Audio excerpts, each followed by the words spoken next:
So you say you got a new one. I know that you're trying to believe that you can fake a whole scenario just to make me jealous. Your shadow keeps stalking, and we should stop talking, but we got that special something. Say it like you mean it, I won't fake it and believe it when I see it. But for now I just be breathing, doing nothing, I won't cave in if you won't make a move right now. Oh, why do we go 360? You're hesitating, now it's busy. You know we always can go easy. Won't you let me know, why do we go 360? You're hesitating, now it's busy. You know we always can go easy. You should let me know. Oh, I'ma be clear now. Patience is really not my key, but if you play your cards right, I might just think about it twice. Yeah. Say it like you mean it, I won't fake it and believe it when I see it. But for now I just be breathing, doing nothing, I won't cave in if you won't make a move right now. Oh, why do we go 360? You're hesitating, now it's busy. You know we always can go easy. Won't you let me know, why do we go 360? You're hesitating, now it's busy. You know we always can go easy. We can go easy, boy. You should let me know. I've been giving clues and you're acting all blind, trying to make some moves but you're staying behind. How come you don't get it when I say it like that? Like that, like that, like that. I've been giving clues and you're acting all blind, trying to make some moves but you're staying behind. How come you don't get it when I say it like that? Like that, like that, like that. Oh, why do we go 360? You're hesitating, always busy. You know we always can go easy. Won't you let me know, why do we go 360? You're hesitating, always busy. You know we always can go easy.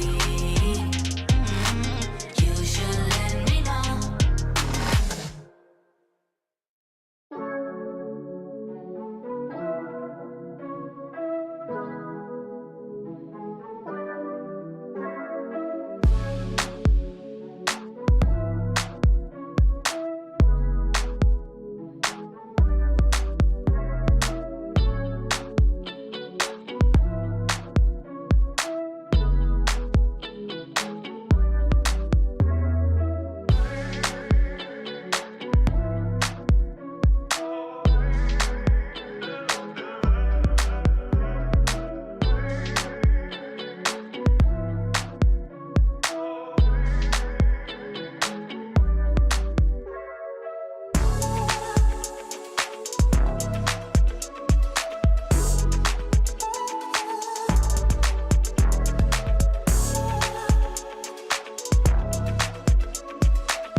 come closer. Yeah, just come over. Oh, oh, oh. Hey. 1, 2, 3, just get over here. No need to be shy. 1, 2, 3, oh, I want you near.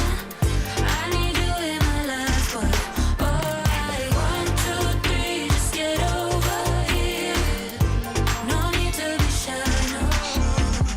1, 2, 3, oh, I want you near. I need you in my life, but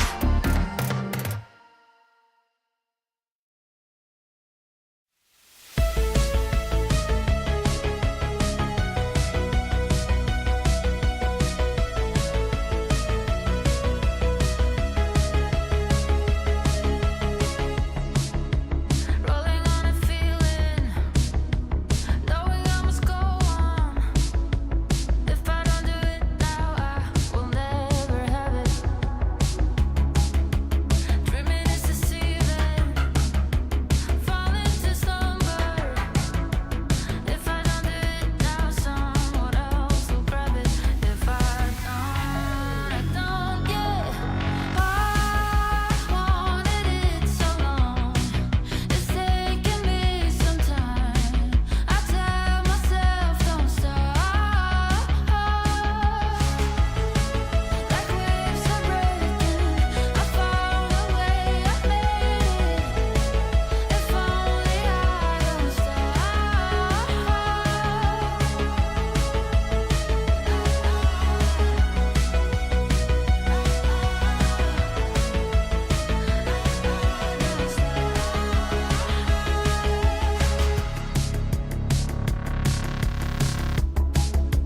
Sharper than an arrow, aiming at its target. If I'm losing grip, then I can always get up one more time. But when I'm at the summit, I won't take it for granted. Easy come, easy go, I won't let me slip out of this high. I won't know. I wanted it so long. It's taking me some time. I tell myself don't stop. Like waves are breaking, I found a way, I made it. If only I don't stop.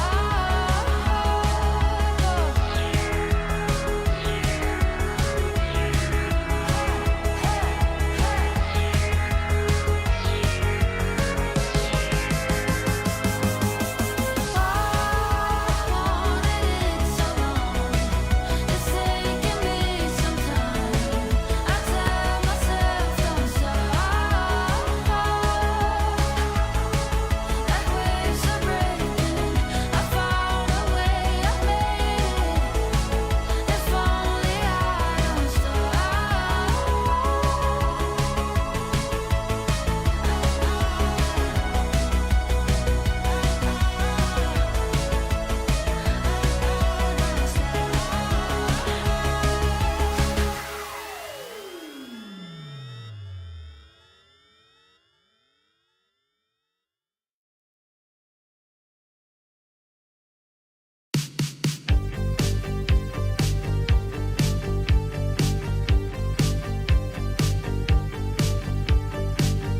I can feel your touch, even when you're not here. You mean more than much, make me see clear, and I can breathe the air. You're my favorite song on the radio. All of me, my spirit and halo. You're my comfort, my rhythm and blues. You're the headlines in the morning news. I carry you wherever I go. You're in my heart till I'm weak and old. I carry you brighten my soul, making me glow. I carry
go.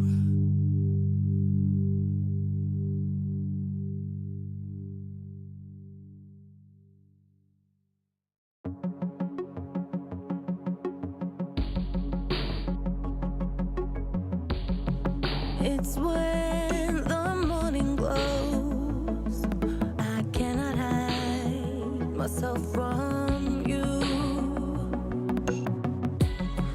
It's when my feeling grows, I'm coming back to you.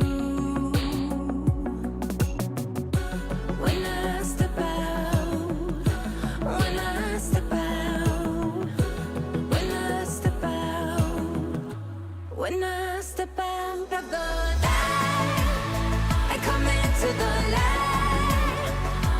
I will be happy, happy, happy.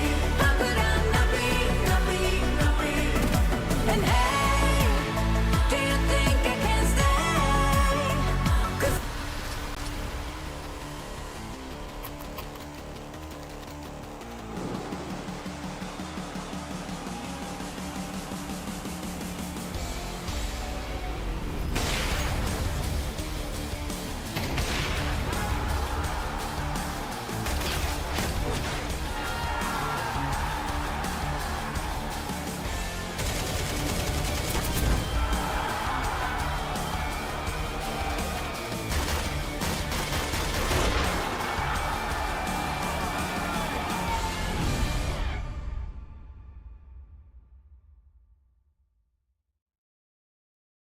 Ladies and gentlemen, welcome to day one of the ESL Atlanta Challenger Close Qualifier. We've got some of the best teams in Europe that will be battling it out through open qualifiers or through being invited. Today, I am joined by the best South African in the business. Hayes, how you doing? I love that intro. I'll take that, man. I wasn't supposed to be here, but the gods have intervened to ensure we will share the mic here for some exciting Counter-Strike. I'm looking forward to it. Always good to be alongside my little bro. And we've got some good Counter-Strike as well, mate. So, yeah, what's to complain about, really? What is to complain about? And we can actually go pull up the bracket just to kind of put in picture of what we're talking about. So this is an EU qualifier where I think it's only one spot into the main event, which already has like the South American qualifiers already given its character. Same with Oceania, and then there's the American and Europe one that's still yet to be done. And in this bracket, there's some interesting faces because you've got a real mix of like teams who, you know, saw semi-finals of IEM Cologne playing as Gen5, who are kind of making their birth into this level. So it's a very interesting mix. Yeah, I'd say it's pretty difficult to call who's actually going to qualify for the main event because there's only one spot up for grabs. And I'm looking at NIP, obviously, I think is the main favorite here to make a run in this competition. But you could never discount Saw right after what we've seen from them recently qualifying for the RMR, picking up some massive scalps on the way. Aurora, obviously a dark horse, a roster change being made recently, a bit of internal turbulence there. Game Legion, we know how they play when they're at their top. You know, Sashi, a very well-rounded team. So I don't know, man. I feel like this one's very open-ended. I think it's like, I don't even know if this is a hot take, but I think it's harder to win this European qualifier than it will be to win the actual main event. Like, there is some really tough opponents here, and like a good few of them have won ESL Challenger events in the past, or have got two grand finals like Amonti or Aurora. However, let's hone in on the game we have today. Gen5 versus NIP. Hayes, you kind of said NIP, they're a team that you'd expect to be making it through. Is that actually the case, though, nowadays? Yeah, I would still say yes. I mean, listen, they have been hot and cold, and when it doesn't go well, it does look really bad. I mean, everybody, that Amkel series will be fresh in their memory, and then the losses to Astralis and G2 were fairly bleak. But when they looked good, I mean, they also beat Cloud9 and they beat FaZe as well. I mean, I know it was a while ago, but you know, they do have a lot going for them, and yeah, I feel like if they bring their A game, they still certainly should be the favorites to qualify. Yeah, I think looking even further away, Yala Compass, when they came second and lost to the Mongols, that was, I think, the first time for me where I was like, oh, first time for years now, where I was like, okay, NIP, they're actually looking legit. You have Wrinkle, who's on an insane form. And it's really interesting with Wrinkle, because I think it's one of the first times where a trade in players between Headtrick and him to Bait and NIP has actually worked out really well for both parties. And I think Wrinkle's really taking the opportunity he has. And this would be another big step in the right direction for NIP if they're able to get some of those less experienced players, as well as Maxter, some more experience on LAN before they can head once again to a top leveled game. Yeah, someone like Maxter's going to need the time, right? Just recently promoted from the academy team, but everybody with the eye test can see, okay, this guy is the real deal. He means business. He just does need that time to flesh things out a little bit more, just grow in his role, come to terms with this level of competition. But there's no doubt that he's capable of making it happen. It's a young team, right? Isaac's also only 22 years old. I'm sure Alex pumps the average age up a little bit. But, a little bit, yeah.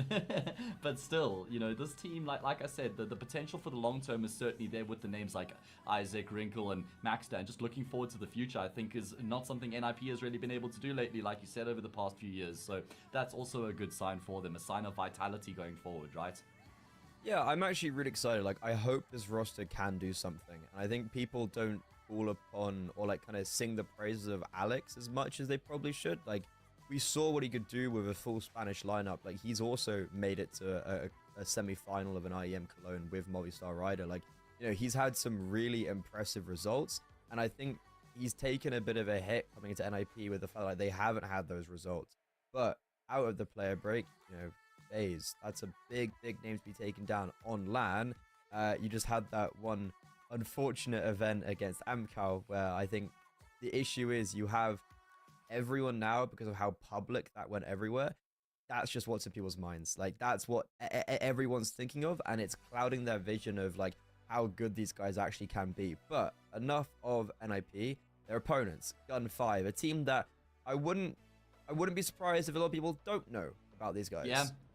We do though, don't we, Freddie? We're very familiar with Gen5 really do, because yeah. we see them a whole lot. Of course, Freddie and I both contracted CCT casters, and these guys are regulars. They're CCT merchants. Yeah. They've even won one of our cups. I think it was like Series 6 that they won, right? Well, the Showed some early really ones. good form. Yeah, I think it was around Series 6 if I'm not I mistaken. think it might have but been either even way, like earlier, but still, Yeah. point stands. point stands. You're right. Might have been like 4. Either 4. way. It was 4, yeah. There we go, you got it.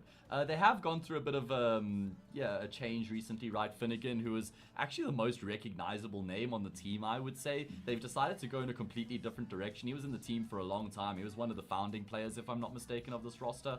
And they've gone in a different direction now, right? I mean, Finnegan would have been the IGL, the most experienced player. And when you cut that guy out, for me, that tells you, like, you want to bring in a whole new direction, right? You want to change up. Yeah, you sure you're changing one player, but that player contributed so much to the team and the way that things would have worked. So I'm pretty interested to see where things are going to go from Gen5 from here.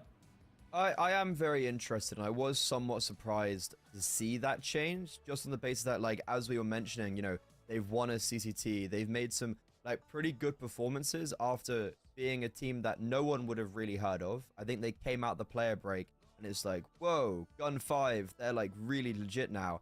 And one of the bigger names that we kind of have to speak about is Easy. He is, from my perspective, kind of one of the next up-and-coming CIS AWPers. You got like him and Bermilov, I think, in the same conversation. Bermilov, obviously, on Mouse NXT. But he has got little experience. He's played on Aurora Youngblood, and at kind of the end of last year, he was making his first few steps on HLTV. And now he's, you know, playing for contention of ESL Challenger lands. I think Gen5 just being in this qualifier is a pretty big result for them. You know, like, they beat Mouse NXT to get here. That's a massive name to be taken down. And I think no matter what their performance is in this qualifier, the fact they are even here is a step in the right direction. But I am also just interested if they're going to be playing with either Keelian or S-Dime today. Or someone else. Yeah, or someone else. Bit of a lucky packet there. We'll have to wait and see. I mean, I feel like Stame from Amcal would be a great addition for this team. Don't know much about Kellyan myself. For me, just a point on Gen5 being in this qualifier, what have they got to lose? Nothing, right? Like, these guys, I feel like when they're the underdogs and no one gives them any hope at all, that's when they're the most dangerous.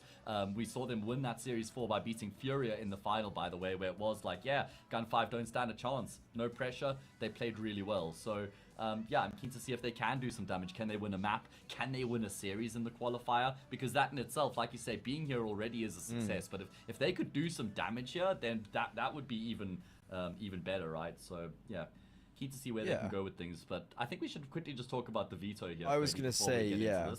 So it's Mirage being picked by Gen5, it's NIP picking Ancient, and then Nuke as a decider. I'm going to say it straight away, I think Mirage is a very good pick for Gen5. On Ancient, they're normally quite good on this map, but yesterday I saw them get absolutely demolished by Amcal after just beating Sampi really decisively on that map as well.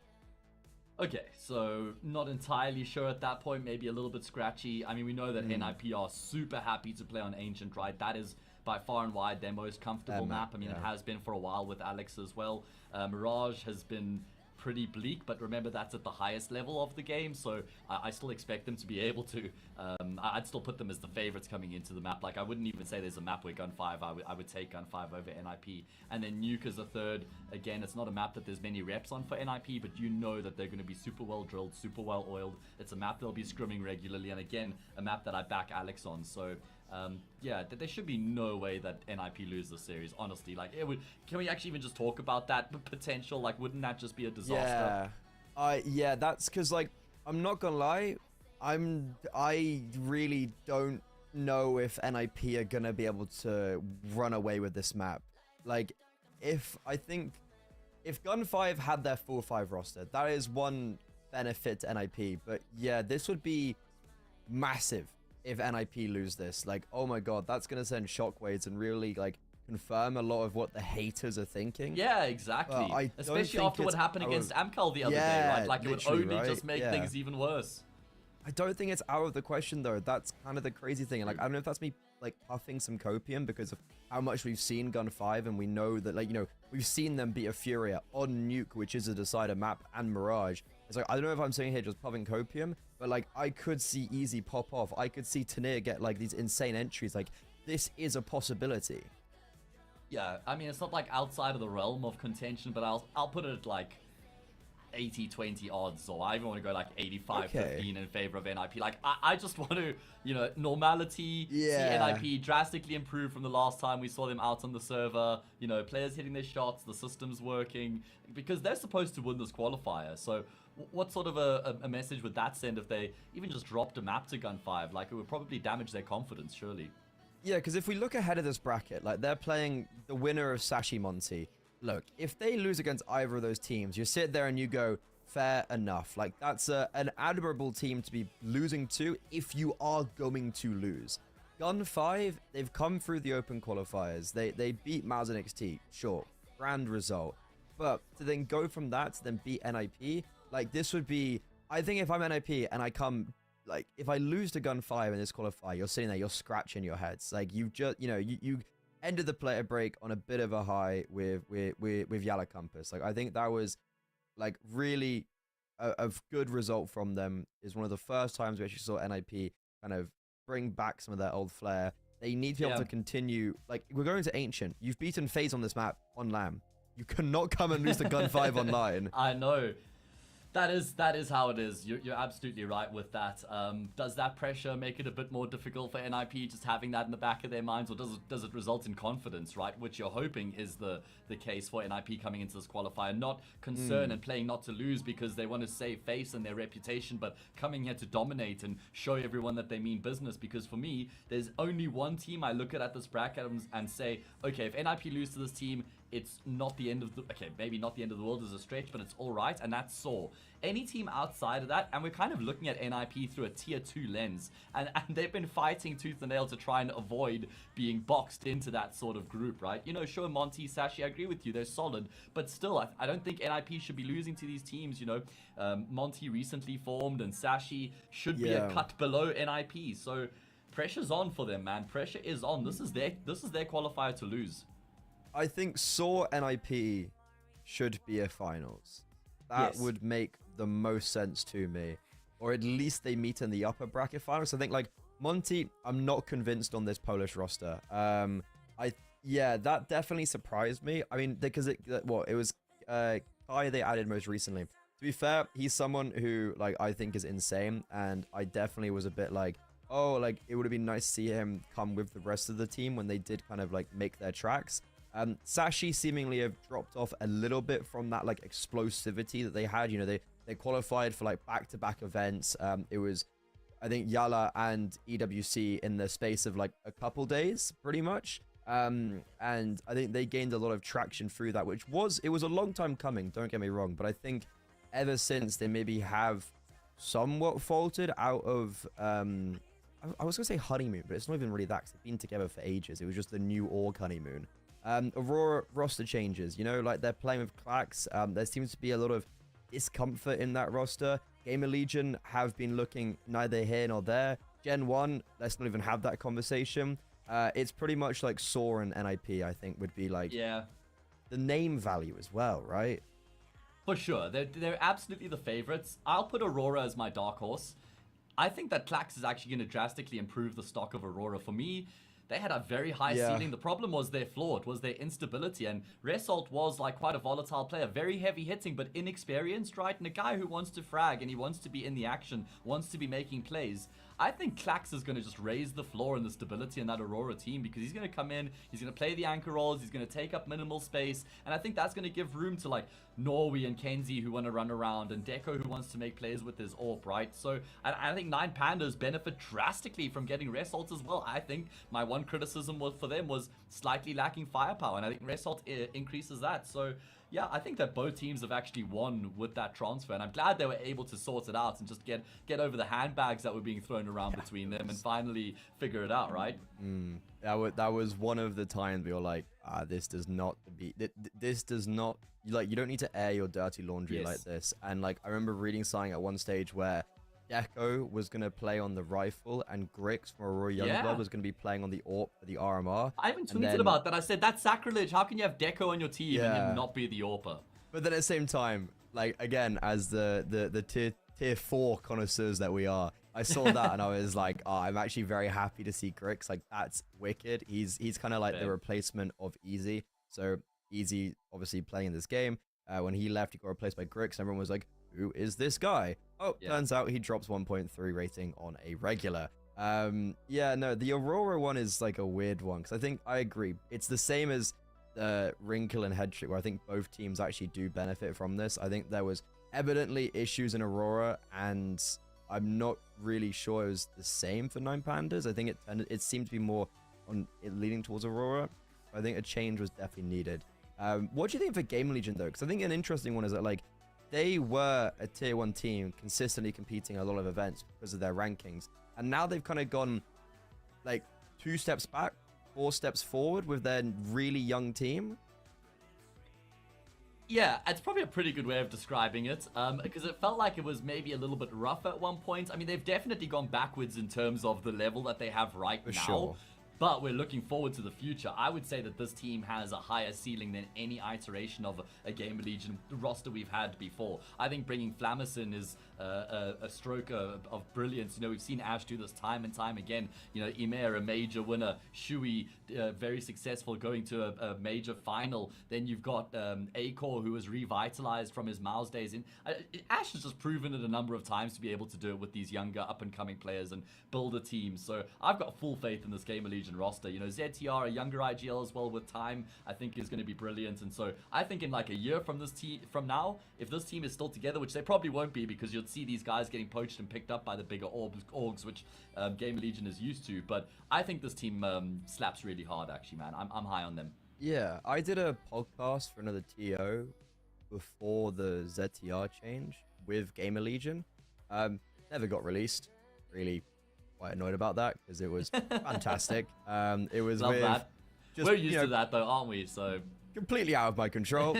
Had Ash messaging me being like, where is this, Freddy? And I was like, I have no idea. But I did it with Ash and Volt, and you know, they were like the Flammus. It was like they like got told he knew English, and then like went into his stream and literally typed, "Can you speak English?" ? And he was like, yeah. And apparently his English is great, and he's actually a very vocal player, which is I find really amusing. But we're live. Hilarious. Hey, we're live. Podcast Gun5. mode off, Counter-Strike Boom. live, and I Let's mean, go. some good filler there, some good I think conversations. it's great. Either way, what's even better than those conversations is Counter-Strike, and we've got Stame in the server, by the way, so we now know who Gun5's fifth will be, and they're not wasting any time getting themselves into this pistol round. This is looking like it's a favorable round for the T side. They have the bomb down. They've set up post-plant positions. There is no kill for NAP. There is a Molotov. However, it's now 2 players forced to retake by themselves from CT. I don't know what you can do with this Molo right now. Like, throw it towards connector, which would probably be the best option, but, you know, it only lasts a couple seconds. Bomb 10 second lasts longer than that. And yeah, it's round over. Gun5, a very simplistic A execute while also sending players through middle. Kind of bog standard 101. And they end off with 3 players alive. Also, Sadaim, as I was mentioning, he did play with them in EPL against Sampi yesterday. And they won 13-1 on Mirage and then 13-5 on Ancient. Obviously, Sampi's not NAP, but they've got experience of winning with Sadaim. Yeah, well, that is important to keep in mind. Of course, he was benched on the Amcal roster fairly recently. You know, they lost their star AWP. Of course, Icy moved across to Cloud9, and so they're going through a bit of a rebuilding period, clearly. They brought Nota into the mix, who's actually apparently one to keep an eye on. I didn't see much of him in Rush B, but yeah, so... He's crisp. Yeah, well, I think Stame also, I mean, he's still in the infancy of his career, and I think he has a lot to offer a team. So I'm keen to see what he can do here with this Gun5 roster. Either way, a couple kills for NIP in the full eco, and now we get into the business end. Yeah, I actually saw Noto on Amcal yesterday, and boy, is he aggressive. But it also, like, the whole team seems to be structured around, like, Crad supporting him, especially on Inferno, for instance. And it worked out really well. And, like, there weren't many times where I actually thought that aggression was a bad thing. I thought it was always, like, somewhat calculated and there was a point behind it. Only maybe a couple times. But, okay, as you mentioned, we're into the gun round. Gun5. They're against the full A1Ss. There's no AWP, obviously just out for Wrinkle yet. And it's going to be an instant maneuver towards this B bomb site for Gun5. Like this. I really like this option in the first gun round. It's something direct, and there's only one player here right now. Alex Jumpspot has got some support that's going to come through from Wrinkle, but there's no more utility for the CT to keep them at bay. So they're going to need to find the frags, and frag they will. Good double out of Alex. A little bit of space taken up by Gun5. I don't know if it's actually enough to plant the bomb. They've got catwalk control, but Tania wants to fight. And, I mean, he's been able to get a kill, but they just don't have the numbers to sustain this trade game right now. Easy gets one back, and actually a second. Res is low, and his low res is outside of the market door. Just going for the smoke bang right now. Res is just looking to try and get to safety, and this one will simmer down for a moment, but only a moment. I really thought Easy had that, Hayes. I really thought he did, but ultimately Gun5, like, they get themselves onto that bomb site. It's a 3 versus 4, and we see every single player take individual fights. There was no element of cohesion. There was utility down that was separating them, but they didn't wait for that utility to fail. Like, they had so much time on the clock because of how it was a cool out of spawn. But I think that was a really messy, I don't even want to say post plant, but like on the bomb, kind of like trying to hold your position. So NIP, a good first round on the board. However, it comes at a big cost. They only keep one player alive.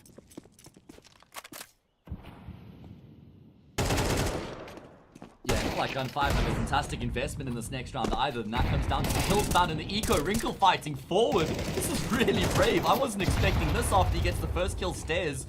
He's got more work to do. He's been able to find 3 frags down, and a 4th as well. Wrinkle is doing it all. Selta left remaining. He'll go down to Maxter. I love that from Wrinkle. I mean, that's a statement, man. A statement. It's also his first 4 kills in the game. He just goes, you know what, this is my round, guys. I'll take it from here. And he's a player that we were hyping up massively in the pre-show, saying that, like, look, we were actually seeing real, like, signs of brilliance from him on LAN of all things against some of the better teams. And to do it in a quite an important kind of, what is that round? It's like a deciding round where Gun5, like, you know, NIP, they've got two in a row. They've broken Gun5's economy. They've given themselves some breathing room. Wrinkles also did it with a Galil and is able to upgrade to the AWP, which is going to be really massive for longevity going into the next further rounds. and it's just about doing this one as clean as possible. They've only lost one player. The aim is to keep it that way and see if Alex can then get the SMG from Connector. I'm not sure if he's going to be able to get it in time. No, Alex has to stay on SMG, but NIP, they keep 4 alive against the Eco. Yeah, least of their worries. Numbers alive, building up some money. I mean, listen, we haven't really mentioned this point. I feel like Gen5, if they're going to stand a chance in this series, they have to win Mirage, right? Because we're going to Ancient next. And NIP beat FaZe on LAN on Ancient. So there's no world they lose to Gen5, right, Freddy? Never. Never in any universe can they lose to that team on Ancient. So I think... so like... have I exaggerated slightly? No, like, I don't think you've exaggerated, but I do this thing where I've seen so much of Gen5, and I've had it a few times with, like, who did I watch recently? It was Bait versus Eternal Fire. And it's because we've seen so much of Bait, so I know what they can do. And I was, like, really having the narrative of, like, look, like, if this happens, like, you know, if this player steps up, I've seen it against this team, seen it against this team. Eternal Fire is a step above the rest of them, but it's still plausible. And then Eternal Fire swept them. So I was like, okay, never mind. But I'm doing the exact same thing where, like, I've seen Gen5 against Furia. You know, I casted that grand final when they beat Furia in CCT Season 4. And I'm like, that's a legit tier 1.5 team, I guess. 1.5 at best. 1.5, yeah. And it was like, that was a decisive 2-0 victory on Nuke and on Mirage, I'm pretty sure as well. And it's like, I've seen that. I know what they can do. I want to, you know, I don't think this is a cut down. Like, if you see it from an outside perspective, you're like, NIP, they always win. Who are Gen5? I know. Right? I'm like, I know. Ooh, I don't know. Yeah. But the Gen5 only win this series. The only world in which they win it is if NIP just, like, don't pitch up at all, right? Even if NIP coast along at 60%, that should be enough for them to beat Gen5, honestly. So I don't think Gen5, you know, you get these situations. It's the same as a clutch in Counter-Strike. You can normally only win a clutch if your opponents make a mistake. And I think this is one of those series where Gen5 should realistically only be able to win it if NIP don't pitch up, right? Like, let's say both teams play good Counter-Strike, NIP should clean them up. And the only reason that we're harping on about this is not to just be like, you know, taking a dump on Gen5 and just writing them off completely before we get in the series. It's not like we're biased casters. It's just that we need to be realistic about the optics of this game, so that if there is ever a world in which Gen5 make the comeback or make the upset happen and they win this, it's like, that was never supposed to happen. And that will really then emphasize what a special occasion it is, right? And I feel like those lines are often blurred when we're casting. So I just wanted to highlight that.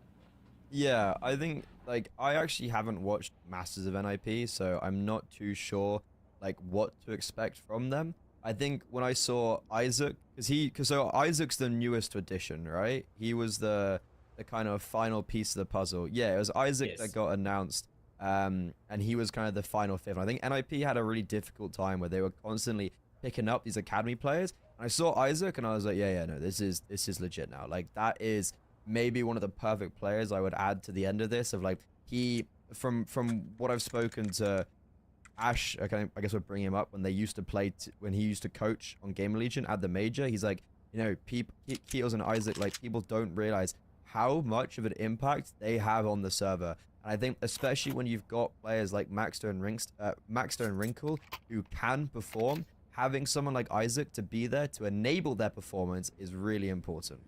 Well, that's what they've been looking for, right? That's what they've been lacking for a long time, is that anchor, that rock on the team where you know he's Mr. Reliable, and then your guys, your stars can pop off and feel like they've got that freedom to try and make a play, to try and, you know, read a situation and go outside of the system.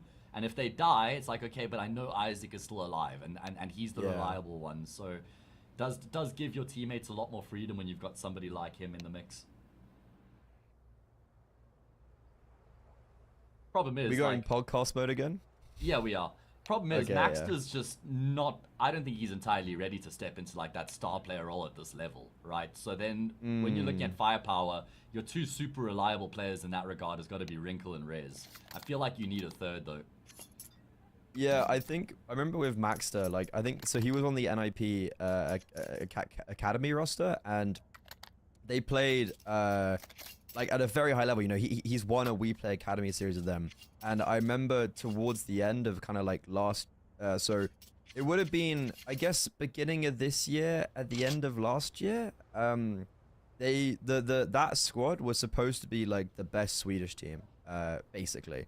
So you had, you know, like LNZ, Era, Nilo, Adam B, and they never. So yeah, it was the end. It was last year, pretty much.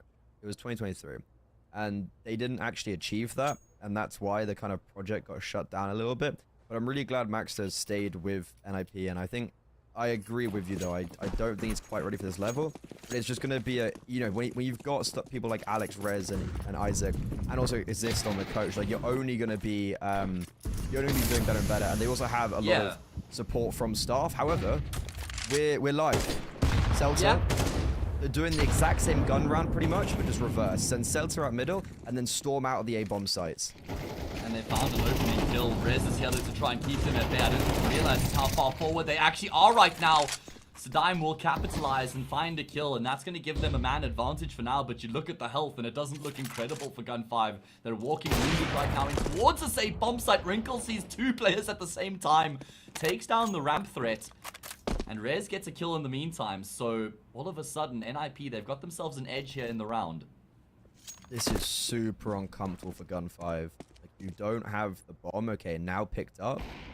They don't realize they do actually have the space to work with, and well, even though they do identify Wrinkle, he still steps up. Bomb being planted. Today, a new piece to this puzzle.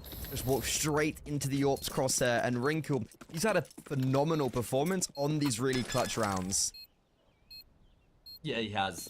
That's exactly what they need out of him as well. Composure. Very reliable between himself and Rez. The guys we actually highlighted just before we got back into the action are the ones who find all 5 kills. And well, Gen5 have now attempted this direct approach a couple times, Freddy, but it hasn't really yielded the fruits of success they would have been hoping for. So plan A kind of going out the window at this point. Do they have other gears to fall back on is the question. Well, I think, to be honest, I just want to see them default. Like, we actually haven't seen a default. We've seen them, like, literally from spawn, go B, go A. Like, that's all we've seen on their gun rounds. And this is a weird round if you do want to go for that default, because you don't have heaps of utility. So we're going to see an identical round from the previous. It's Yellow playing around this Molotov. Oh. He had space, but the nade chunks him down. Celta has already got into connector. So, yes, finally, we do get an opening kill on A, but Celta... Oh, he had such a good timing, but doesn't expect a player to be behind him through that smoke. Regardless, though, even though we've seen a double opener from Tenir into 3 versus 3. Well, Maxter is just looking to try and take every fight available right now. Casello will go down, and that gets him advantage for NIP now in the retake. Sadaim is having to look to reposition himself back around through T-spawn to come ramp, because I think they saw him palace. He's hoping to just try and change up his position. Alex does good damage with the wall bang there. Forces Easy slightly out of position. He does work in conjunction with Sadaim to find a frag. There's a smoke here on Wrinkle. There's a kit on him as well. They tapped the defuse to force Dame out. They found the frag, and NIP are looking pretty damn composed in these situations. Like, that was not an easy round to be winning out. You know, like, you lose pretty much both of your site players, and you're still able to retake, even though Celta had this really oppressive position in connector. I think that, for me, is the most important frag. The fact that Maxter can get that 1 kill and just allow them to focus on the bomb site itself and just not allow Celta to run havoc. Gen5, still, I'm again just calling for a default. Like, do we have to be making these plays off spawn?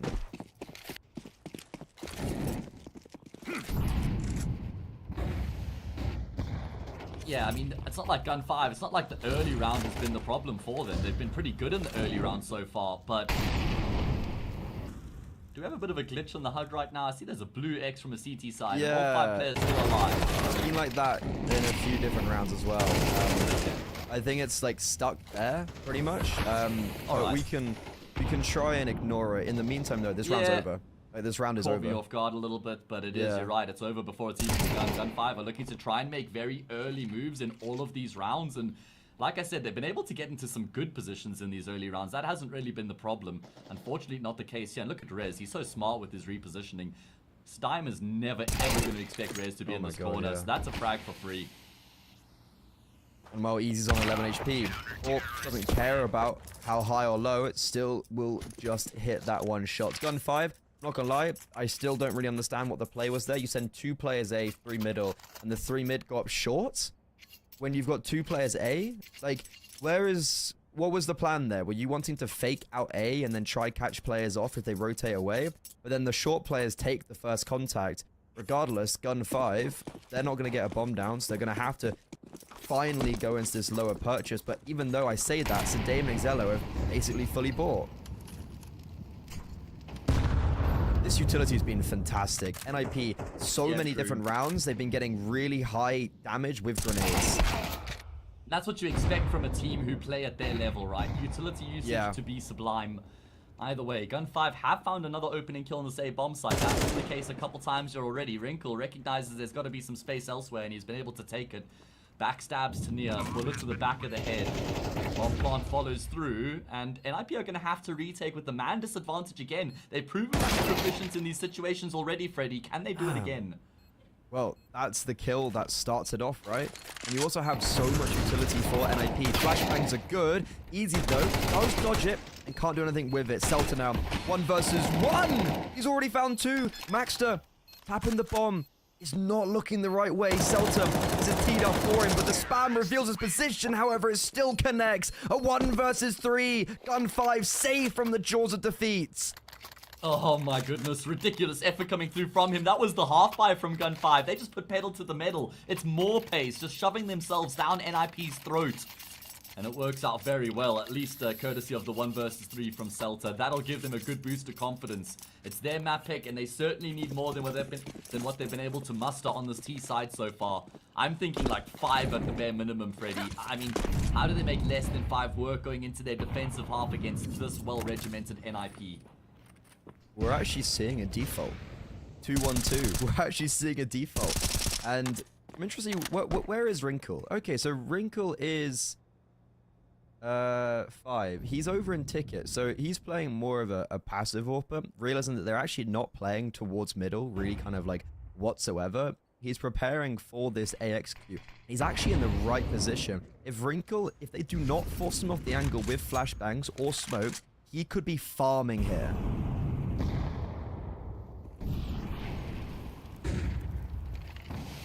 Gonna happen. Contact starts to be taken through connector smoke. Not gonna fade. Tania just pushes straight through. Catches Rez off guard. Isaac is gonna be the next man called to action. And he's having to do it all right now.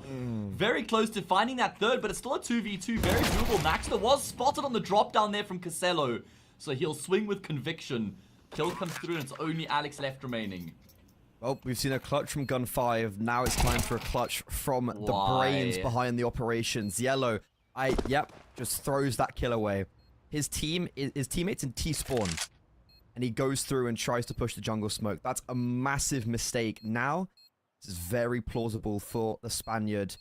He's taking his time. He was waiting for some re-aggression from Sedame. But the T-rifler has repositioned towards ramp. The bomb's planted for him. Alex, I think he's taken too long for this. He has to get this kill pretty much now. And he does. Is there time? I don't think so. I don't think so. Yeah, no, I okay, don't he's think realized so. there isn't. Oh, he'll die to the explosion as well. That's unfortunate. At least he gets the kill, but the round will go the way of the T side. Yeah. And they're breathing some life into their campaign. They've damaged the NIP's economy, so it should be an anti-eco. And Gen5, they're making this competitive now. They're back on track.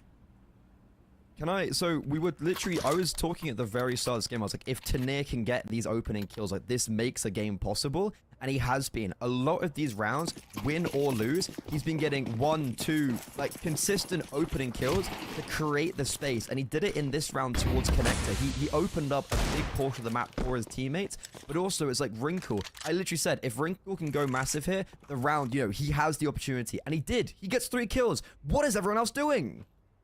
Yeah, that's true. I mean, behind triple, he's just fragging like a madman. His teammates are just dying around him. And now it's going to have to be a full save coming through from the CT side. NIP have kind of gone awry here. It's got a bit pear-shaped on their defensive half. Started off really well. I must say, Gen5 have been playing with a lot of confidence, which I really appreciate. They haven't gone into a shell because of the names that they're playing against.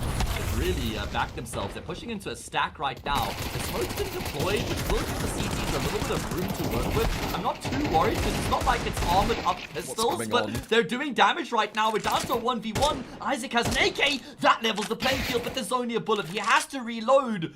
Easy could just go for the wall bang here, and he will get the kill. Breathes a sigh of relief as Gen5 draw within 1. Hayes, far too close. That scared me. Not a fan of that. That was very... You're full eco. You literally had, like, you had USPs, you had the odd 5-7 and deagle, but nothing that should have the potency that puts you into a 1v1. And Isaac, that was a super winnable clutch, but just, you know, I don't think it matters. It would have been great, but it was a very hard position to be in. Easy plays it very well. He's someone who's been a little bit quiet on the server. I'm really looking forward to when he's on the CT side, if he can kind of replicate what Wrinkle's been doing here. Be incredible. And they may even be able to level up the scoreline going into the second half as well. They've got momentum behind them. They've got an opening pick, which certainly hasn't been tough for them to come by in this first half. They've had probably more opening kills than what NIP have had. Just haven't been able to convert all their opening frags. Either way, in towards the B site they go. I really like this round from Gen5. Default mid, go towards B. Alex, oh, he loses that spray. And now you've got Maxter by himself. Rotations are quite far away, and Maxter can only get that first. Rez is here on the scene, but Util gonna displace him. Alongside Isaac, it's going to be a 2 versus 4 retake from Market, and Easy is... So, Tinir is also on the backstab. Well, at least Isaac gets a kill to try and set things in motion, but they don't have a kit and they've got no further utility, and Gen5 has got really strong, robust post-plant position. Zelta, the first to activate, will shut them down. What a recovery from Gen5. Can they keep it up going into the second half? We'll find out after a short break.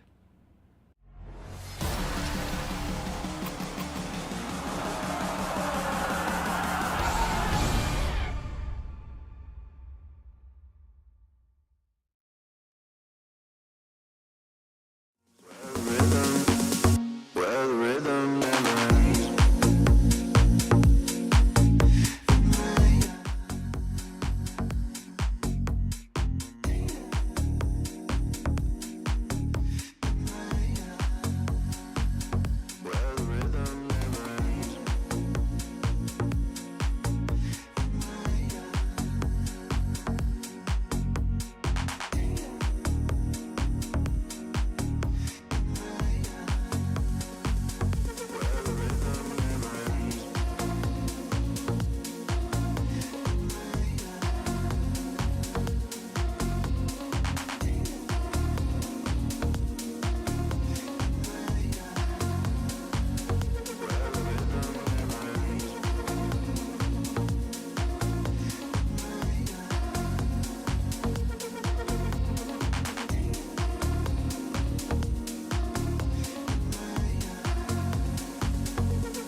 dead even at the half, 6-6 on Gen5's map pick. We were having the conversation of like, what happens if NIP lose? Well, that might still be a reality because Gen5 have put up a really good fight to bring them back into consideration.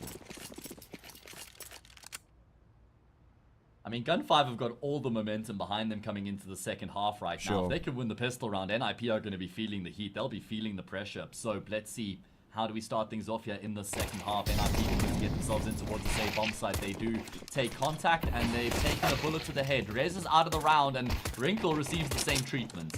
I mean, there was no flashbang. It was smoke and Molotov, and the Molo even misses on under balcony, and they're just being mauled. NIP, sure, they get the bomb down, but I think that's going to be their only success, and it's very much looking like that. Tanir, we were talking about his entries on the T side. Well, now he's getting entries on the retakes. Isaac, he's been in Palace the whole round. He mauled himself off, and I don't even know who killed him there or how they... I didn't see anyone on his screen when he died. But you were talking about momentum. Well, I think this is firmly now in the camp of Gen5.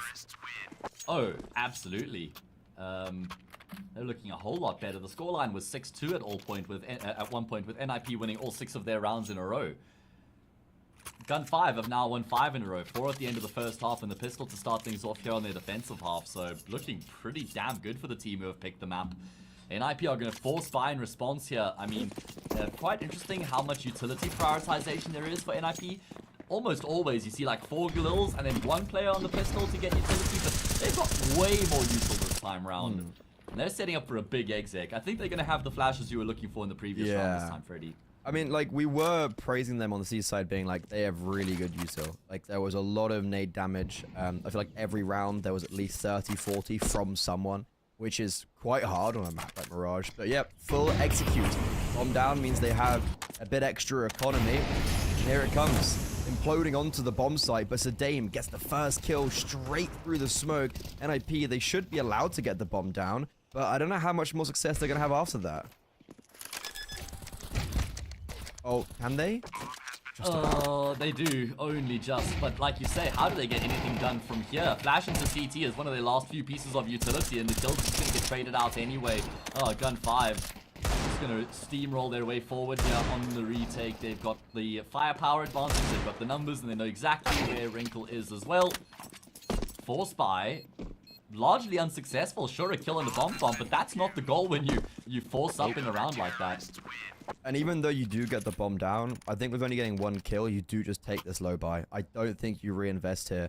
I think this tactical pause is actually to talk about what do we do, because there's definitely a conversation too, as you've got Rez on 4.3 and, you know, everyone's above 3k, so you can get Galils and whatnot, but I do want to praise Gen5 on that retake, and it was something that we were doing to NIP on their CT side. Gen5, they had a double CT setup with 1 anti-flash, 1 holding contact, and it's like, that seems very simplistic, but that is a breakdown you see from a lot of teams. They weren't overextending, they weren't overreacting, they were waiting for NIP to kind of make their move, and they do, and Gen5 are in a perfect position to retaliate. When do you start to get concerned for NIP?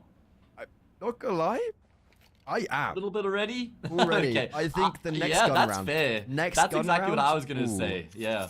If they lose that next gun round, then it's like code red, alarm bells, you know, end of the world kind of stuff.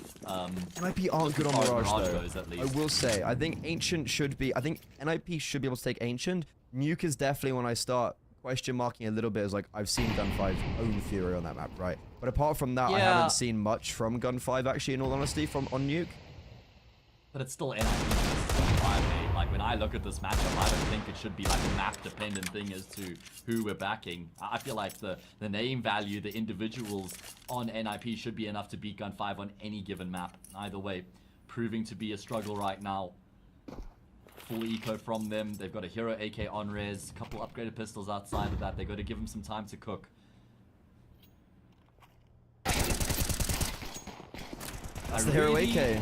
Really don't like that he goes in first. And it's a pet peeve of mine I see teams doing so often. Send a guy in with the pistol to just jump into mid first and pull the crosshair off the angle. Let the AK swing second or third. What's the great... What I think would be great there is run boost one of the Deagles that has no armor. Like, send him out. And I think if you're going towards B or something like that and you're in apartments, I like the AK going first, you know? I think the AK has that potential, like, you want us to have him search, but I think especially in middle there, like, that's not the play. Easy does lose his life. It is still a 3 versus 3, but they're not going to expect Sedame. I think he's a real unknown entity in this round, and exactly there, he just drops the bomb. They don't expect him. But interesting enough, NIP do more damage in their, let's say, eco round they do on their force buy rounds.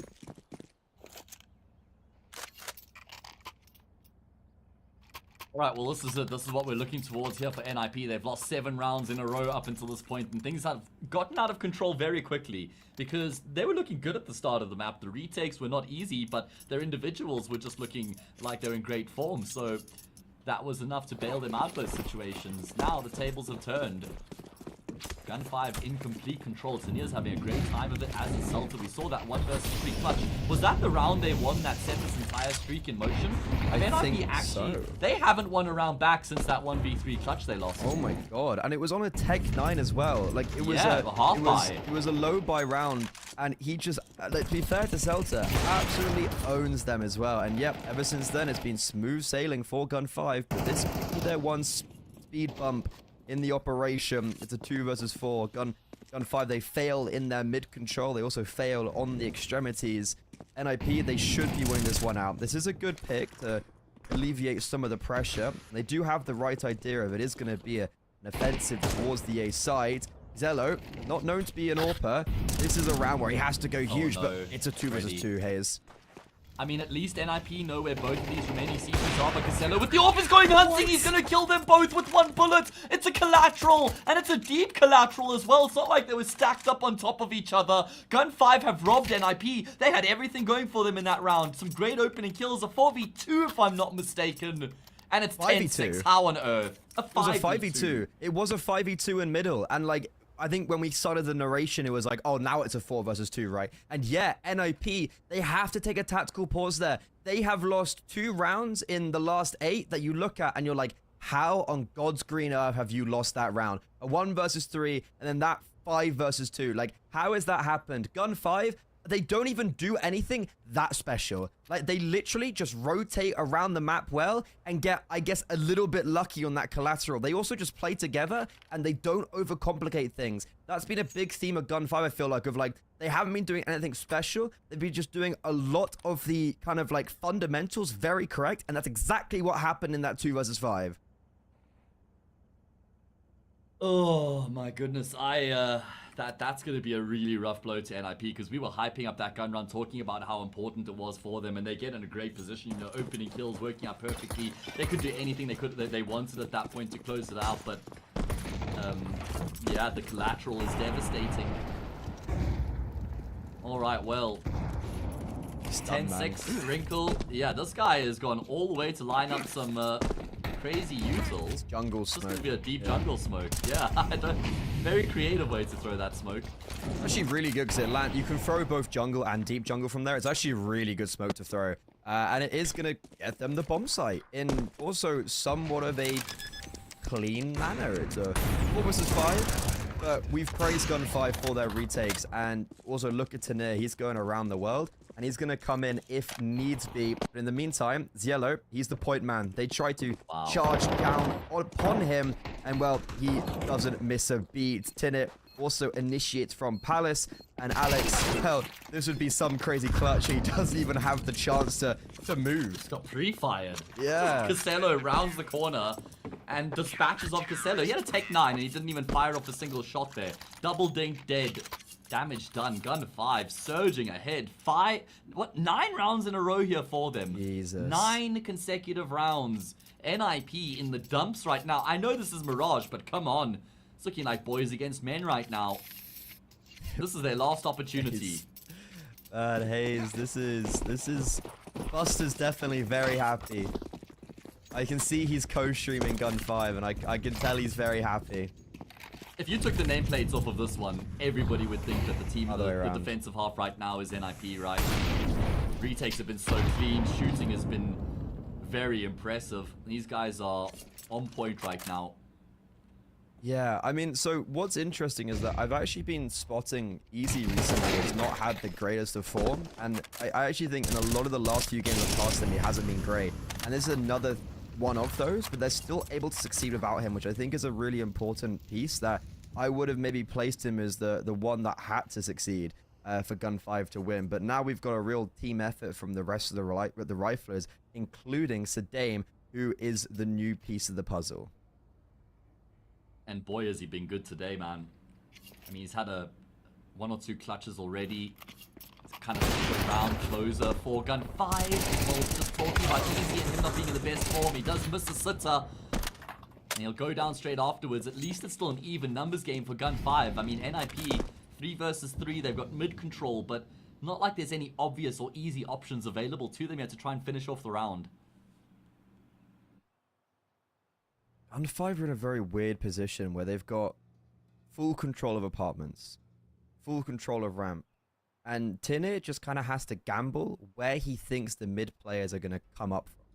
And he's currently gambling wrong. He's over towards B, but Celta, you can see that he clears everything, and he goes, yeah, there's actually nobody here. And in the meantime, there's also utility on A, so Zadame's going to hear this, but they're holding for him. They know he's towards ramp, and he overextends slightly. I don't think he had to play his cards like that, but look how close Tinir is, and with Celta spamming from short, they might not expect that, and they don't. Wrinkle, low HP, with the AWP, spots the player on stairs, double scoped in. He has to hit this shot. He hits the second one, and he knows where Tinir is, but the swing comes in as soon as the AWP takes the shot, and Gen5 on map point against NIP. I'm so impressed by Tanir's discipline there to just stay tucked in on the stairs and not expose himself for a moment, not even a jiggle to try and get info. It was really well read from Gen5 though, because in the 2 versus 2, they realized where that last player's positioned, right? Because he was the bomb planter. They killed the other teammate who was ramp, and that was where the initial support flash for CT had been thrown from. So they kill him, and they know, okay, last player has to be CT. It's Wrinkle, so he's probably... He had picked up the AWP, if I'm not mistaken, or he had the AWP. Either way, they're thinking, he's got the AWP, we don't want to face him. Let's just work together here. Wrinkle was low, 1 bullet gets the job done. And again, just really good composure from Gen5 in these retakes. Really just... I'm so impressed with Gen5. They've really, really impressed me. Without a shadow of a doubt. And in this round, similar to the previous, we look to get aggressive in middle for Gen5. They don't get an opening kill, but it will do damage. And Easy finally connects an AWP shot and also repositions perfectly. Oh no, I think it's over for NIP. Gen5, they'll be looking to win 11 rounds in a row on their map pick to go 1 up in the ESL Challenger Atlanta 2024 EU closed qualifier. Chat, is this real? Is this real, chat? Surely not, right? Surely not. NIP, 3 players left alive. Ooh, good not a fan. adjustment. Yeah, Celta really trying to force the finish there by getting aggressive, but look at Tanir. Oh, yeah, dropped off. He had to try and secure the kill, and he's going to go for more here as well. The trajectory of the smoke would have been seen there from Alex, but Isaac just drops into the A bomb site. He's dead. It's all on the captain, and he's down as well. I also want to say, great round from Easy. Like, we were kind of talking about him at the beginning. We were saying how amazing he was as an AWPer and how a lot of people might not know who he is. And realistically, he did not step up today. And he did not step up in a lot of the last matches I've seen of him. But in that final round, he repositions perfectly and maneuvers himself around the map to be one of the main reasons why they succeed. However, it wouldn't have been without him. Tinir wouldn't be able to push B apartments because he clears B, Tinir pushes, they backstab. Gen5, it was brutality on the server. 11 rounds in a row on the back of a Celta 1 versus 3 with a Tech 9 on a low buy. I feel like Tinir was absolutely the hero, and Casella as well. I mean, both of them were just such heavy hitters throughout that map.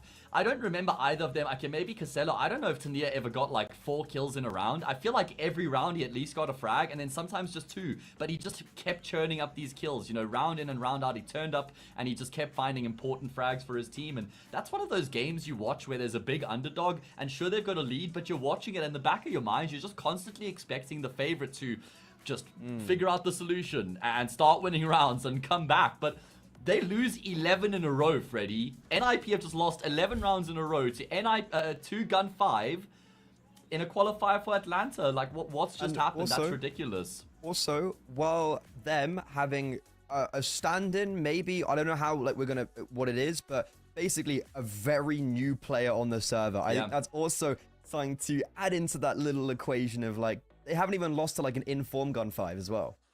True, man, it's so brutal. But you know what? People have heard our voices for a while now, Freddy. We've had a good couple podcast modes. I think we just take a little breather. Just take a little moment, guys. Don't go too far. We're going to come back with that second map soon enough. It's Ancient. It's the pick of NIP. We're expecting a market improvement for improved performance from them. So don't go too far. We'll be back with that second map soon enough.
Would you give me all your love?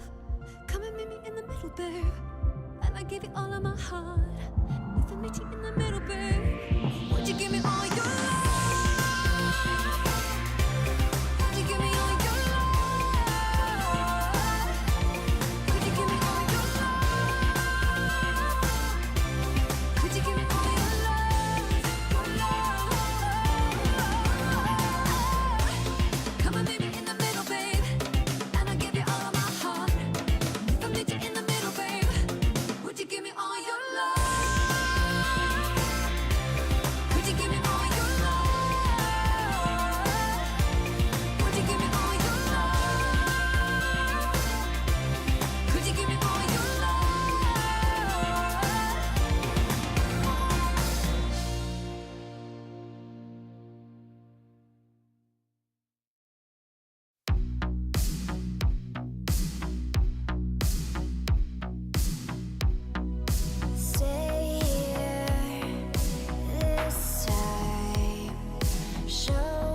Show me a sign.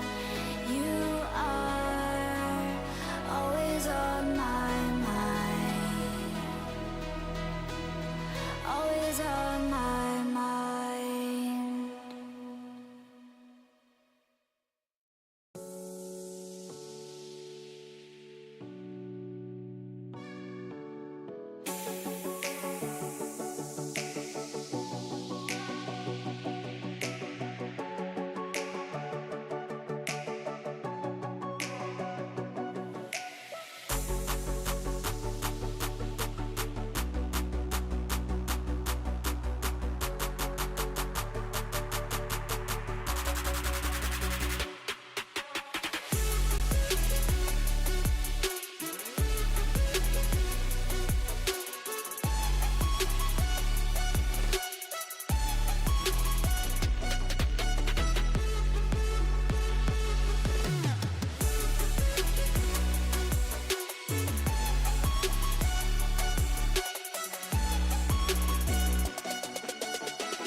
no secrets. No secrets. No secrets.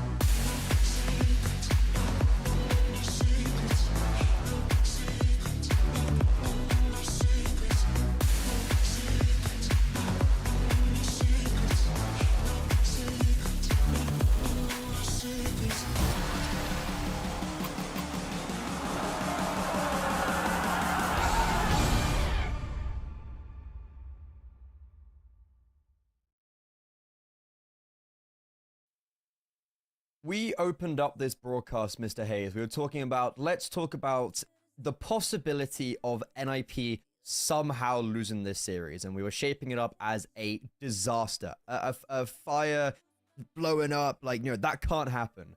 We've just seen 11 rounds in a row for Gen5 so they could win their map pick 13-6. What's the conversation now? That's a good question. It is, we need to save the dumpster fire, otherwise we're going to be condemned to the lower bracket, and there's not going to be any easy games for this team. So going into the lower bracket would be a very difficult position for them to recover. I don't know if they could have had an easier opening game, probably only against Gen1, right? So if Gen5 are able to get the victory here, that's just going to completely shake things up in the bracket. And all the other teams who are in the bracket are going to hate Gen5 because then they have to deal with NIP in the lower bracket. They're like, bro, we're in the lower bracket playing NIP, but now we do go on to their map pick. So this is a map that they are very proficient on. We were mentioning how they'd beaten FaZe in a overtime on LAN, which is, a very, very remarkable success. That is good. They've also beaten Cloud9 on LAN. Like, those are big results to be taking. However, Gen5, they know a thing or two about Ancient, and they're also going to have a lot of confidence after that previous map. NIP started really, really well on Mirage. Can they at least do that now on second? A good question. Gonna have to get the job done in some 4 versus 4 fashion as they look to going towards the say bomb site. The bomb carrier has been dropped in A main. That's a big problem. 3 players come through from Donut, but now it's a recovery mission to get that C4. And Easy along with Celta have set up the crossfire of death. USPs aren't great in these close quarters. There's a team kill in the mix, but the numbers are still even. Yeah, that's such an awkward position for Gen5 to be in. You could see that Tinir was a little bit cautious about rotating because he didn't know if there was maybe a player lurking red room, but at least they have the confirmation where both are. And NIP, they've also now been heard. Yep, he's going to say to Tinir, lad, they're going over towards B. Oh my god, what a shot from Maxter. He's saving the day maybe, but Tinir, I don't think they're going to... Do they expect him in cave? Okay, he's going to be not trying to fight them from lane, to fight them when they're on the bomb side. Now being planted. Rez can't do anything about it. Can't help his teammate. Tinit, ring around the rosies. Oh, he's played this perfectly. Rez is making loads of noise. He thinks he's smart. 2 bullets left in the magazine, and we're going back towards this A-bomb site. It's a game of cat and mouse, and Rez is going to shift, trying to hope that Tinit will run into him, but he has the idea. Such low HP, but he lands the headshot. Oh, that gets so ridiculously close. So uncomfortable. Squeaky bum time there. NIP, I mean, pretty good recovery. That shot there from Maxter was the kill that really gave them that edge in the round. Imagine he hadn't found that frag, and it still plays out the way it does. Great effort from Tania. Some brilliant decision-making there. Just weaving his way around the pillar. Goes undetected. I'm thinking he's definitely won the round at that point. Same. But couldn't get the kill on Rez, unfortunately, in time. And then Rez with some good game sense, had to make some smart decisions in the moment there. I thought Tinir, like, he had the opportunity to land the headshot kind of like a couple times when Rez wasn't really in a position to react. I think Rez does really well of just, like, not running all the way back towards the A-bomb side. Like, he takes the fight in red room. And I think if it loses, you're like, oh, we should have gone A. But he wins it, so you're like, well done. Nice play. And for now, Gen5 back on the investment. They've got very little utility. They have used it quite well to take elbow control, and I wouldn't be surprised if they try pinch towards lane on the basis of that, they're scared that after this elbow smoke fades, they're going to have to leave it out. So they will take lane, going to force the players away, and today he's going to hear them running towards the A-bomb sites. That's going to cause a mass rotation from the rest of the players. And it's such good info because right now NIP are trying to keep the CTs focused over towards the B-bomb site, but Stame has peeked behind the curtain with that info. He's got a big backstab coming through. Rez's rotation will be cut off by Celta. Yeah, he spotted him. Celta's actually been a little bit too passive for my liking. So Rez can fall all the way back to T-spawn. Stame has been heard here as well, so they're fully aware of his threat. Timing is going to be good here for NIP as they look back in that direction, and that should be the kill that's spotted in the round. Gen5 going to look to carry these forced-up weapons into the next, but they're not going to be allowed to escape. This is kind of remarkable that NIP won this round out with 4 players alive as of now. I feel like there was, like, how does Rez actually come away with getting both kills and elbow there in T-spawn? Like, I agree completely with you. I think there should have been a little bit more aggression with that MP9 to swing out and just take the fight. Obviously, he probably didn't have the information we did of him being low HP. But still, Gen5, only 1 kill. I think that's a bit of a disappointment. But similarly to Mirage, NIP start off strong.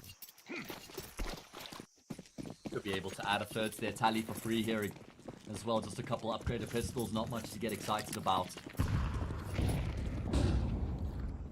think the biggest concern from that previous map for NIP, was just how things fell apart, right? Because, as you said, they started strong. They were up 6-2 at one point. They won all 6 of their rounds in a row. And turned out those went to be the only 6 rounds they won in the entire map. So that's the real problem for me, was just when things fell apart, they just never really got back on track again.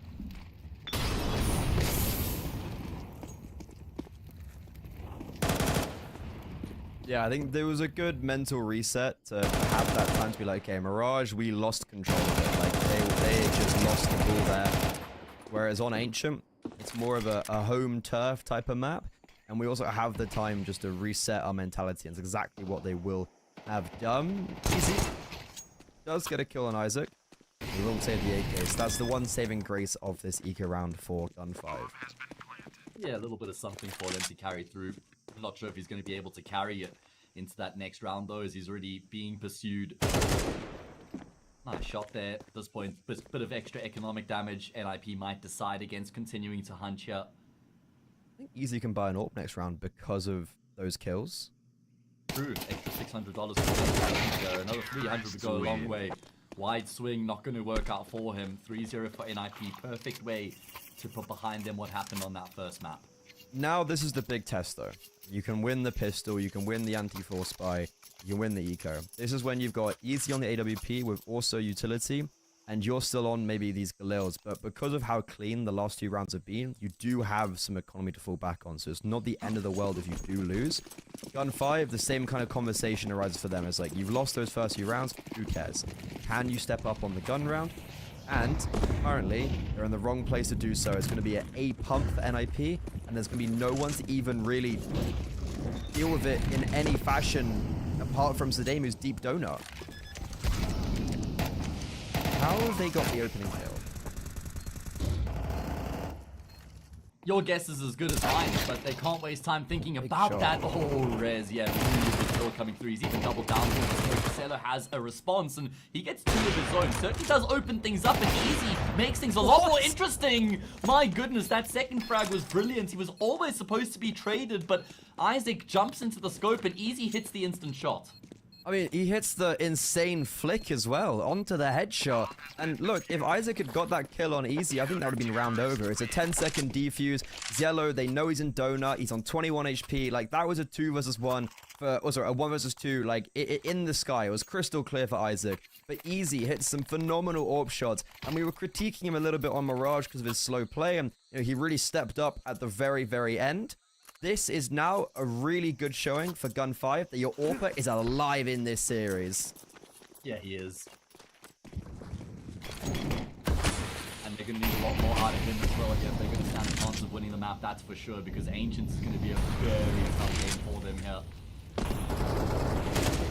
Either way, showing they can go toe-to-toe, not pulling any punches as well, looking to get into the faces of NIP. Such an important hallmark of a successful CT side on Ancients is a team who's happy to get, make early plays, take initiative, contest the map at the start of the round with those sorts of plays.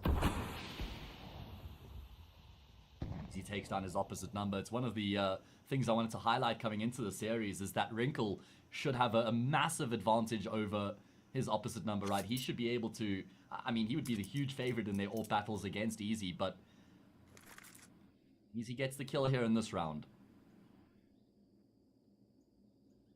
We were talking about consistency of frags and how we were like, oh, Tinir, like, we've never seen him, like, did he ever get more than 3 kills? And, like, that's even more impressive that he was able to do so well by just, like, plodding along. Wrinkle was actually one player who I feel like was more on the... He got those big multi-frags in a couple rounds and then was not as consistent. And I think for Easy already, like we've seen 2 big rounds from him. We might see another because this B-bomb site is looking a little bit scary. Yellow only able to get 1. It's a 2 versus 2. S-Dime in quick rotation. Can't deny the bomb. Easy does have this nade and Molotov. Just going to scope in. Oh my god, what a shot from Maxter.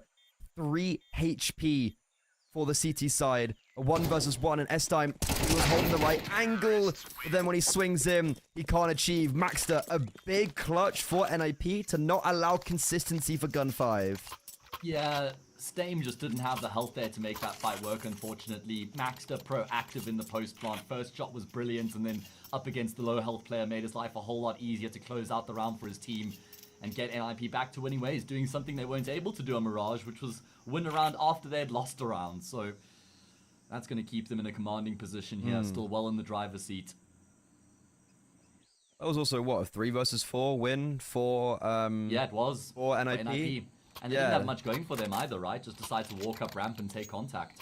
Yeah, like, I don't think it was that of a, like, they just isolate one player in cave and one player on the site. So for Gen5, you then have the conversation of, like, how are you just not playing together on the B bomb site there? And, like, how is that the issue of the round? Like, you have the majority of your forces in one area, and that's the problem. So NIP, big success right there, and it's continuing their early streak on Ancient.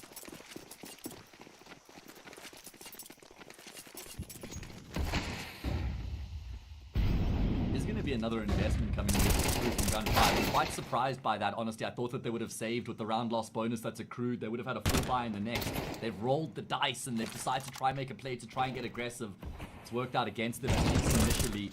Easy should be able to pick up the M4, but there's actually kills being found in towards mid, and they're going to disengage straight afterwards. That means there's no chance for a trade. I actually like that decision. I really like that decision from Gen5. I think now they realize they have the advantage. They can play more together on the extremities, and currently they're favoring that B-bomb site. They're hoping that NIP come up lane, they go through ramp, and I think that's not going to be the case. They could still go B. They're playing as a 3-man contingent through Red Room. Easy will be the first contact. There's no sense of a trade right now for him. He has to at least get one, and he will. Multi-frag included. Isaac does trade. However, he's in now a spot of cover. S-Time spotting from long. He equally falls. And you can see both Celta and Tin Air have to split up because they're not actually sure where he could be. There is this confirmation he is towards B now. Taps the bomb. Realizes there is one towards cave. Re-sticks it. Needs to be careful of the spam. Will get away. Question is, does he expect Celta so close on the ramp? And also, does he expect Tinner to walk through the smoke? He expects neither.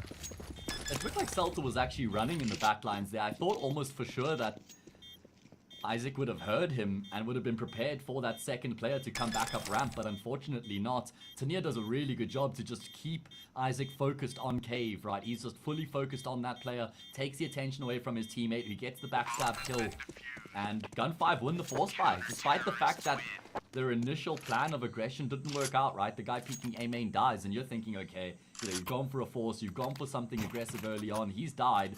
That's probably just where the round ends, but the second wave in towards mid gets them back in it, and they get the points on the board. And actually, they've done enough damage here to NIP's economy to send them into eco territory.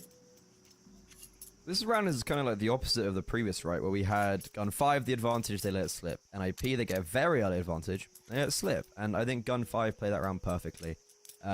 Also, Easy's double was just really important. I think if he'd got one, that's kind of what I was saying. Like, he had to get one there.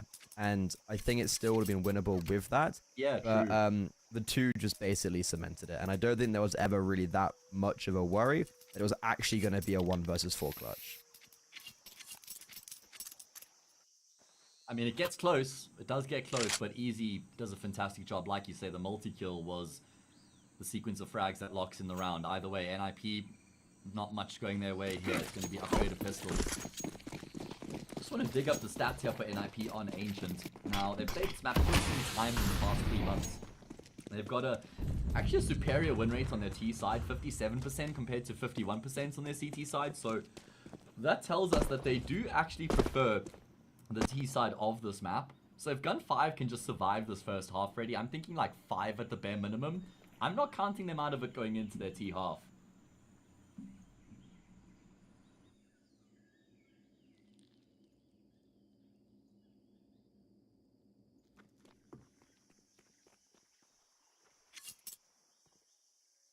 I saw Gun5 yesterday on Ancient. They weren't great against Amcal. But they literally played 2 series. Like, when I say back-to-back, I mean like 5 minutes between them.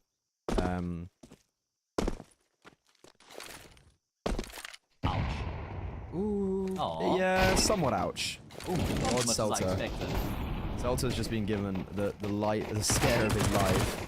But I'd hope to see Xielo maybe farm up a little bit with the 79. Oh, we actually didn't get any. Okay, let's keep this clean now. Let's not overextend, and we don't. Okay.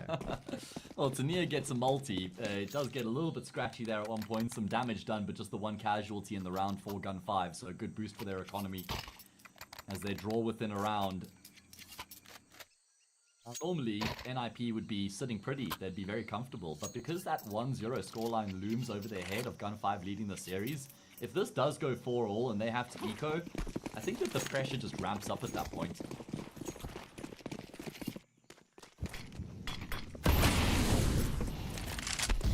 What's the plan? I always like to see what a call is from an IGL in these sort of rounds where you kind of have to win the round just to... It's not like you've got rounds to play with, where you can try something cheeky, you know, something different out of the ordinary. Where you want to bring your reliable strats to the table. Your percentage-based plays is what I like to call them. You should be an analyst. Mate.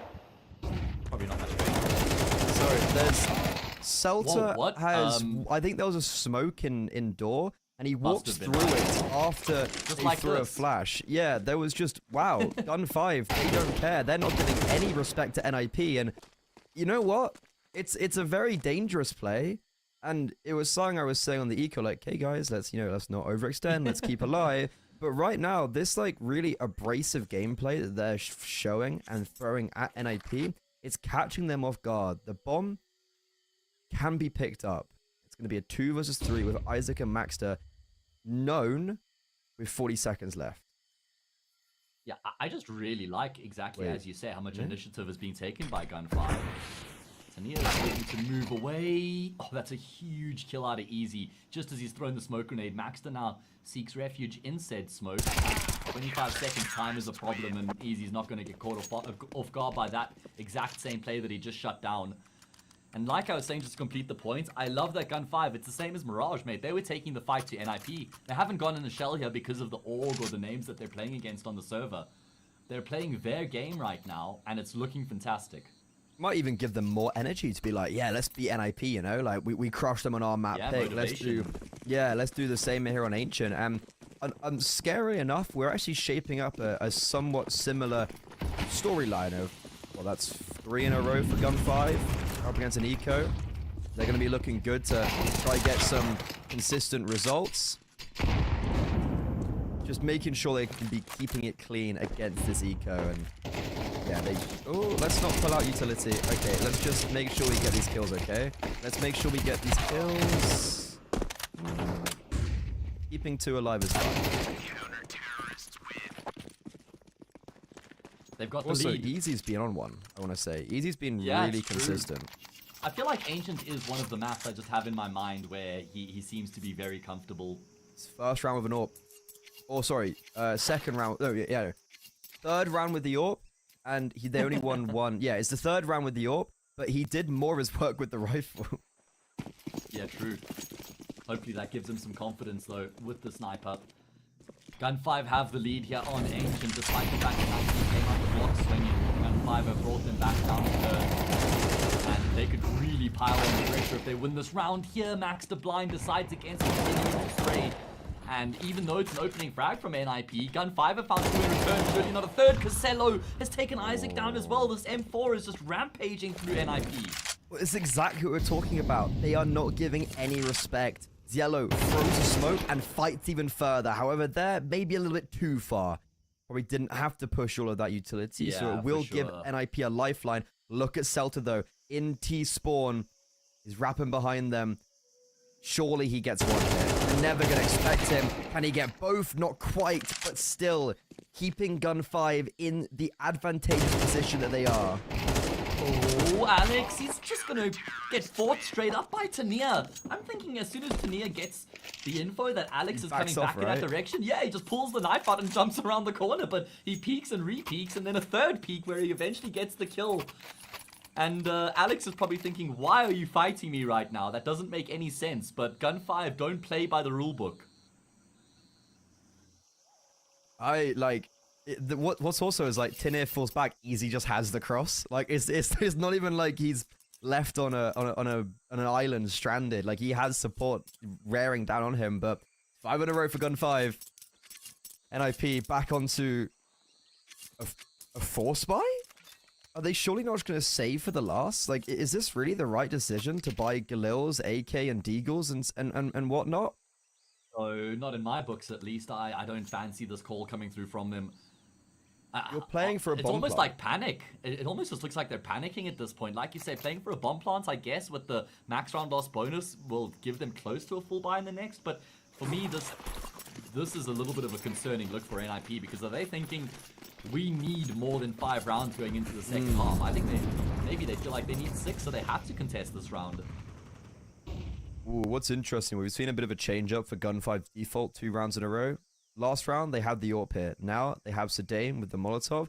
And this is a bit scary when you're jiggling this angle, because they can kind of beat you to the punch. But he gets that smoke down as soon as he even hears, I think, the utility coming in. They have no mid-control Gen5, so they are cautious of a player coming through donut. But these defenders are doing really well with their util just to not allow them to come through. And they're peeking one by one. Flashbang's ineffective. And also now there's a third player. Tinir is here for the fun. And then 4 versus 2. So Dave is on for the ace. He's been brought in to this roster, newly picked. And the Kobe to end it all off. 5 kills to shut down the A attack. Oh my goodness, NIP were playing for a plant there, like you say, and you know what? The investment actually looks... Where did they get all this money from? Did we miscalculate something? No, I don't think we did, because the reason, like, they have AK, sure, but they have, like, little, it's a lack of util. Wrinkle only bought 2.2k, like, they were on $700, so it's plus 3.4k, Okay, so they get, like, 4.2. Kept a little bit in the bank. That They makes kept a lot more little sense. bit, but it's still, like, you come into this Okay. round with not a full buy.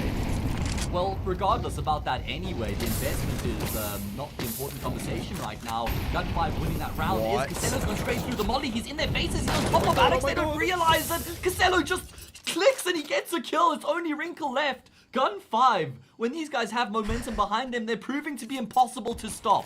Nothing can get in their way. They're an immovable object right now. Gen5, it's going to be 7 rounds in a row.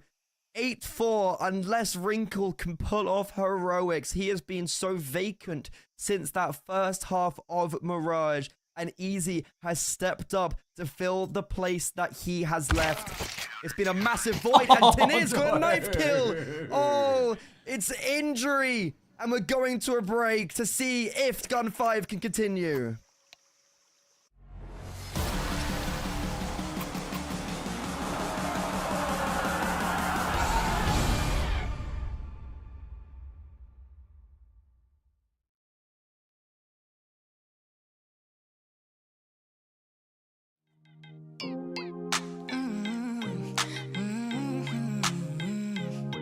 So you say you got a new one.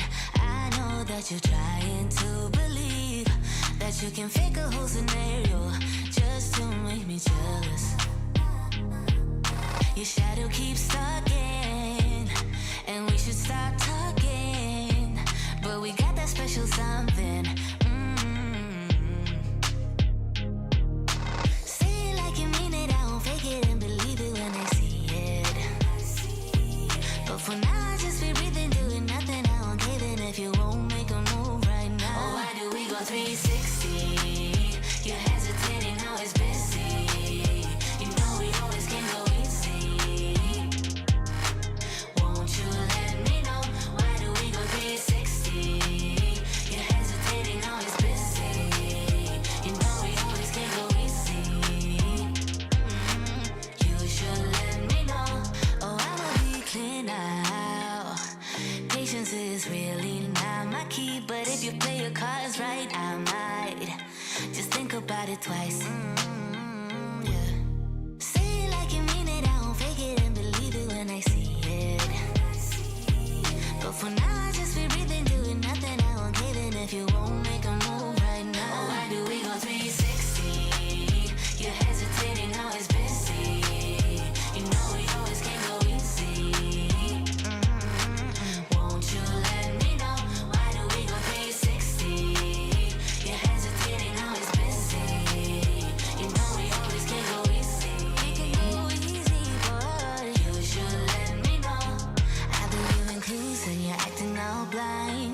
make some moves, but you're staying behind. How come you don't get it when I say it like that?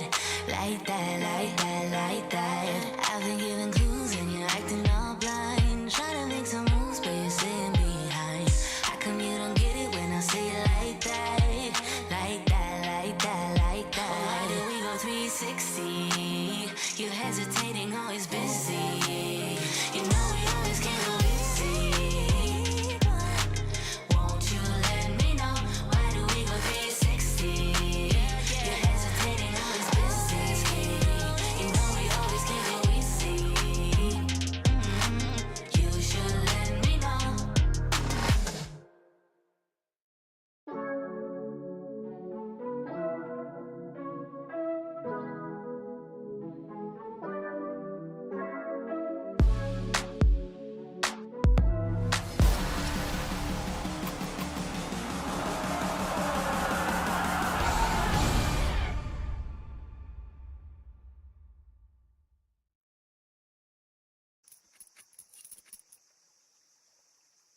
Freddy, nor me, nor anybody watching the stream ever expected to be in this position right now. It's the second map, and we're about to get into the second half. Gen5 are currently leading not only the map 8-4, but the series 1-0. Freddy, they are 5 rounds away from 2-0ing NIP here in the ESL Challenger Atlanta European Closed Qualifier. Surely that's not about to transpire. From coming from the open qualifier, no one expected this game to be in any way, shape, or form the manner that it is. They looked lights out after those first few rounds, and it's identical to what happened on Mirage. A pistol round win right now for Gen5 could just be it, and a knife kill in the final round of that first half. Insult to injury. I got it right this time. Yeah, that was insane. I mean, that was literally just to add insult to injury because, well, it was the last kill of the half. There was no economic gain at all there for Tania. It was just, pain. That's all. NIP, it's certainly a feeling they'll be familiar with lately, and not just in this series.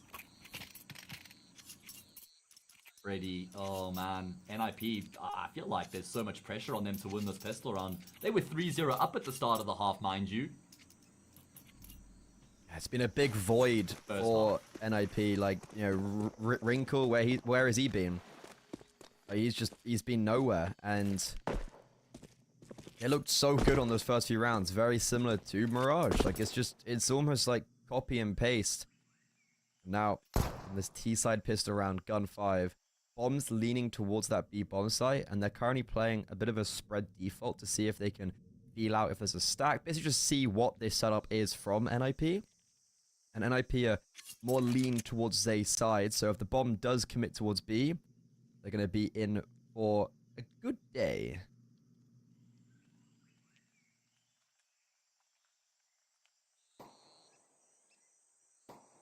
That's what they're hoping for.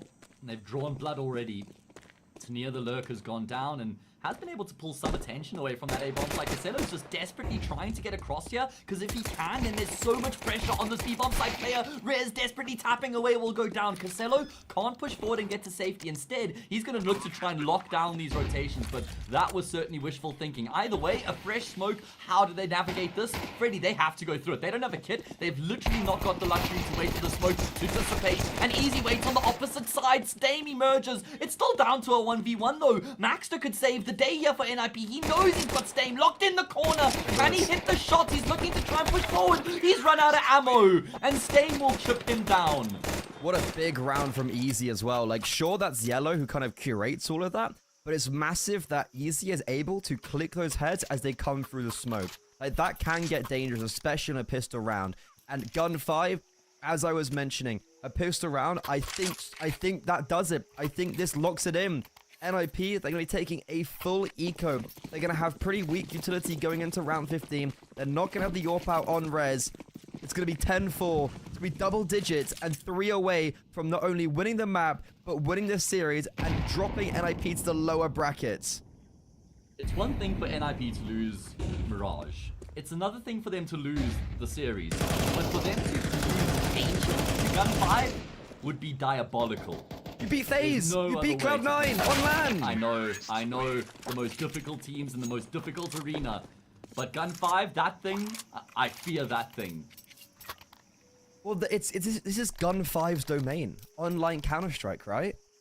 Like, this is what they can do. This is how they succeed and get to some of these better teams, catch them off guard, maybe being a bit of more of an unknown entity, and giving them also no respect. And I hope that doesn't turn off now. I hope they continue in that theme. But NIP, they're going for the SMG purchase. We saw Furia do this, I think, as well. They were the first team, but you don't fully invest. You just buy the SMGs, and if you lose, you can fully invest in the next round. And they actually get the opening kill. Does come at the cost of a lot of HP, but Gen5, a good reaction now over towards his A bomb sites.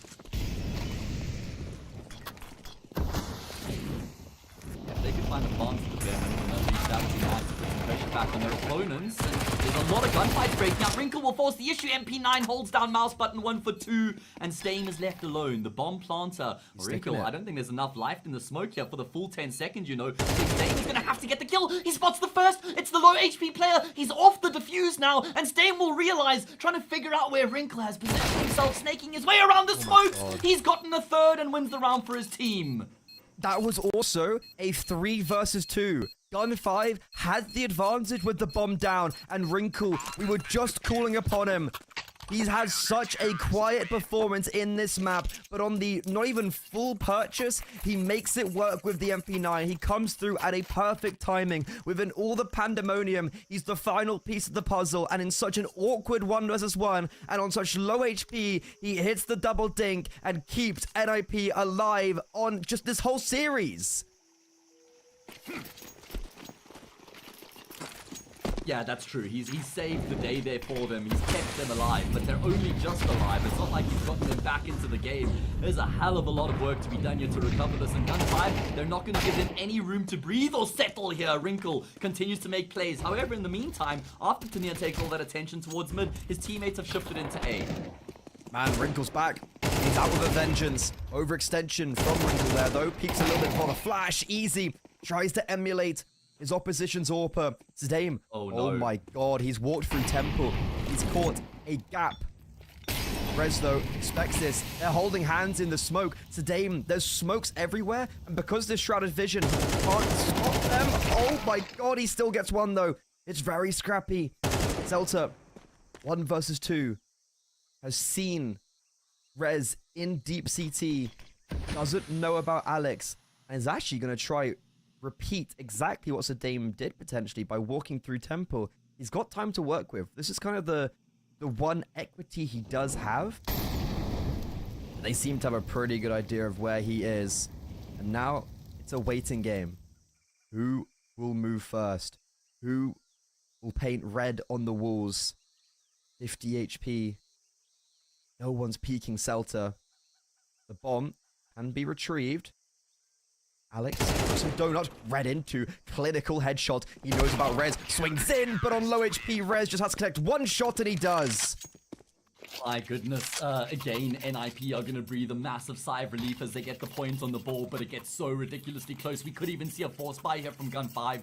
I wouldn't count that out because they know the CT economy is in the dumpster right now. Easy did buy up for a moment, but sold the gun straight afterwards, so looks like they will settle for the save, but oh my goodness, Gen5, they're just breathing down NIP's necks right now. And these are rounds in which NIP are finding opening kills, and they're still getting ridiculously close.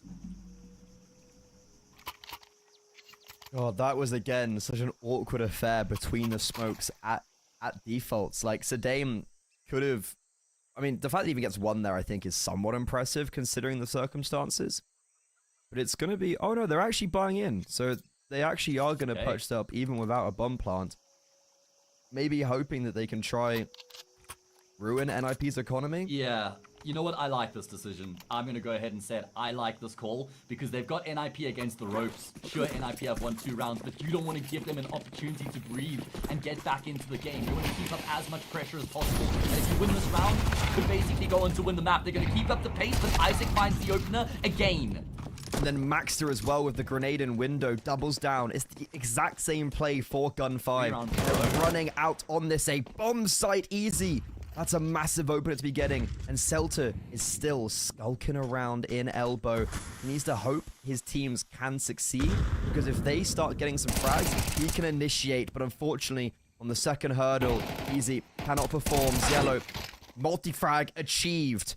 Celta won't be able to do anything with his position, but at least can come and could join himself with his teammate. Wrinkle just getting aggressive, pushing smokes. Again, we enter a 1 versus 1. Alex towards Temple, Celta towards Donut, and the bomb is dropped in A main. So much time left in the round for this to marinate as well. Alex surely has the advantage, right? Surely. Oh my god. Oh my god. I can't believe it. No one spotted. The timing's so ridiculously close. Yeah, no one spotted, but Alex is in a really good position just being able to play around this box right now. Time is going to start to become a factor because Celta's going to walk his entire way through A main here. And Alex is just second guessing himself at this point, wondering what on earth is going on. And has he actually seen the bomb? I'm not sure if the bomb is just tucked behind the wall there or not. Surely, he wouldn't still be here if I think that wasn't the case. Celta, though, will retrieve it. And Alex has completely tucked. Peeks out. Doesn't see anyone A main. Knows the bomb's been picked up. And Celta, blindsided. Another clutch going in favor of the Swedish core, keeping them alive. Isn't that 3 consecutive 1 versus 1s now? It is. It's so rough for Gen5 that they haven't been getting bomb plants in these rounds that they're losing, though, because the next round would look so much better in terms of the investment. Now they will have to just settle for a save. They don't have any other option available. So NIP have weathered the storm, and finally they will get a chance to just catch their breath. In kind of classic fashion, right? This is going to be where the Tech 9s get like a double entry or whatnot. But god, NIP, you can see it's emulated by their lack of economy. They have no money on anyone apart from Maxter. They have real cracks in the utility, but luckily, as we've kind of mentioned, this is the one round where you try and stabilize. It's also just consistent opening kills for NIP, very similar to this one. Yeah, pretty much every single round has the luxury of the opening frags, and Rez is just marauding his way through this round as well, yeah. Picking and choosing fights, he's just bullying these pistol players right now. And NIP are going to draw within 2. I think Gen5 have missed their opportunity to close this map out, and now NIP have gotten into the groove. I'm backing NIP to get the job done from here, man. I don't know if I'm completely backing NIP, but I do agree with the sentiment that Gen5 had a very good chance, and we're kind of like in that driver's seat, and they have lost that. I will agree with that. I'm just not too convinced on if it's going to be like an NIP full-out victory, because at the same time, we've yet to see like a proper gun round from Gen5. Like, they've always had something missing, right? So this is, as we come into round 19, this is actually the first round where we're like, you know, easy on an AWP. Both sides have the weapons at their disposal.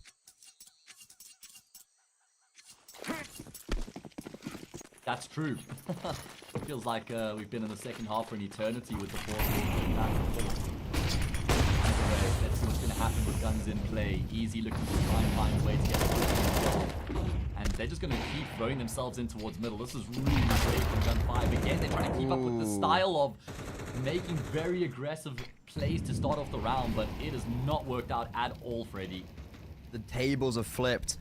Long lost is a knife kill to give yourself 8 rounds. New Dawn is setting over NIP, and it's one of ferocity. It's almost like they're just doing the Gen5 strategy, right? Like, they're the ones getting aggressive in middle. They're the ones pushing out, and the bomb is over on lane, but the other 2 for Gen5 are over on A. And also, Rez has just walked past Tinir in the smoke. This is such a weird round. I'm not a huge fan of how they're not playing this together, but Tinir might be able to try and clutch something up if he's able to just get this frag on Alex, or he might even have to. There it is, clean as well. Molotov to block off Rez. Rez would have been perfect now to come through cave, but unfortunately he's repositioned. Easy's trying to hold the mid cross, and he could be in for a lot of success. There's the first, second, not dropped. Tinir, 1 versus 3. Needed that second frag so damn badly, and Maxter's just got the luxury of waiting here for the smoke because he's still just allowing for his teammate to join up with him on the retake. They're both going to go back around ramp, so Tinir will be out in the open once these players push up into the bomb site. Off in the corner, they have got kits between them, and they've got the instant kill as well. Threat alleviated Round found, 10-9, NIP draw within 1. The craziest thing is that round is just all dependent on Easy getting 2 kills towards middle. Like, that one, unfortunately, was not enough. He had to get both of them, but Gen5, a bomb down does mean they can get a full investment, and I don't think I anticipated that round to get as close as it did after the 2 really early opening kills for NIP. So for Gen5, we need to figure out how to deal with these early few stages, because their sequences have been littered with them losing the opening kill. Yeah, that's true. They've had really tough time to try and make these rounds work because they're constantly losing an early pick. And Wrinkle's gonna look to try and force that early frag to boost up the rebuff. The smoke will get one, but Baxter responds. Revenges his teammate and goes one step further by finding that second kill, and he's not done just yet either. Great support, and he's ignited. The passion inside of him gives 4. Tinner, the final man up on the chopping block, finally dispatches of his opposition, but Max has done so much in this round.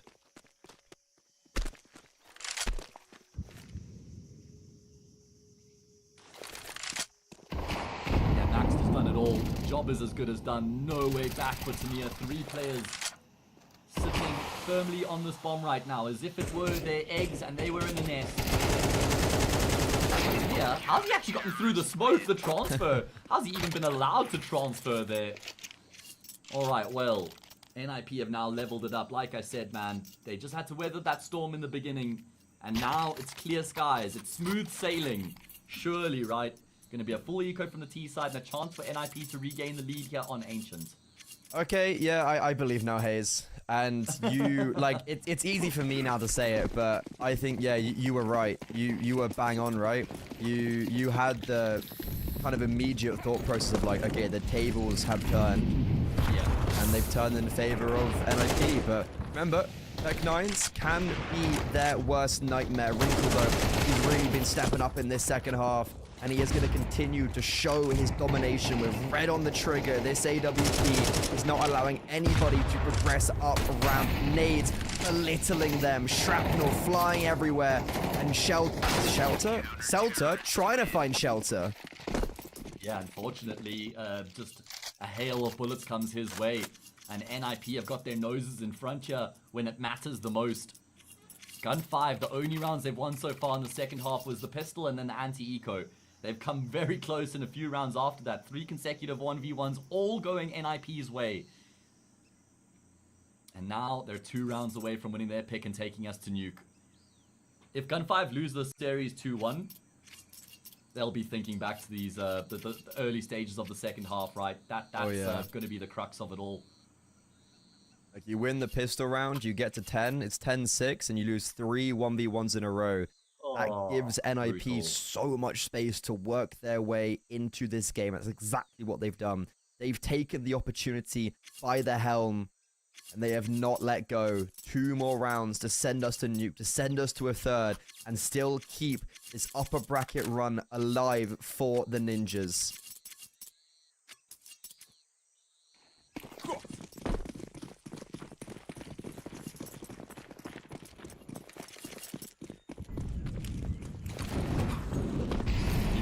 Final nail in the coffin here if they win this gun round and deny a bomb plant. Gen5 going back to the same plan, except this time, Casello has just demolished the Twitch players. There's a 3rd here as well, and eventually Casello's reign of terror will be brought to an end. But he's done the damage here. He has done enough to give his team an advantage. He's also brought down the brightest sparks. He's brought down Maxter, he's brought down Wrinkle. Those are 2 of the big names that I was saying that have been so damaging towards Gen5 in these past few rounds. So, massive frags for him. He's also created a void on this B bomb site. He's kind of sent the rotation scrambling. And that means if Gen5 commit, they'll be blocking both of these defenders outside of the utility. Ooh, Alex has been spotted. That gun barrel. Celta now is just saying, wait, I have the play. First decapitated. Will they expect res? Wait, they're not clearing him. Bomb can be denied. He can't hit the spray, but he still is able to claim 2. Pin it off the bomb, trying to dispose of his opponent. And Isaac as well, now quick on the flank.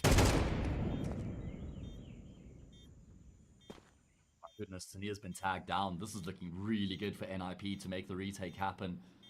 Gen5 were on course to level it up, and this flank from Isaac is going to go completely unexpected.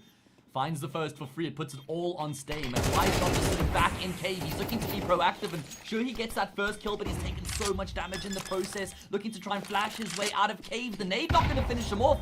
Oh, it does, because he goes back in that direction like a magnet. Hayes, that was what, a 4 versus 2? And I literally said they're not going to clear res. Oh, sorry, it's a 4 versus 3.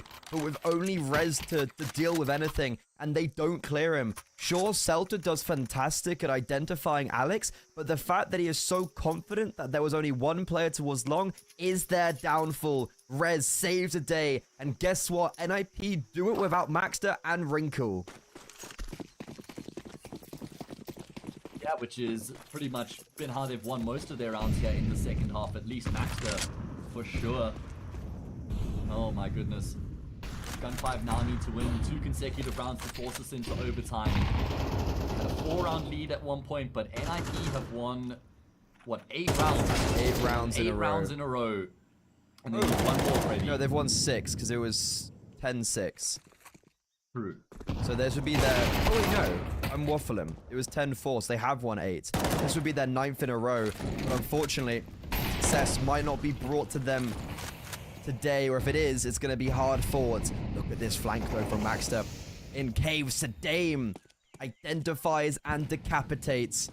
This is going to be 11, finally breaking that streak. Because what's really interesting is we had 9 in a row for Gen5, and then we've had 8 in a row for NIP. It's been a game of just one side takes the momentum and runs away with it. Finally, we're seeing a breakup in that theme, unless this crazy 2 versus 3 retake is possible. Now a 1 versus 3.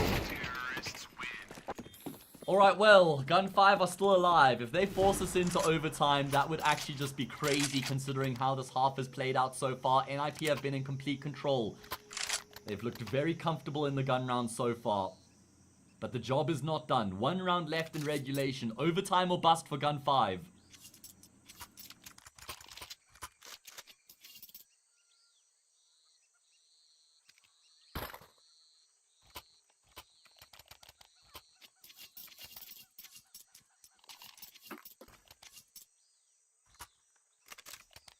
I feel like we're going to OT, Freddy. I think, yeah. I think that's like, you can almost see by the fact that NIP have taken a tactical timeout there, that they're like having to collect themselves. I could imagine there was an ounce of overconfidence arising them, where they have just won 8 in a row and they were looking to complete the 9th, put the kind of icing on the cake. However, it's not fully cooked. Need to put it back in the oven. It's Gen5. They want to force us into a new birth of gameplay. They want to force us into overtime.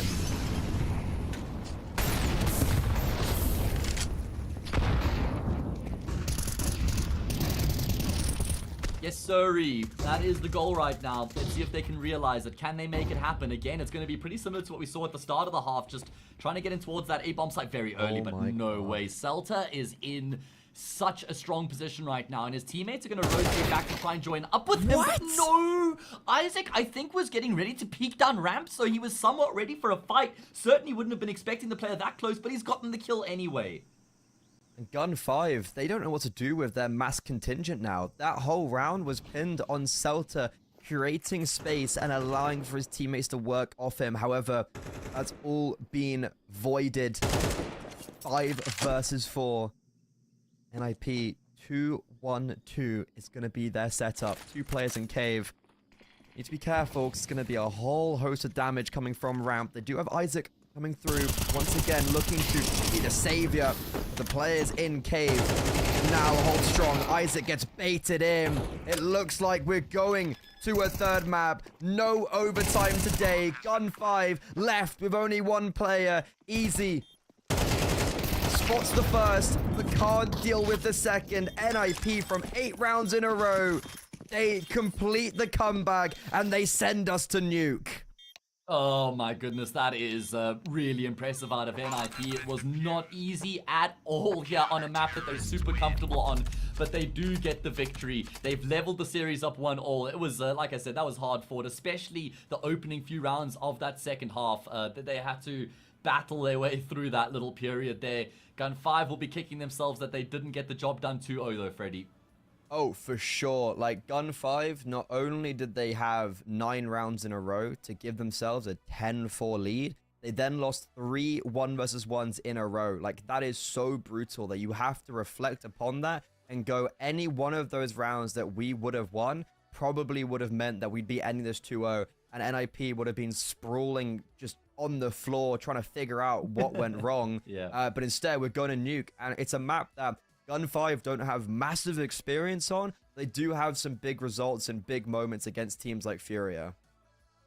Was a while ago though, and I feel like NIP have tightened the ship up. The individuals are looking better, the team is just playing better. They're winning out these rounds that are sometimes, you know, going the distance, looking really rough. They're still able to grind their way through, so there's certainly improvements coming through from NIP, Freddy.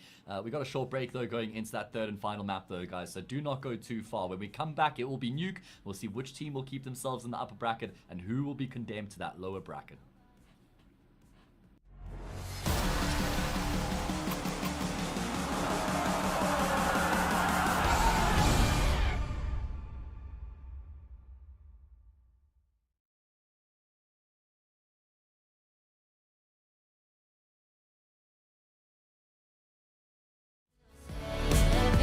The calm is just a memory. It's failing me, and I know I could never surrender. My beating heart, it won't give up. As long as I am here, I'll never stop. They say I can't, I say so what? Just watch me go like a supernova. My beating heart hits like a drum. You know I run through life forever, yeah. They say I can't, I say so what? Just watch me go like a supernova. Light up the dark, I'm superhuman. I'm spreading stardust into oceans. I wanna go up high and close my eyes to places nobody found. I'll never come down. Suddenly, the heart and chest feels heavenly. The calm is not a memory. It's here with me, and I know I will never surrender. My beating heart, it won't give up. As long as I am here, I'll never stop. They say I can't, I say so what? Just watch me go like a supernova. My beating heart hits like a drum. You know I run through life forever young. They say I can't, I say so what? Just watch me go like a supernova.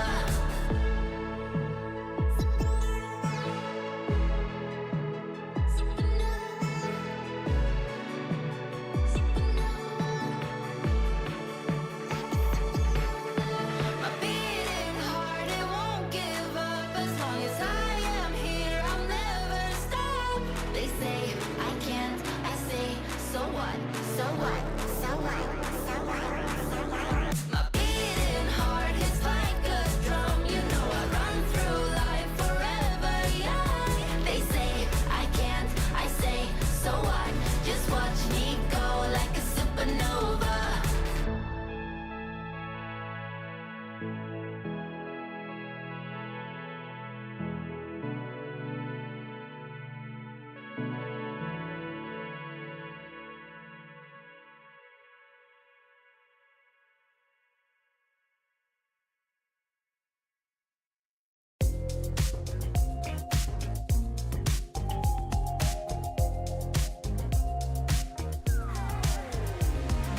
Ooh, I can't stop this feeling. It's setting all my doubts on fire. Ooh, like you won't believe it. Won't let a moment pass me by. Too late, can't win. I'm giving in, 'cause I can feel something coming over me, holding me till the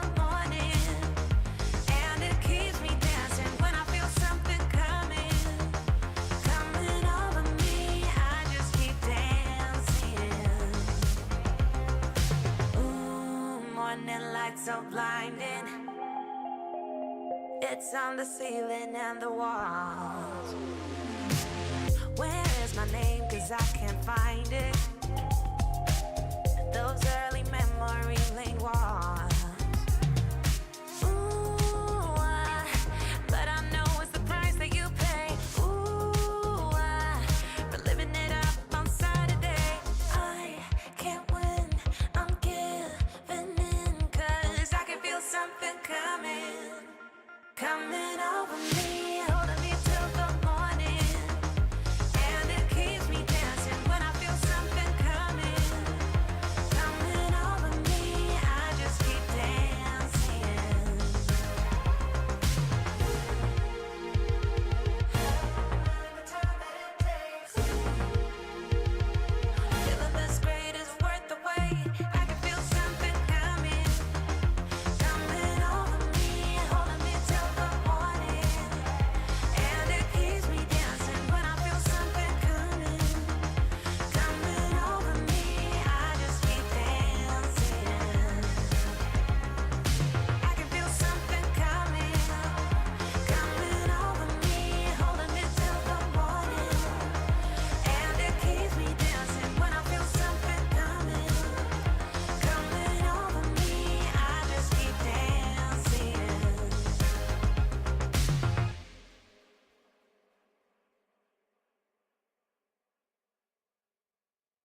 dancing to the beat.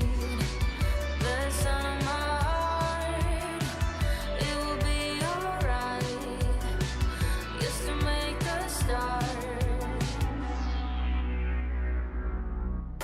Feel it close to you, like a wind. Say it again, set me free. Feel it close to you, like a wind. Say it again, set me free. Set me free. Set me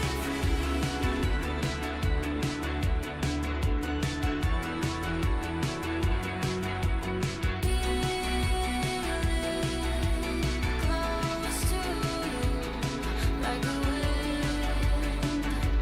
Say it again, set me free. Feel close to you, like a wind. Say it again, set me free.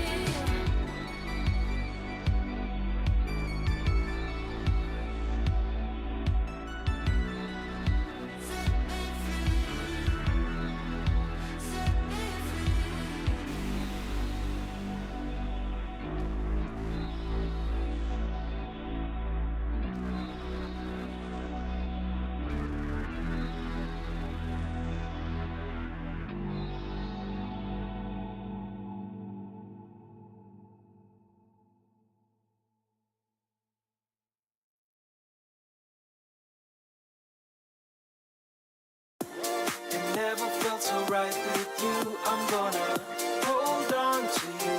Hold on. Hope you feel the same way too. I'm gonna hold on to you. Kick back, relax, there's no rush. And wrapping things up for good. Feels like you're my first crush. Back then in the neighborhood. Higher we fly, higher, the beautiful things you do. And higher we fly, desire, these moments just with you. With you, with you, with you, with you, oh, with you, with you, with you, oh, with you, with you, with you, oh, yeah. Never felt so right with you. I'm gonna hold on to you. Hold on. Hope you feel the same way too. I'm gonna hold on to you. Hold on. It never felt so right with you. I'm gonna hold on to you. Hold on. Hope you feel the same way too. I'm gonna hold on to you. Hold on. I can't believe it's so true. Whenever you touch my hair, I'm feeling closer to you. Nothing else can compare. And higher we fly, higher, the beautiful things you do. And higher we fly, desire, these moments just with you. With you, with you, with you, with you, oh, with you, with you, with you, oh, with you, with you, with you, oh, yeah. It never felt so right with you. I'm gonna hold on to you, hold on. Hope you feel the same way too. I'm gonna hold on to you, hold on. It never felt so right with you. I'm gonna hold on to you, hold on. Hope you feel the same way too. I'm gonna hold on to you, hold on.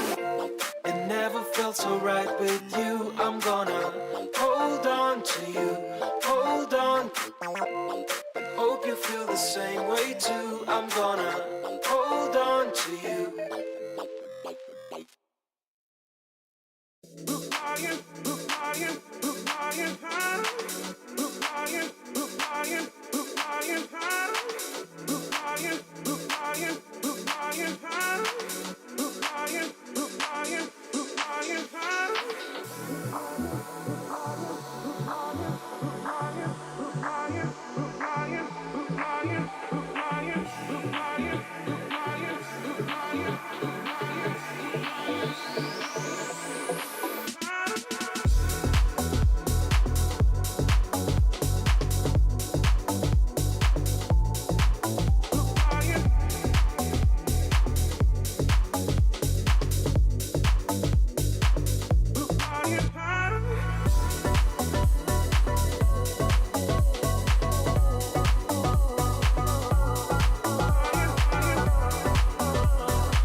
that same old feeling.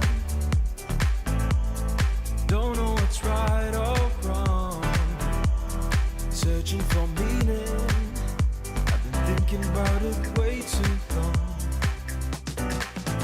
So whatever you long for, don't give up along the way. Don't give up along the way, you know, and cherish the moment. Come on up and just let go. Come on up and just let go.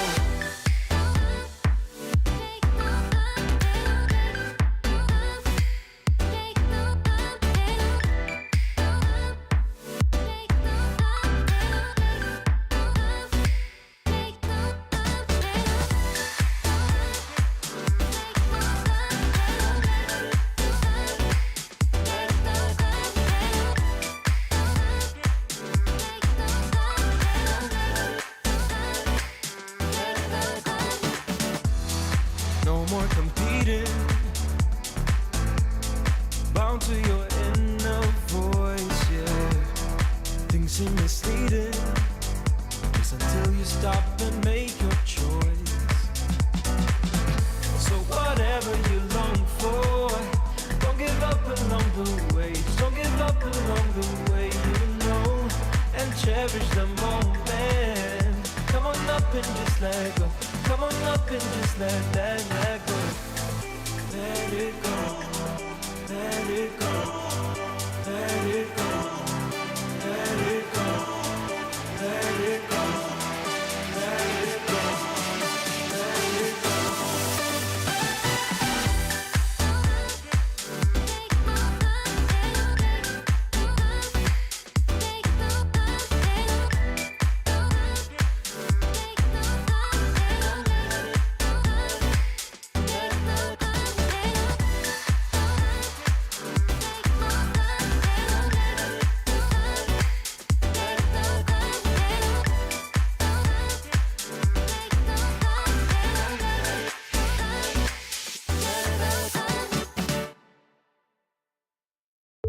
It's a beautiful life.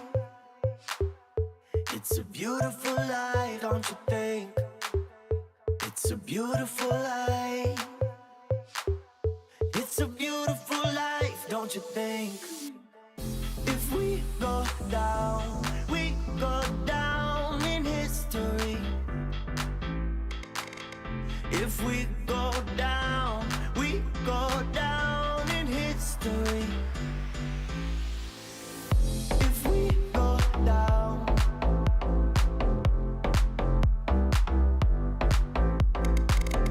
if we go down,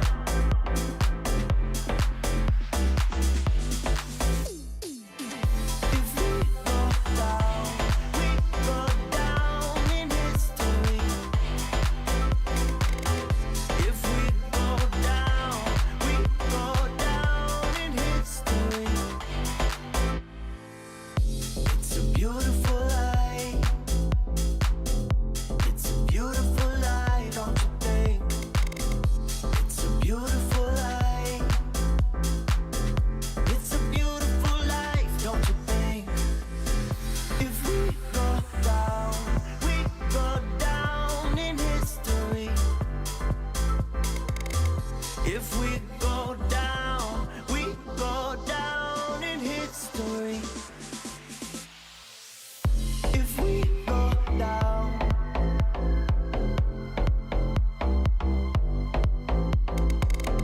if we go down,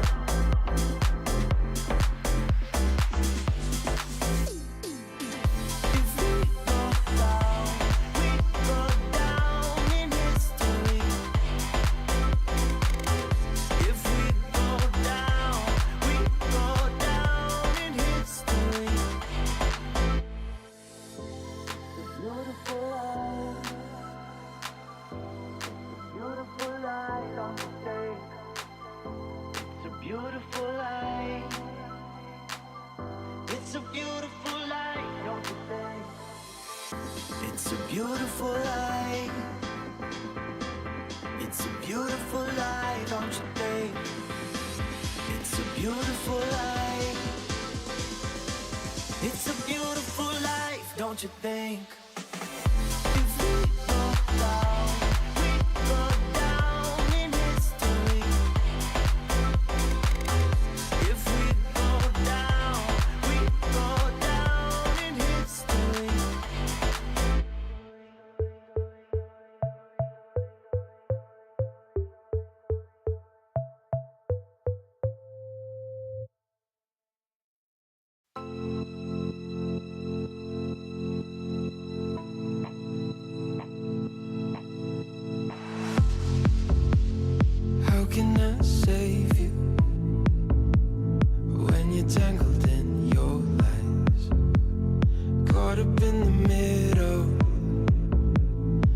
I can see it in your eyes.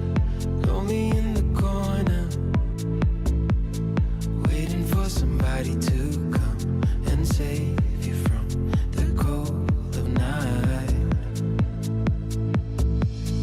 Easily, we've been falling in disbelief. I think I'm ready for another try, but this feels like the last time. So why did you say goodbye?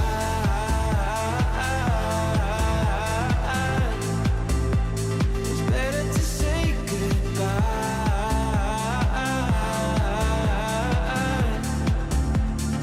Why did you say goodbye?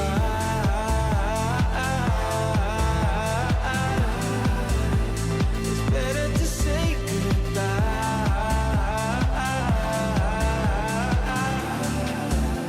So why did you say goodbye?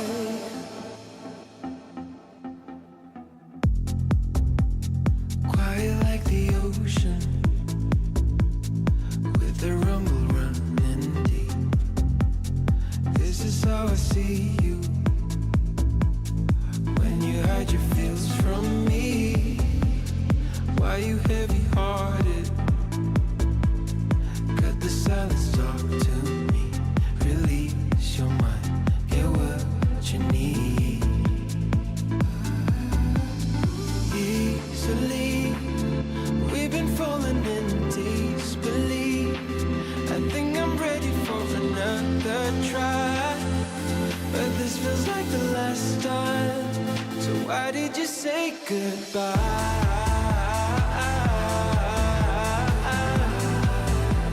It's better to say goodbye.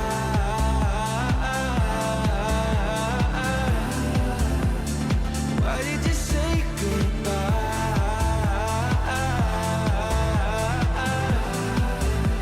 It's better to say goodbye.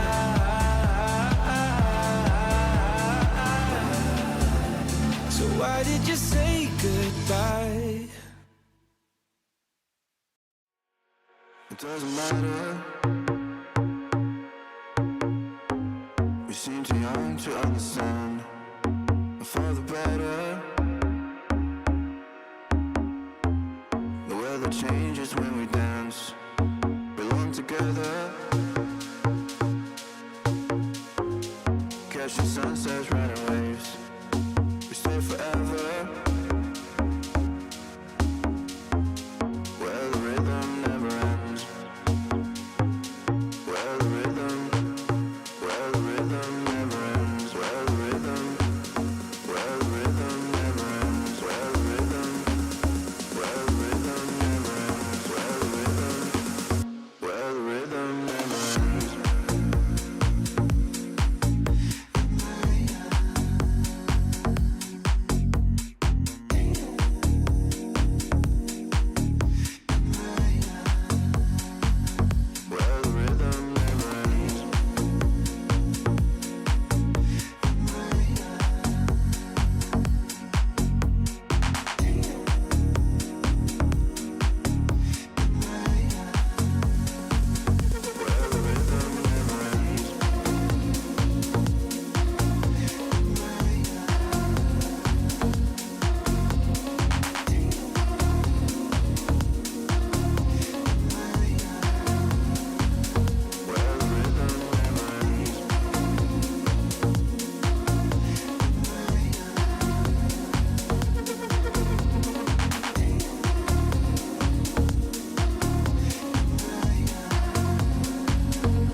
It doesn't matter. We seem too young to understand. For the better, the weather changes when we dance. Belong together, catching sunsets, riding waves. We stay forever, where the rhythm never ends. Where the rhythm never ends. Where the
We go off in the night. We leave in the red lights. No, I need you to see right, but we go low.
I'm a wall of danger. I'm addicted to the wild and nature. If you give me your heart, I'll break it. I've been known to lie, I've been known to lie. I was sitting all alone on the sidewalk when you caught me by surprise. I'm a lone wolf, I die by my own rules. I know when to follow my prey, and now it's right in front of me.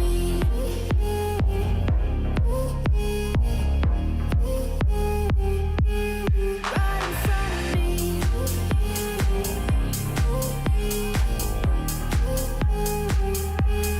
Right in front of me.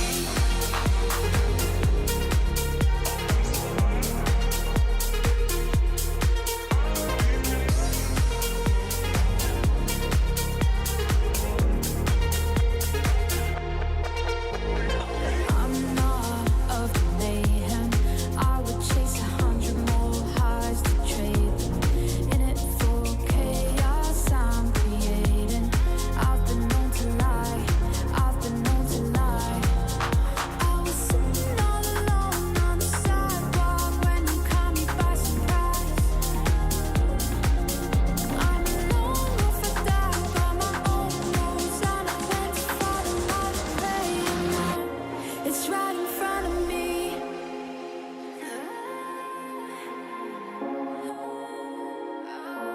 It's right in front of me.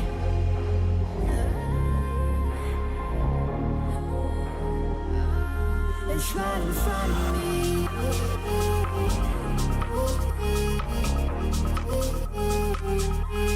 Right in front of me.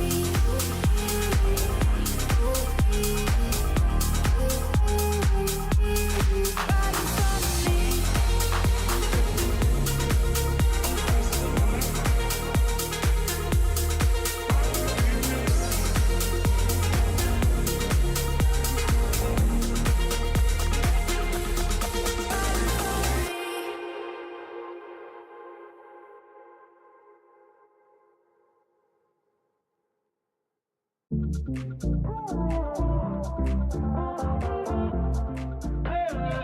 Give me some clarity. First time that we met not long ago. Before you had to get back on second of the day together. I remember when we talked till 3 a.m. Driving around in town in your old van. Tell stories about who we used to be. I still feel your touch though you're not here. Since you've been gone, you're all I see. Still hear your voice, why don't we speak? I'm running circles. Since you're in my life, I can get no sleep. If you give me a sign, I'll be yours to keep. Just wanna say you're mine and make history. 'Cause I've been playing blind, wasting all this time, yeah, I need clarity.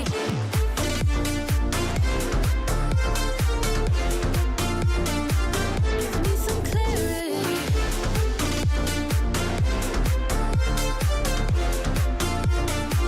Yeah, I need clarity.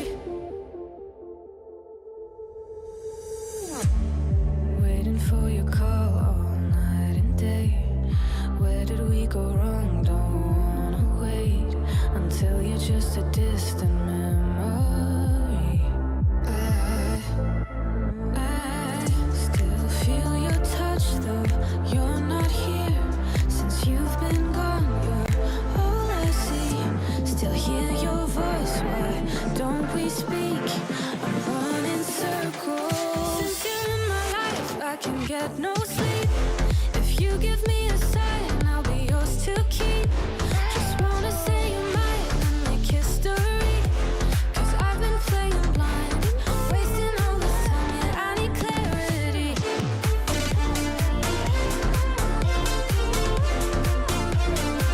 Give me some clarity.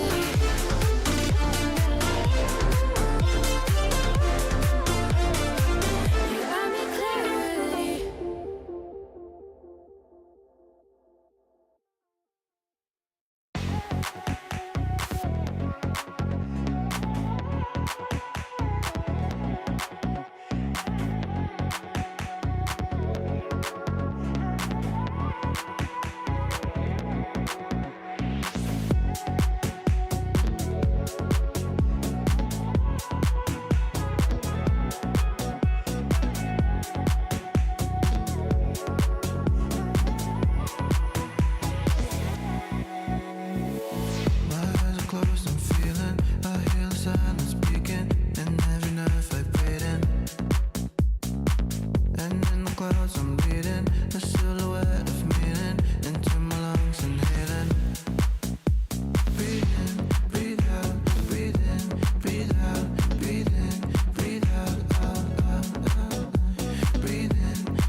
breathe in, breathe out, breathe in, breathe out, out, out, out, out, out.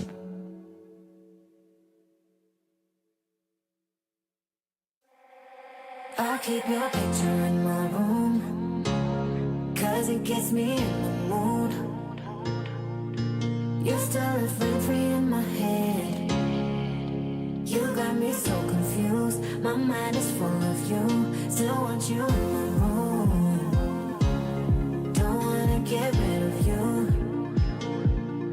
On my mind when I am up too late. You got me so confused. My head is full of you. You keep slipping away. I learned the hard way. But something's gotta stay. Don't let it go to waste. Do you remember all of the long nights, warm in my bed, nightfall to sunrise? That's what you said. You held me so tight each time again. I keep your picture in my room.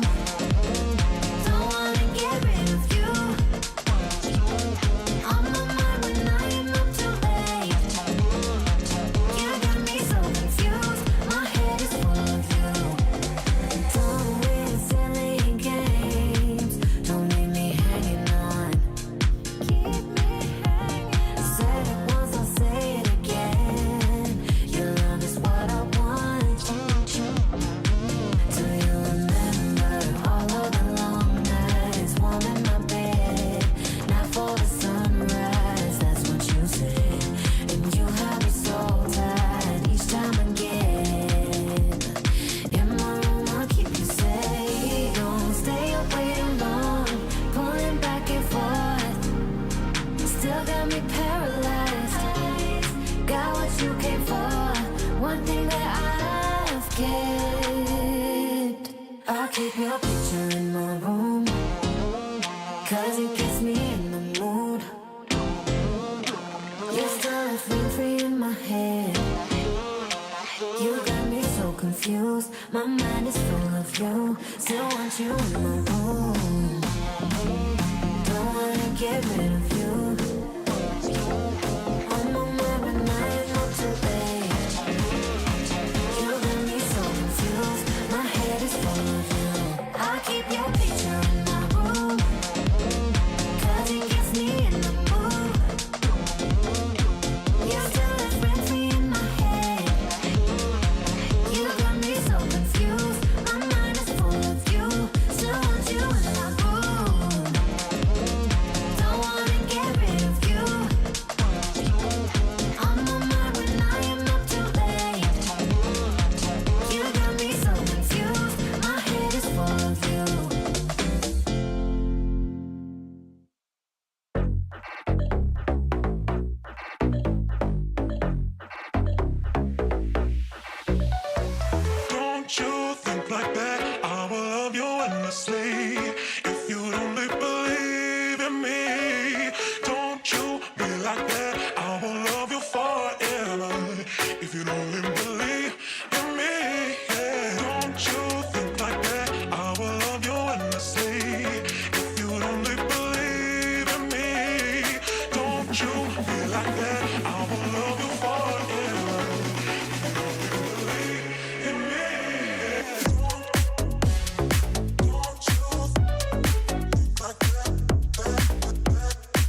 Would you give me all your love? Come and meet me in the middle, babe. And I give you all of my heart. If I meet you in the middle, babe, would you give me all your love? Would you give me all your love? Would you give me all your love? Would you give me all your love? Your love. Come and meet me in the middle, babe. And I give you all of my heart. If I meet you in the middle, babe, would you give me all your love?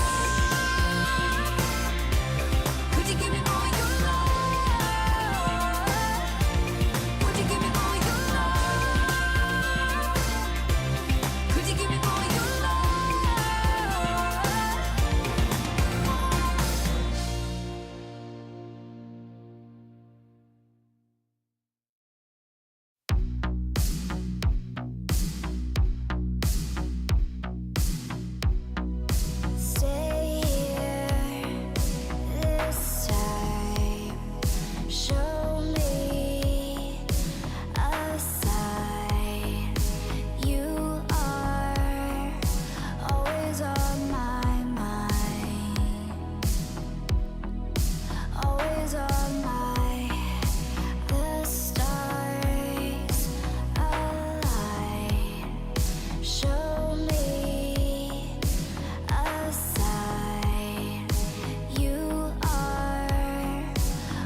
no secrets.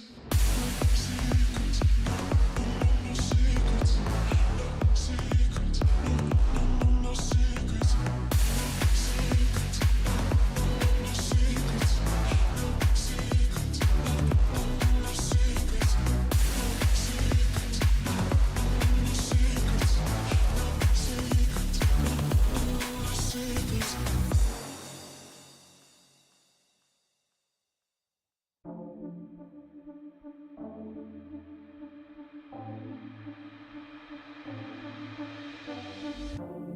Caught up in emotions, think I'm losing track. I need you to stay by my side. Feel like I'm floating, comfortably detached. Will you stay if I lose my mind? And I want to let go. Don't let me even if I try. But I need you to know that I don't wanna lose this high.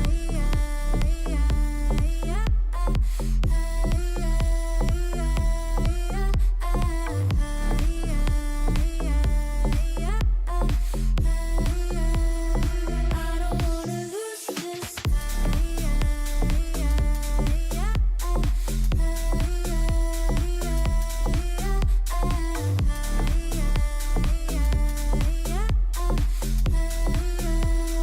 I don't wanna lose this, and I want to let go. Don't let me even if I try, but I need you to know that I don't wanna lose this. Scared I'm gonna break down, don't wanna feel numb. You're moving closer to my heart. All we have is time now, we can push our luck. Just tell me you won't fall apart. And I want to let go. Don't let me even if I try. But I need you to know that I don't wanna lose this. Lose this. Lose this. Lose this.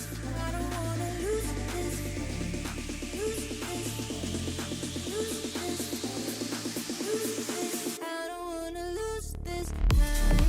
wanna lose this. I don't wanna lose this.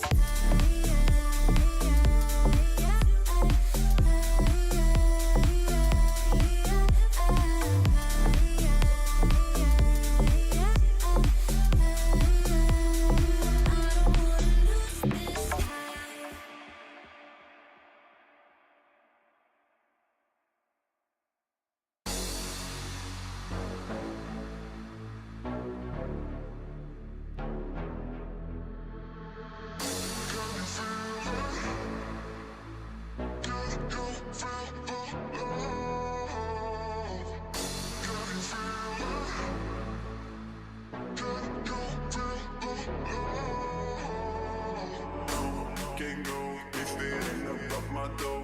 Don't go, my phone got my shit on the play mode. Don't talk no more. Yeah, I heard it all before. So cold, I'm froze. Only thing on me is gold.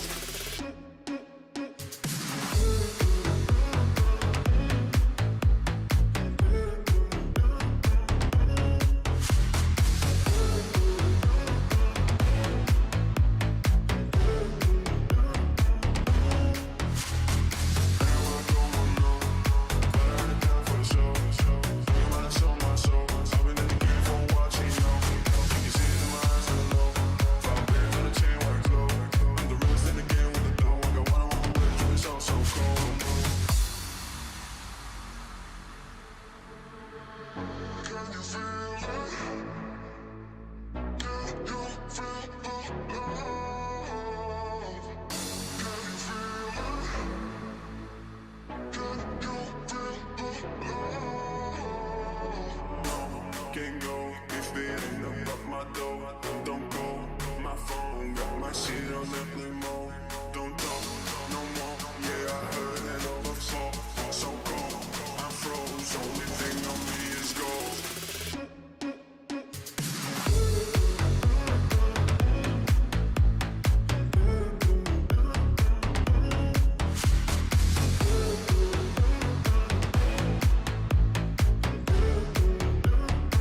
You got me feeling some way,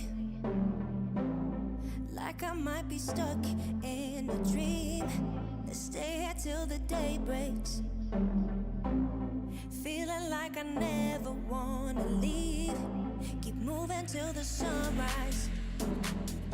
You're taking my mind out to sea.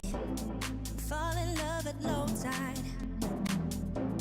I'm thinking we should never leave. So let's keep going till the night is almost gone. 'Cause I feel like singing Let's keep going till the night is almost gone. 'Cause I feel like singing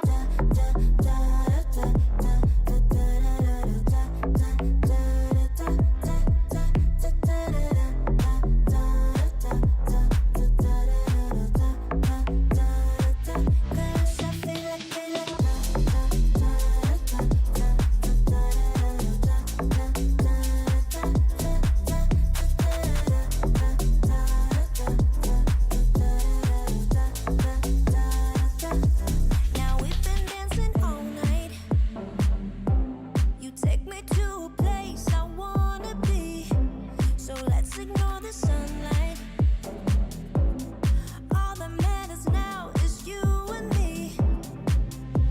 So let's keep going till the night is almost gone. 'Cause I feel like singing Let's keep going till the night is almost gone. 'Cause I feel like singing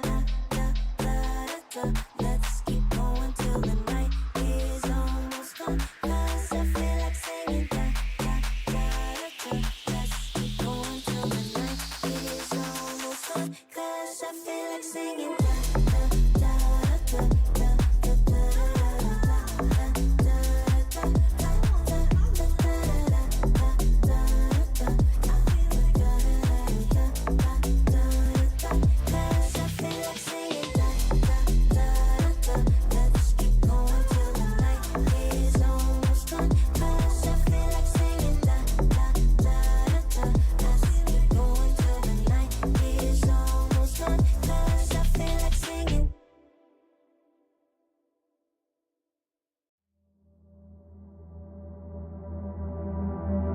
Is it wrong of me to think of you all the time?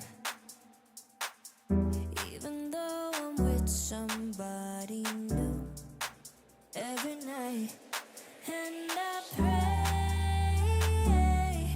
and I pray, and I pray that you feel the same way. Is it wrong of me to think of you all the time?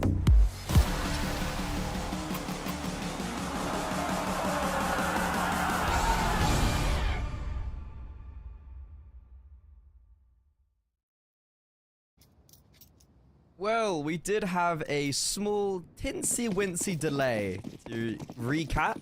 Gen5 Just a small one. dominated on map 1. Map 2, they were 10-4 up and then lost 13-11. So, not ideal. We've reset ourselves, maybe going into this third map with a long delay. It's starting off with 2-for-2 trades, but Wrinkle and Isaac, they come up the ladder, and alongside Maxter, they shut everyone down on the rotation. Well, we took a long time to get into this third and final map, but we haven't wasted any time actually getting things going here on this third map.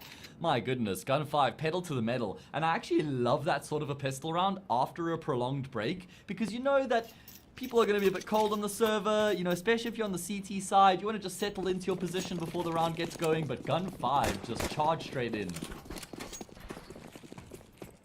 Yeah. Because, as I said, like, this was a very close series, and NIP came out of that second map with a boatload of momentum, so I'm interested to see if they still maintain that, even though we have had such a long delay between the last two, the last map and the third here. Whoever loses this will be playing up against Monty in the lower bracket. Whoever wins it will be playing up against Sashi, I think, if I'm not mistaken. Yeah, Sashi and then Monty if you lose. So, very tough games, to be honest, wherever you look. which is unideal for the loser, because it's like, Yeah, you know, you lose and you play against Monty, which is just no easy feat. not at all. Should be Gen5 that end up playing up against Monty. Of course, that game of Aurora versus Gen1 is the one we're going to have the privilege and the pleasure of casting. Loser of that is eliminated out of Atlanta altogether. You want to have as many... You want to keep yourself in the upper bracket for as long as you can. Obviously, that goes without saying. That is a... Lower bracket's long, man. Long journey. It's also with a competition as attractive as this one is. The lower bracket run is just almost always impossible because you're just constantly playing against really good teams. Yeah. There's never an easy game. And then you have to win like 4 best of 3s or something like that to win from the lower qualify from there. So, yeah, good luck with that. Yeah, I mean, Sangal did it in ESL Challenger last season. That was a real, like, remarkable feat. I was really impressed. Like, they won ESL Challenger for a long lower bracket run. It'll be really cool to see them at Pro League in Season 20, which should be right around the corner with big man Cole, big man Exner. But our boy has made it. But Gen5 are now back on the rifles. Their first opportunity to show some competition on this third map. What's the plan? We saw a very direct approach on the T side of Ancient. They were looking to almost always take early fights. That's difficult on Nuke. There aren't any like easy options available for those early fights. And they're going to lose the first one towards outside. It's just Tania working by himself. Quite far forward already there, but been taken down, which just really reduces the options here for Gen5. Everybody else is inside. We normally see Celta on Mirage. He was kind of the one who did that sort of stuff. So, interesting that Tanir is kind of the player that was going walking and trying to make his way down secret. But ever since they've lost that player, Gen5 have been fairly docile. Been sitting around lobby, waiting for aggression, waiting for a push. And it seems like they are wanting to try and pop out onto this A bomb site. Alex has made his presence known. No, he's just jumped off top hut, but look at his NIP of a full read. There's 4 players on this A bomb side. They are ready to shut this down. They're going down vent. This is perfect. Oh, this is perfect from Gen5.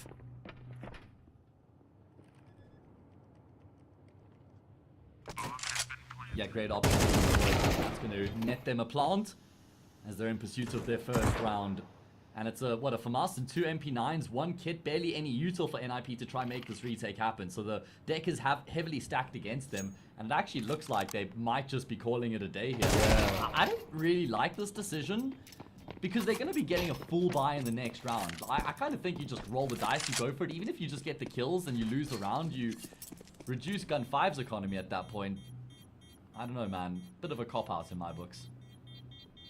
I like this personally. I think saving on Seaside Nuke is especially in this scenario, like probably the best. Like it's hard to make it work. Isaac does fall with an MP9, unfortunately. That will be a casualty added to Young Ninja's playing card. Gen5 though, a round that I really don't feel like they should have won. And I think NIP are kind of in that same sentiment of like, or I think a tactical pause of like, we had the right read, we had everything, and we still let them go down vent and very easily win it all out. So I think, yeah, for Gen5, very poor round in general, but they come away with the victory. Yeah, they're not going to mind how they're coming. As long as they're getting the points on the board, that's all they're going to be focused on right now. They can win this round here.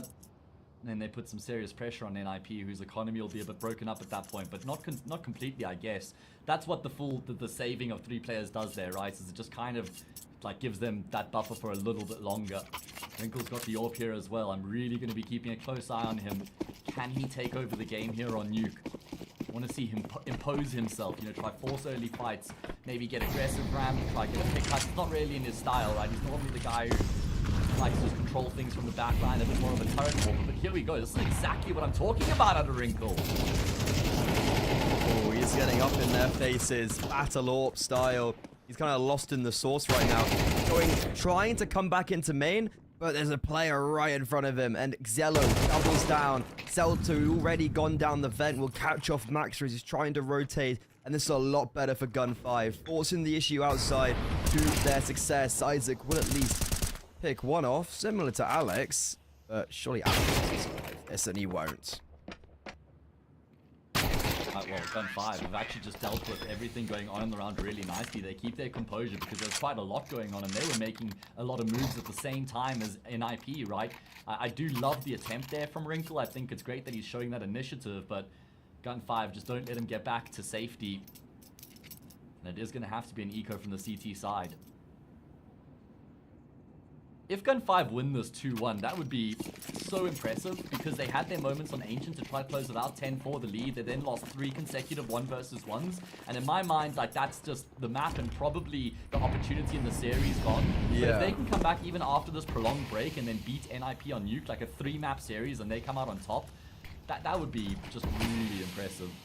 Yeah, Nuke's a weird map for both teams. Like, neither side really play it that much. It's kind of like the ultimate decider map where it's like, I don't really want to play this map, but I guess we will if we have to. Only play it if someone picks into us, or if, you know, somehow it gets floated away. But up against the eco, NIP, even though they, yeah, even though they save loads into last round, not gonna have much money. And honestly, right now, Reyes can just save this AK. We're sitting happy. We're smiling. Save the AK, save the Molo, maybe get 1 or 2 more kills. That's kind of the best case scenario right now. Another kill will come through for him. Don't know how much he wants to commit because in the back of the mind he'll be thinking, maybe I could find a way to win the round from here. But I think after Alex goes down, he should be looking to get back. But he's committed forward now, so it's not going to be an easy way for him to save this gun in here. Oh my god, it's a 2-versus-1. A perfect flashbang. Maxter was set up, and Easy's AWP has been heard. Rez decapitates him, and from picking up that AK, he continues to get 3 frags with it. Hayes, I was all with you. I was like, overconfidence can be what leads you to failure. However, great utility, and Rez detonates his opponents. He's just saved the day there. A full eco round won by NIP. Gun5 are going to be kicking themselves. When you're underdogs of this magnitude, 3rd map, a qualifier for Atlanta, so much on the line, you've got to convert your anti-eco rounds. I mean, these are the rounds that can never be in question. Look at what that's done to their economy as well. It's devastating. Oh man, NIP, that's going to give them a huge let-off.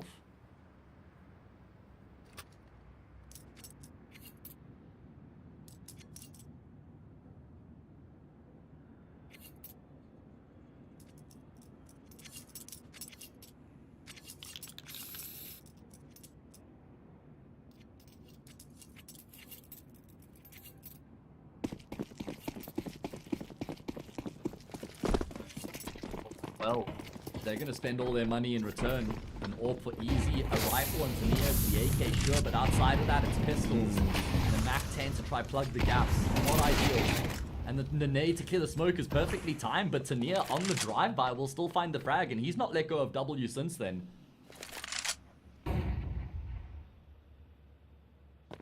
Max has gone back up the vent, so Gun5 have actually gotten quite a lot of ground. I don't think Wrinkle's ever going to expect him to be that close. The MAC-10 is in such a good position, and that's a free kill. I think that's a big misplay from Wrinkle. I feel like Wrinkle had to be able to identify that they were close, and with that picked up AWP now, Sadame closes off this round. So even though NIP, they did win on a full eco, they will then lose against the low buy themselves, and the full investment from Gun5 pays dividends. All right, well, well if these then. couple rounds are an indication of what we're going to be having here on this 3rd map, we got to strap in because this could be a back and forth affair, a lengthy one.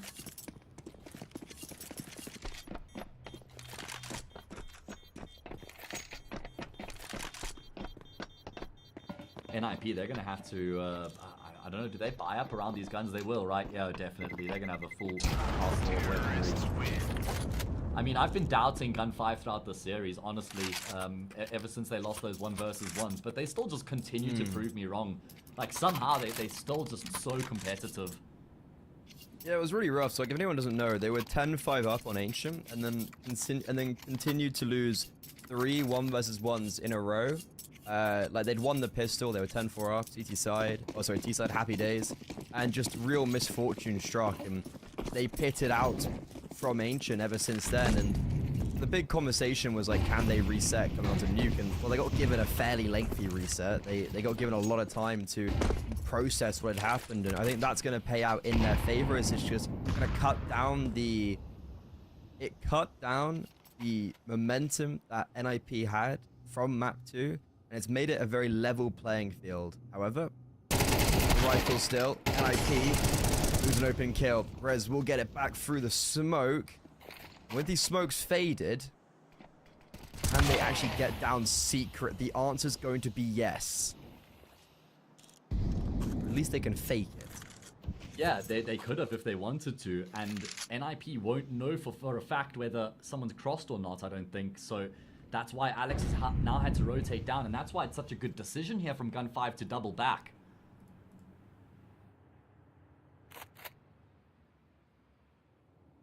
No one's actually on the A-bomb site right now.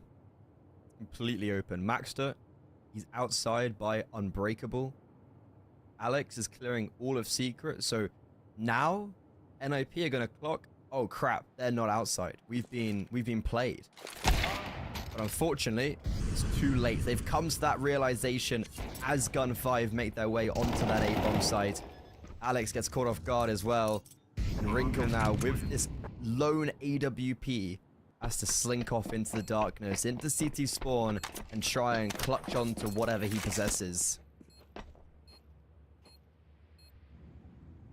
4-3. Gen5 have gotten themselves the lead here, and this was after a full investment coming through from the CT side. Just brilliant decision making, the way that they moved themselves around the map. Really good mid-rounding out of them. And they're looking like they want to hunt Wrinkle here as well. Oh my. If they get this kill, this next round becomes a whole lot easier. And they're going to commit a lot to this frag here as well.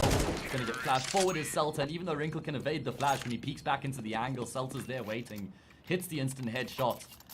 4-3. Problems mounting here for the favorites.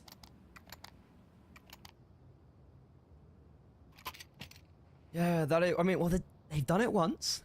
They've won an eco before. But I think that's something where it's like, when you win that type of round, that's something you have to capitalize upon, and they don't. They end up losing the next 2 in succession.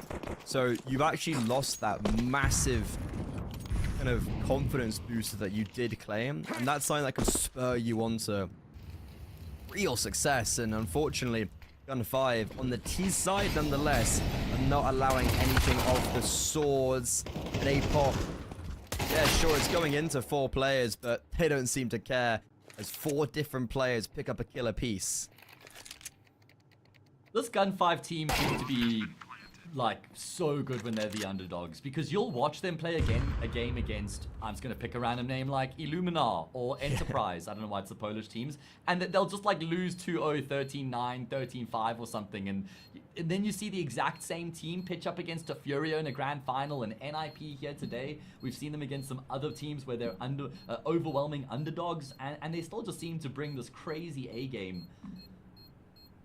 I appreciate it, man. They always make it entertaining, that's for sure.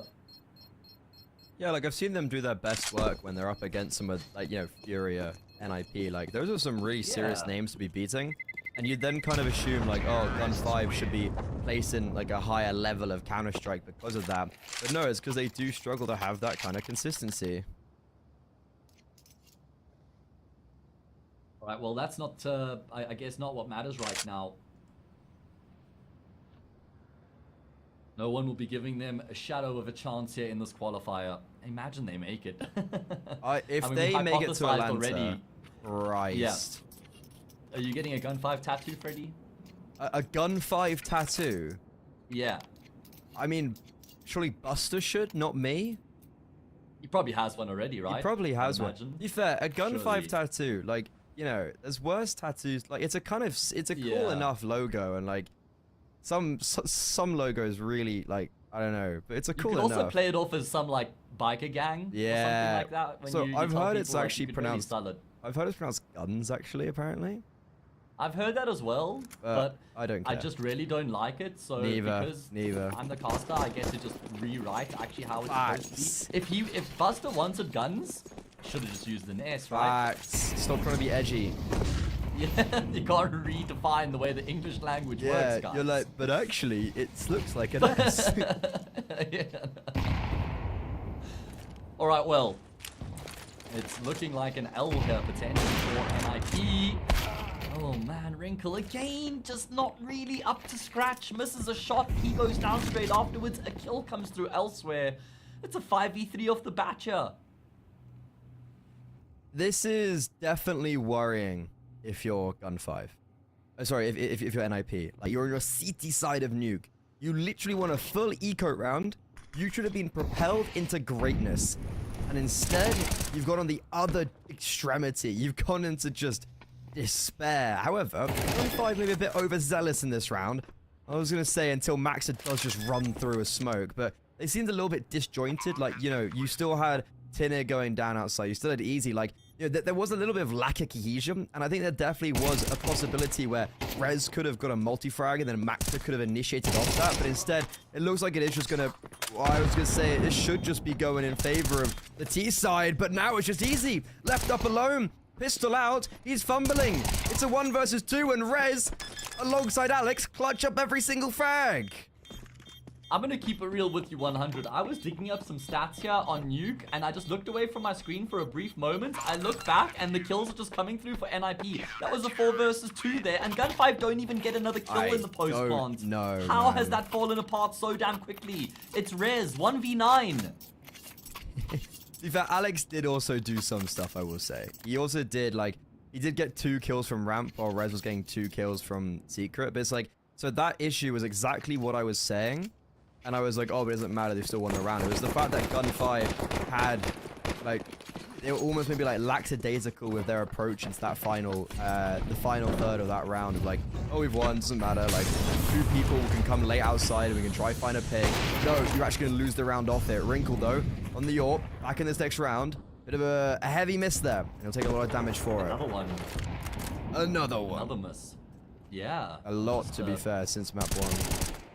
Highlighting them because it's uncharacteristic. They need him to lock in here. And there we go. We'll find a frag, as does Isaac towards ramp. Remember, the previous round started 5v3, and there was a 4v2 post plant for Gen5 that went awry. This time, NIP have been able to find the opening kills. And they've got to do most of their work on the CT side. They're going to win all 3 rounds remaining here as far as I'm concerned. That's really rough. Like, Gen5 should be in a position where they're like 9-3 on this T side, and now it's really just pittering out. However, there's still a round. There's still a well. This round's winnable. It all comes down to how aware is Easy of the possibility of a lobby lurk. Luckily for him, he diverts his attention completely away. He's gonna go join up with his comrades down towards his B bomb site, where Wrinkle has been spotted towards single door. However, he has backed away. With a bit of utility, Gen5 will have the luxury of getting the bomb down and playing post plants. Actually done really well to finagle their way into this position, because it was looking like the round was dead in the water at one point, but a post plant to play off of now, 4 versus 3, sure a disadvantage, but it's doable. Easy's going to have to be the linchpin here in the round, and he hasn't been able to get anywhere where he can with this AWP right now. Great flick shot though. That creates some space. Seltzer's found a kill as well. The round's been flipped on its head. There's just nothing predictable about these rounds that we're watching right now. Alex is going to actually have to fall back as well. Wrinkle already committed to the save, and Gen5 have done it. I feel like NIP gave so much respect to Gen5 in that round. They might be able to take some weapons away, and they can take everyone away. However, it's a silver lining amongst the rain cloud. Like, it doesn't really matter. It's a round where you have a 4 versus 3 advantage. You have all of lobby control. You've also identified the fact that there are players down towards B because of Wrinkle on the orb, and no one moves. No one budges. Gen5 get given so much space. They get given so much just like control completely for free out of respect that shouldn't have been warranted to them. Yeah, true. That's probably a really good point. I feel like when you see NIP just flexing their muscles a little bit here, man, you know, backing themselves as individuals, And this is what I called for at the start of the map. I'm going to tap myself on the back here. I said I wanted to see Wrinkle looking to take this map by the scruff of the neck, and he really has been trying. Not as successful as he would have liked, but he certainly has been making the effort. Oh, Rez in and amongst the smoke grenades right now has been passed by one. Easy's here as well. There's already a player in secret, so Rez actually hasn't really been able to get much done from this position, but at least Wrinkle's still covering secret.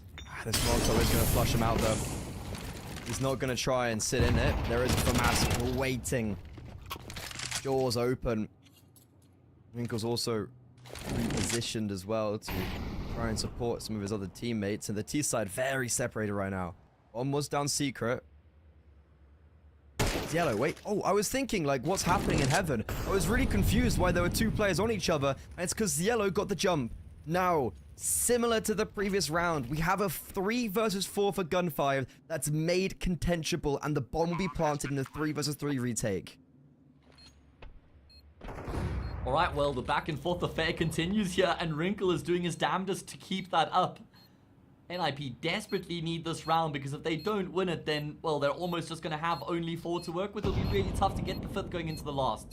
So much relying on this retake being successful. He's playing behind the silo. He's got a teammate in heaven, but does he even need him? A double kill on the spray down. Wrinkle's got a kit, he's got a smoke, but he's running out of time, trying to force the fight with the first, but as he looks down to maybe just tap the bomb there, Easy steps out, gets the kill, completes it by himself. A quad kill as Gen5 get up to 7. Living up to his name. Easy by name, easy by nature. That may as well have been a 1 versus 3 because he smites everybody in front of him. And these rounds, you could never predict them. But Gen5, what is a common theme is that they are fighting from behind, and NIP are somehow consistently allowing them to succeed while in those positions. 7-4 is already a perfect scoreline on the T side, but they'll be looking for 8. NIP have had a good start to a number of these rounds that they haven't been able to go on and win, and I'm not just talking about an opening kill that goes untraded. 5 versus 3s. Not working out in their favor, offering up too much respect and space to Gen5. It feels like NIP have been trying to play the series as though they're playing against, you know, Cloud9 or FaZe. And sometimes you've got to play the situation, you've got to play the man, not just the game. Can't just be one textbook across the board for every opponent you have. When you're the favorites like this, you're NIP, throw Rez at them. Let Rez loose. Throw Maxter. Make plays. Throw Maxter, exactly. Give the confidence into the youngster, you know. Just haven't seen that, man. And I get that you want to go through the protocols. You want to play a certain style, a brand, a Counter-Strike, but there's a time and a place. And what's really interesting is that Gen5 have shown no respect. It's something we've been commenting upon a lot, and something we've been noting of, like, they do not care they're playing NIP. And sometimes you're like, wow, that was really over-aggressive. But it seemingly always does work out. And now up against the low buy, it's just, it's unfair. It's a bloodbath. Gen5, 8-4 on their T side of Nuke. And after this half, they might just be dropping NIP to the lower brackets.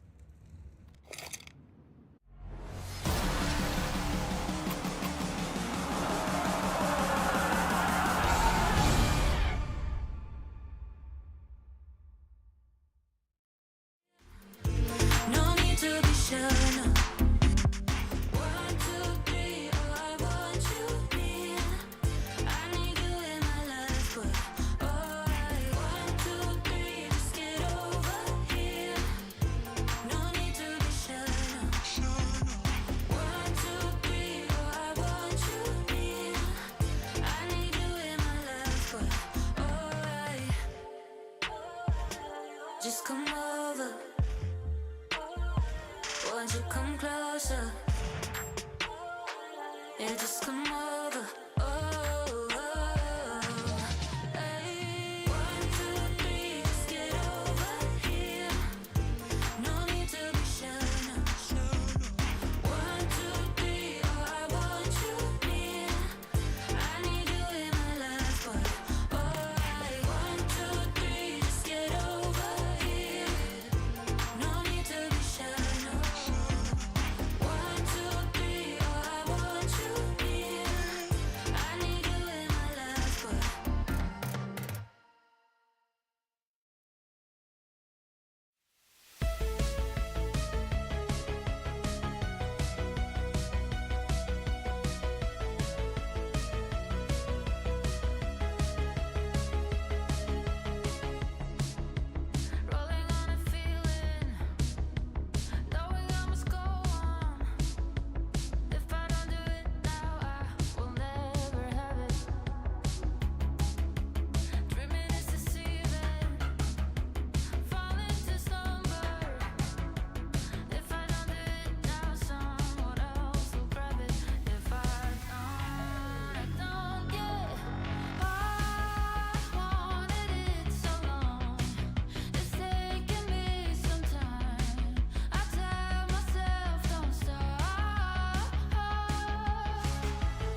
For what should be the final time in the series, we are back and getting into the action. I say for the final time because who knows, we could have overtimes waiting in the wings. There could be even more halves left to be played here.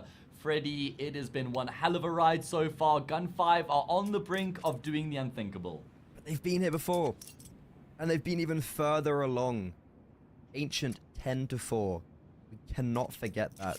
However, I think when we add in the conversation of Nuke and the fact they got 8 rounds on the T side of Nuke, that does scary. If anyone doesn't know, Nuke is objectively the most T-sided map in this pool right now. And when you dominate in that fashion, and you should have maybe even got further because you lost to a full eco, well, even it's more impressive they came back after that full eco. They didn't seem to care.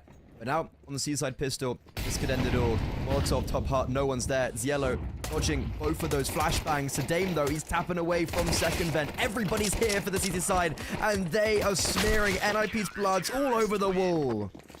Oh, they were so well poised to deal with that hit that comes through. They don't even lose a single player. A perfect defense on that A bomb site.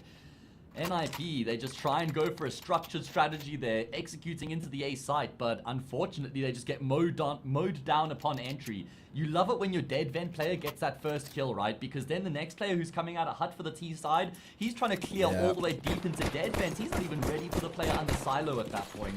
Dead vent? You never heard it called that before? I called it Asia, second vent, or sorry, easy one, which was going ace. That was a lot of money. I either call it Asia or second vent. No one ever in the history of Nuke has called it Asia. Okay, first thing. Well, what was the old? No, that there wasn't. So, was that second vent works? What? There was a name that there used to be. There used to be like a very like. There was a name that everyone used it, and it was Mexico. There's Mexico that gets used on Inferno. And there's the under silo. They call it Africa sometimes. Okay, all right. Well, I think this is just for your team. Though, you know, funny enough, there are names like that. Conventions get weird sometimes. But I like Dead Vent. I think Dead Vent's a good one. Dead Vent is a good one, but it's quite a mouthful. Like Dead Vent. But imagine trying to say that 20 times. Vent. It's easier than second vent because there's one less syllable. It's quicker. Yeah, there was definitely so I used to call it something else, and that's for sure, but I can't remember. So it changed as well. Like it used to be a different graphic. Oh yeah, so there used to be a vent that you could go down as well. And and then they changed it to like just a different like visual. So there might have been a name from that. But kind of regardless though, Hayes, we're in a very similar situation. We're in a 10-4 lead for Gen5, and they're up against actually identical. Literally the same thing. I guess T side and CT side, but apart from that, like it's the same. And also easy because he got 4 kills on the SMG last round. That was an extra $3,200, I think. Yeah, 34. So he's brought on the AWP for that, even though he did die. Contact taken towards ramp. NIP, they are going to now pop towards help. So they've just eliminated both of the rotations. A massive blunder from Celta and Tinair. Okay, but now you can't spill it from here, NIP. You could do literally anything. You just group up with numbers, and it's a free round. Casello will be traded by the outside player. Alex will get that frag for free. A bomb site completely open, job done. NIP do as was required, and they win this first gun round. Not even much of a contest. Probably more of a bonus round for Gen5, bringing through the SMGs, and from us, I think, was in the mix as well. They bought an AWP though. Like they did invest high into that, but at least they can save it. So I guess it's kind of like fine. Yeah, he hasn't seen anybody. Hasn't even shot off a bullet in this round. Just needs to carry it through, like you say.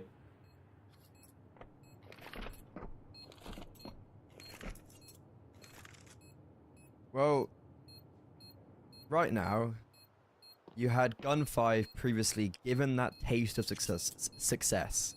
Unfortunately, though, got ripped away from them. NIP, they clawed back into Ancient. Surely you've learnt your lesson. Surely you don't repeat that same, like, just honest to God blunder again.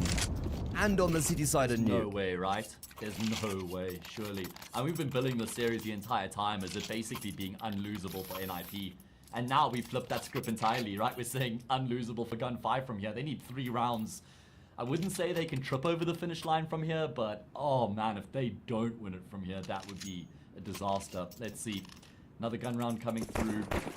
Pretty much a full buy. I mean, MP9, not the end of the world on Nuke. There's quite a few close quarter battles you can look to try and play into their strengths. No, Gen5 are not afraid of getting their hands dirty.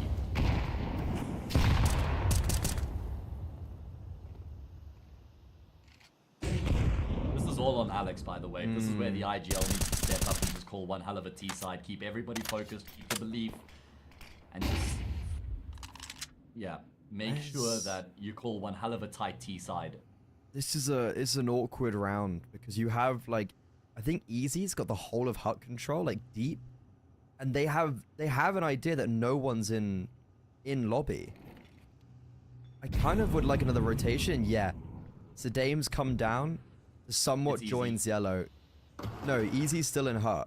So Sedame is now playing somewhat together with the MP9. And Isaac by himself, it's gonna be a massive opening kill, and it's clinical. Head. And that's going to bait Sedame in perfectly, right? Yeah. Because now they're going to be focused on decon. Even if Sedame just gets one frag, then he can take the attention away from his teammate who should come through that ramp smoke, and he does. Perfectly played by Celta. He needs more than just the two, though, because he's lost his teammates around him, and he'll swing hard onto Wrinkle, but the AK comes out on top. And now it's all on the youngster. It's Easy in a 1 versus 2 clutch, and my god! Maxter steps into the scope and then takes Easy's head off. The two players we were praising the most on Ancient, Maxter and Wrinkle, they step up in massive ways there. Gen5, I feel like they did everything right. You know, you basically have 3 players hot on the scene for Gen5, and nobody is able to basically give themselves that, like, extensive lead. And then Easy in that clutch, I don't even blame him. He gets destroyed. And NIP, it's happening. It's happening. It is. I'm getting a little bit nervy. Monty will be watching this game because they're going to play against the loser. They're hoping NIP make this comeback happen, I'll tell you that much. Even though Gen5 has looked as good as they have, if you gave Monty the choice, they're going to choose Gen5, right? In terms of who they play against. I feel like as well, dude, like Gen5 have thrown everything at this series. They've given it their all. I feel like there's going to be a bit of exhaustion, almost being like, oh, that was a long game. We didn't even win it. But, a full eco, you say? Oh my god, it's yellow! What in God's name? He sees the orb. There's one player alive. NIP, they want a full eco on their city side. And now Gen5 emulating the exact same thing. A disaster. Oh, a calamity. He doesn't even have armor. 5-7, a triple kill, and he gets out alive? Ridiculous. Call this guy Houdini because that was magical. And now it's all on Alex. And they know exactly where he is. He's got the bomb in his back. He's got a little bit of time, but not much. Easy will not give up this fight at all. Longer he stays alive, the further he draws this round out, and Alex will catch him as he tries to fall back. Okay, first frag found, but these other guys have all recovered weapons. They're going to be coming up the vent. They're going to be coming through from hut. He knows he has to try and bait them out, so he'll fake that plant. There's going to be more where that came from. Does he fake the plant again? No, he will commit now, but Gen5 are hesitant. They don't know if it's another fake or not. Alex will get the first. The transfer was so close, but Celta will finish it off. It's the fact that Alex was called upon to clutch up a 1 versus 4, which is the crux of that matter. Like, that's not a good thing. And sure, he makes it super winnable, but anything other than a win is a failure. And NIP rolling in their graves. Gen5 celebrating. Exuberance now flowing through their bodies. 11-6. They have so much money, and Zello is going to be heralded as a god. Oh, yeah. I mean, just give him a raise after that one. He deserves a bonus from Buster because that was a ridiculous effort coming through from him. That could put a nail in the... It has put a nail in the coffin. Whether or not it's the final nail is yet to be seen. I want to see Buster's reaction to this. Yeah, good point. Buster's gonna go absolutely crazy. He's got a few more followers than we do on this channel. A few more people watching. Few more. Yeah. It's interesting that we don't know about a lot of these content creators. We don't speak the same language, obviously. And then when you look over, and then you're like, oh my god, you're like a literal like celebrity. He's got 4 million followers on Twitch, right? You were saying. That's insane. That's insane Alright, on well, Twitch. But yeah, enough We glazing. could see something pacey coming through here from NIP. Are they going to throw caution to the wind and look to just try and brute force their way back to victory? Because if they lose this round, they've got nothing. Pots and pans going into the next, and it'll be map and series point for Gen5. So there's a huge amount hinging on this round right now for the T side. It's your lifeline. Ah, what a travesty, man. Like, I actually can't believe that's happened. Well, NIP are going to have to put it behind them and focus up. They have to. There's a job to be done. That's what separates kids between men. Good between great. And we saw Gen5 do it in the first half, right? You referenced it already, where they lost to the full eco and that barely disrupted them. Can NIP show the same sort of resolve? The Orps come clashing in ramp. Not a fatal blow, but Wrinkle tagged down. Ooh, Rez might prompt his team now to go for an A split. He has just walked in and sidelined the A anchor, but instead it's all going to be a ruse. Easy, this Orb has to shine, but unfortunately only shimmers for that first. Rotations thick and fast, but they're all only getting one. So Dame also reveals his position with the door being open. Tanir's not been quite in vent, so the T side, they have all the information, but Wrinkle left alone, not looking the right way. Backstab, Gen5 now have 6 opportunities to close out this map, close out the series, and put NIP in the lower bracket in round 1. Where they'd have to play against Monty, by the way. One of the favorites here to qualify for Atlanta. One of the highest ranked teams in the competition alongside Saw. Could find themselves in the lower bracket in the first round. That is insane. As you say, 6 opportunities, and none will be easier than this one. It's pistols, a scout, and a Galil. Yikes, man. Yikes. This is it. NIP. What's happened? Losing to Gen5 in ESL Challenger Qualifier? Why are they even in the qualifier? They should be a team. The namesake should be at the top level of Counter-Strike. And now instead, do we even call them a tier 1.5? No, they're a tier 2 team. Gen5, they're giving themselves so much grace right now. Everyone's going to be knowing their name after this. Notoriety. Absolutely.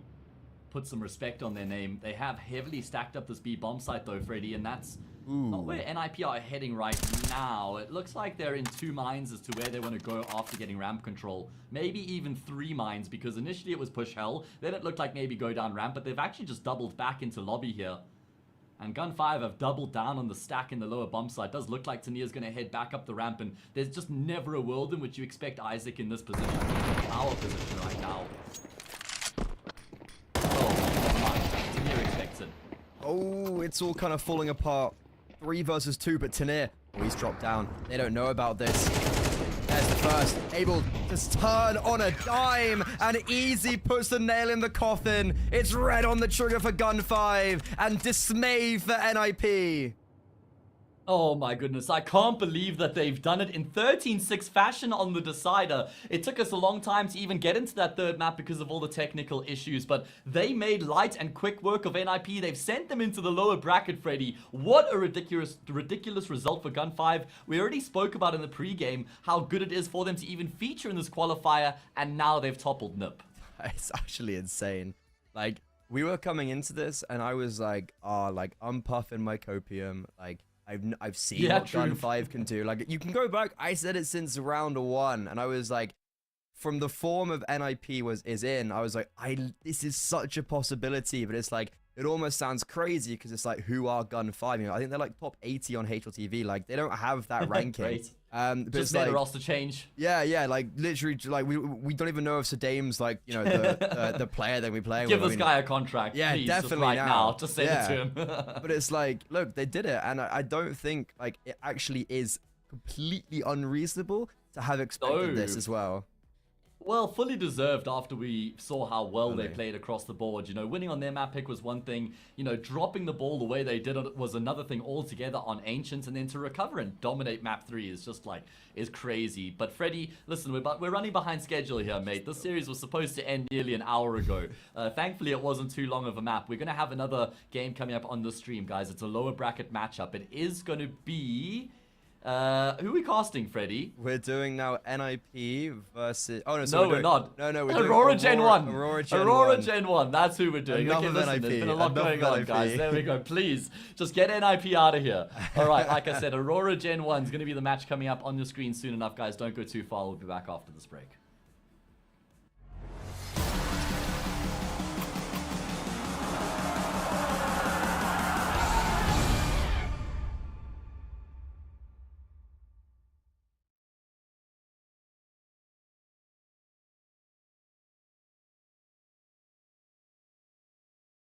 Feels heavenly. The calm is not a memory. It's here with me, and I know I will never surrender. My beating heart, it won't give up. As long as I am here, I'll never stop. They say I can't, I say so what? Just watch me go like a supernova. My beating heart hits like a drum. You know I run through life forever young. They say I can't, I say so what? Just watch me go like a supernova.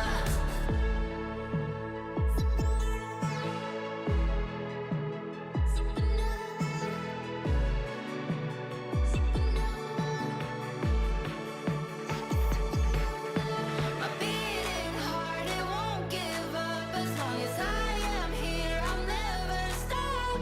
They say I can't, I say so what? So what? So what? So what?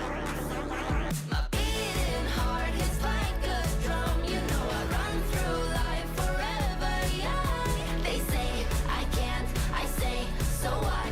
Just watch me go like a supernova.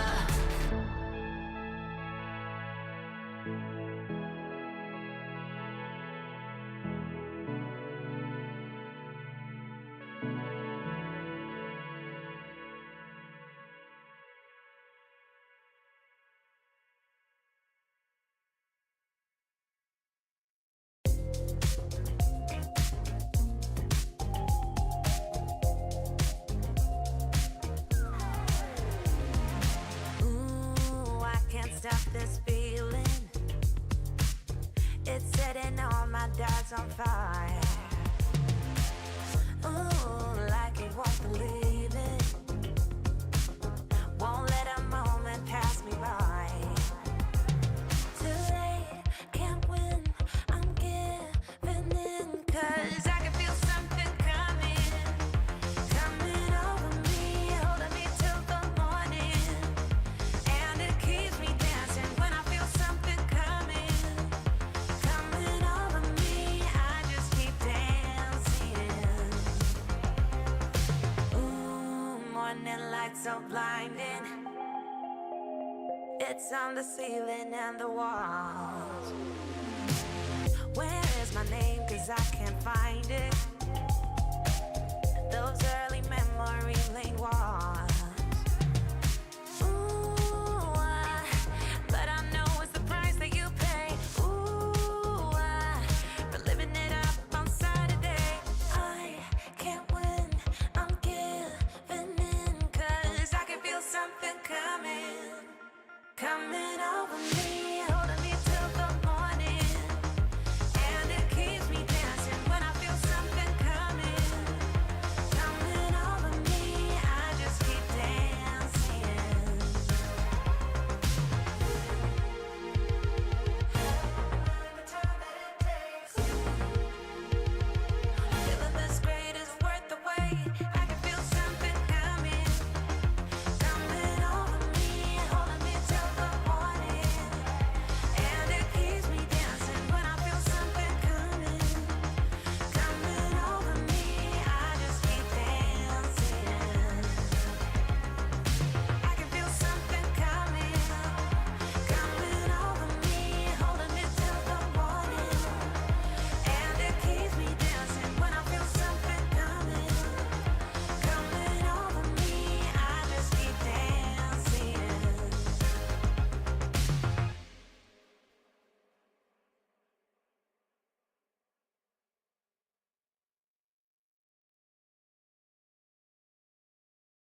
Well, we just saw one of the more crazier affairs on this broadcast. Gen5 just beat NIP. Did anyone have that in their books? Most certainly not. That was a very impressive roster from them. So we're going to take a look at the bracket and see how it's shaping up, because now we turn our attention to the lower bracket as we have Aurora versus Gen1, losing to Gamer Legion and Saw respectively. I mean, one is more expected than the other. I can't believe that Gen5 result still, man. An impeccable win for them. And Freddy, now they play against Sashi. On paper, a far more beatable team for them than NIP, right? Like, that would be a pretty normal matchup for Gen5. So, how far can these guys even go? All the way to Atlanta. Imagine if they qualify for Atlanta while just making a roster change as well. Insane. Either way, focusing up here, I mean, Gen1, definitely, I don't think it's too much of a stretch to say the weakest team coming into this qualifier. It was always going to be a very tough run for them. They would have expected to find themselves in the lower bracket, having to play against the mighty Saw first, and now they've got Aurora, so it doesn't really get much easier here, does it? No, and to be honest, on Gen 1, like, you have a team that have exceeded a lot of expectations by making it through to this close qualifier. They actually didn't even make it through originally. It's because Bait qualified for both IEM Rio close qualifier and ESL Challenger Atlanta. And because both of the events overlap, you might have seen on Twitter about the NA teams, but Bait was actually the one European team that was affected by that, because both events are at the same time. So instead of having it, so instead of them being like, well, we'll figure it out if one team does qualify for both, they just went, no, you can't play in both. You have to pick one. So Bait picked IEM Rio, which makes more sense. This is the bigger event. Unfortunately, they went 0-2 in that. But because of that, Gen 1 have been given a new lease on life, and now there's a fight from the lower brackets. Okay, well, you got to make the most of the opportunities that are gifted to you in life, and well, they certainly have got a tough game here lined up against Aurora. Just to read through the names on Gen 1 for anyone who might not be familiar, it's Devaduvek, Unshark, Drak, Kersey, and Brooksy. I think this is the team that's owned by KRL, right? And I mean, sure, at the best of times, they're able to maybe make it through like a play into CCT or a contender stage of like a Swiss stage of some of the online cups that go on around this level. But like, this is a couple levels above their pay grade, right? Surely. Yeah, like, I'm gonna be honest, as like these are a lot of these players. Like, so obviously you have like Brooks, who played on LDLC. I think Unshark played with him Devaduvek is a well-known name. Yeah, I mean, he was in North America for a while. Yeah, Devaduvek is probably the one where you're like, oh wow, he's still around. I haven't seen him for a while. But he used to play on like Misfits back in the day, in like 2019, 2018. That was alongside Sean Garris, Amanek. Who else was? Oh, you know, Twists and Sick was in that team as well. Sick has gone to Valorant, yeah, now. Yeah, and then a mental no, that's a horrible joke. And then Twist, who's at the top of the world. So yeah, that Misfits team did have some interesting names, and Devaduvik was one of them. But now talking about their opponents coming up in the server, we don't need to give these guys much of an introduction. Of course, there has been a bit of a change in the Aurora camp recently. There was quite a lot of drama. They were saying that there was a snake on their team, which, well, I wonder who they were referring to after Resold got benched and moved to another team, right? But snakes out of the grass. They had Grix playing in that previous game, but it's supposed to be Clax on the books, right? Well, I think last game was also supposed to be Clax on the books, so I'm actually really wondering like what happens. And if Grix does, so they were talking about using Grix for the RMR because I think they actually got a straight invite to it, and I wonder if they actually do have to do that for some like weird like legislation or like rule book. I actually wonder if they do have to use Grix. From the academy team. So if anyone doesn't know, he plays for Aurora Youngblood. He replaced Easy, who we just watched be NIP. He replaced him, and he's like another just complete unknown entity. You saw him and you're like, who is this guy? Turns out he's just the best AWPer of all time, and is definitely like a massive part of Aurora Youngblood's success. And he equally, as an academy player under Aurora, play at a much higher level than Gen 1 do. So even if Grix does play, you know, like that's a pretty good game for him to be succeeding in.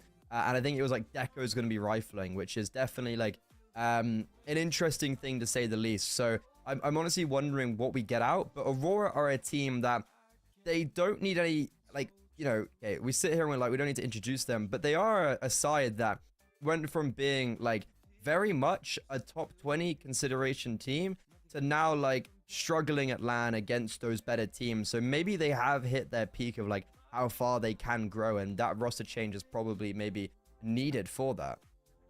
Yeah, that's why I said in the previous series, I feel like Clax joining this team is actually just a masterstroke in terms of adding a new player to the mix.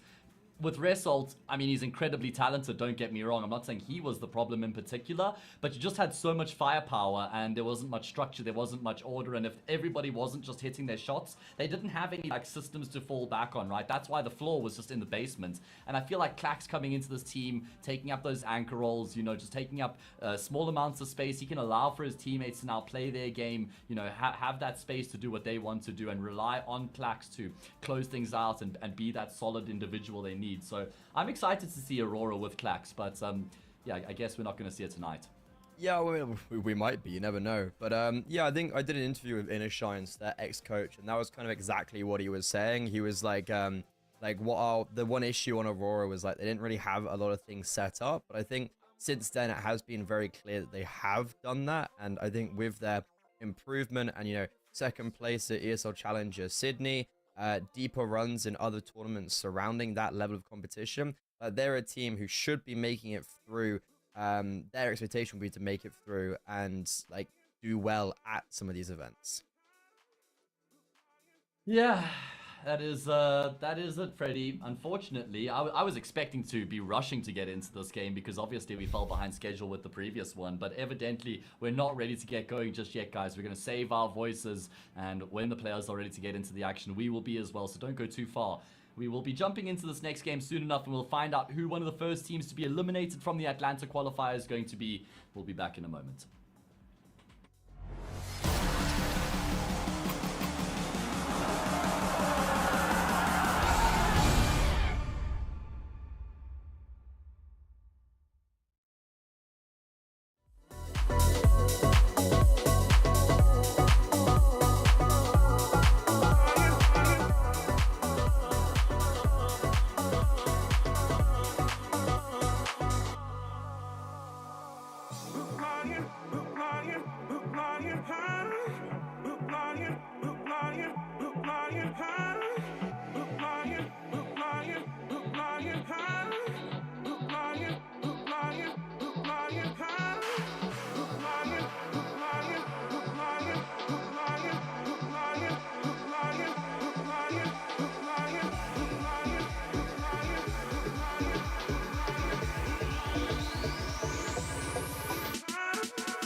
Thankfully, it is just a short delay as we get into this lower bracket matchup here. Aurora Gaming against Gen 1. Everyone expecting Aurora Gaming to win this and keep themselves alive in the qualifier.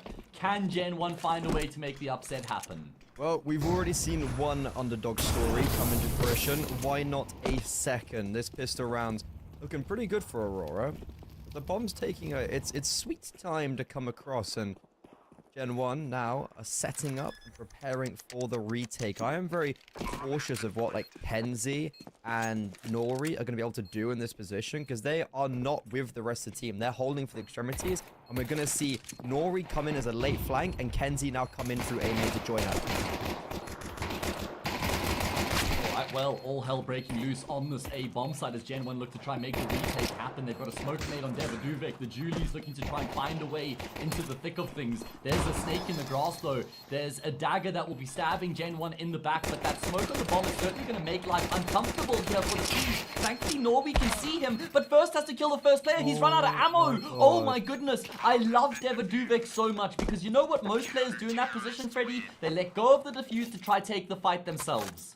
I mean, Devaduvek, balls of steel right there, but a massive blunder from Norway. He had that round in the palm of his hands, and he fluffs his lines. Drac, though, with a miraculous quad kill. Gen 1 on the board early on. Yeah, as you say, Norway had the shots there, the player's back sticking out the smoke. It should have been an easy frag for him, but he panicked a little bit. And like I say, 9 out of 10 players in Devaduvek's position let go of the defuse to get the kill. 99 out of 100. Even if they do find the frag, there we go. Even if they do find the frag, there's no way to get the defuse afterwards. So it's always just such a pointless thing to do. But he just trusts his teammate. He trusts God. As you should, guys. Find the Lord. Here we go. It's a 4-5 in a row. Oh, and that's a good opening kill, but even better flashbang. Kersey set up for success. And he takes that opportunity. However, everyone around him falling, and Deco, well, maybe I don't hate the fact that he's going to be rifling.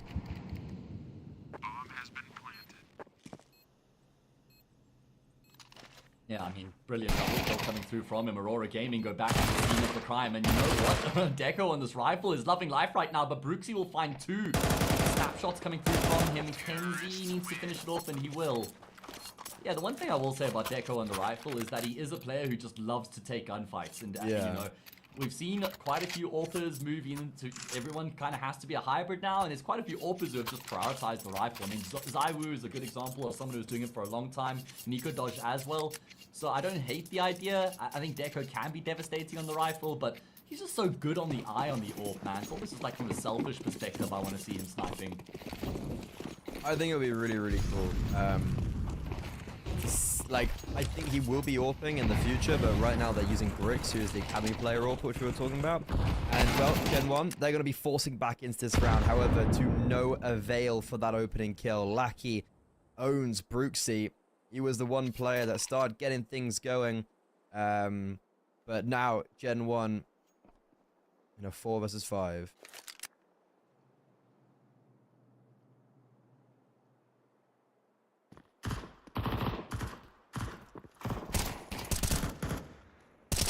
Looking to see if they can keep the force wars up here, but it's going to be a tall order. Of course, this is Gen 1's pick, and they find themselves on the CT side right now, but Aurora are Anubis enjoyers.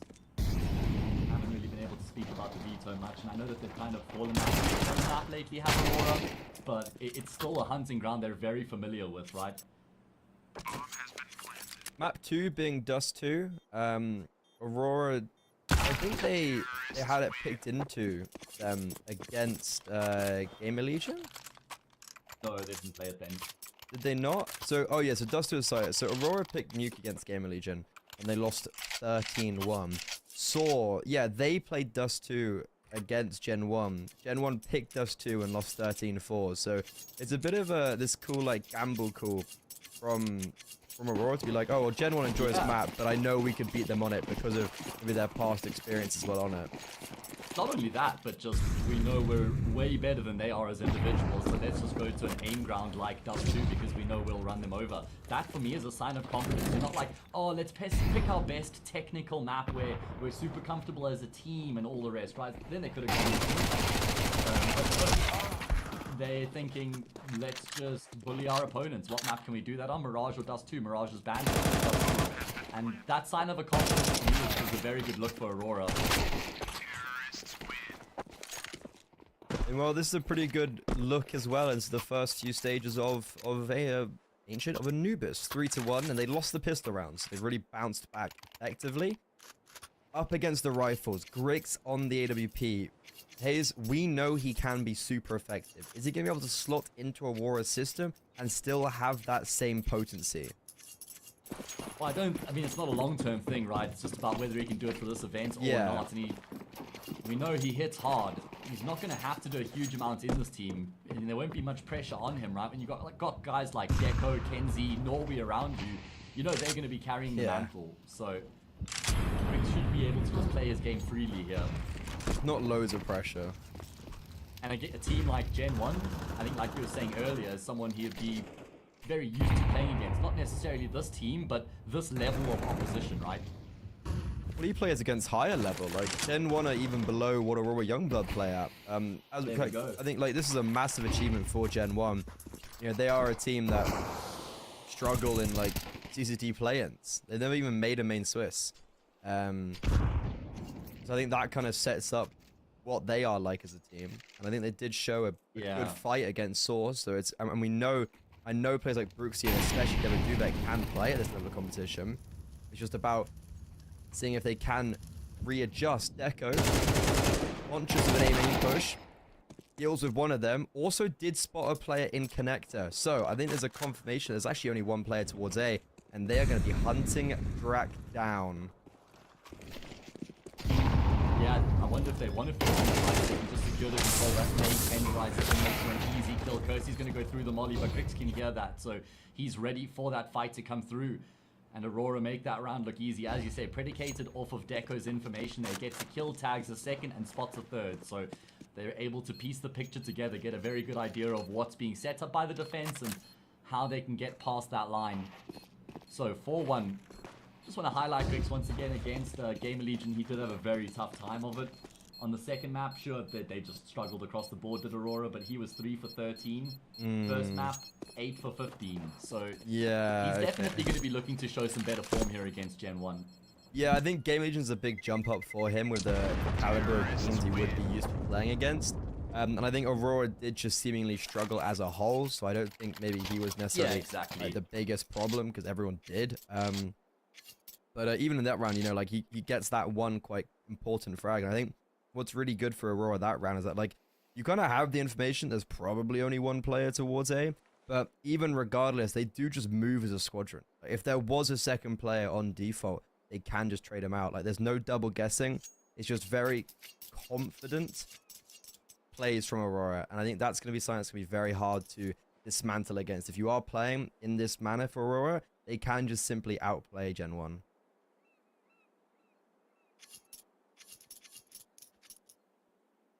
Yeah, and that's why I was just waxing lyrical about why I'm impressed and happy to see them picking Dust 2 in a series like this. For sure, yeah. They don't have to play very complex, deep, layered Counter-Strike right now. Just go back to the basics, like we wanted to see out of NIP against Gen5. Gen5 were playing the exact sort of style of Counter-Strike we wanted to see out of NIP. We should certainly keep an eye on those other matches, Freddy. It's something we were guilty of not doing in that previous game, just so we can let everybody know what's going on. And I want to actually see how NIP fare against Monty. One of those two teams going to be eliminated.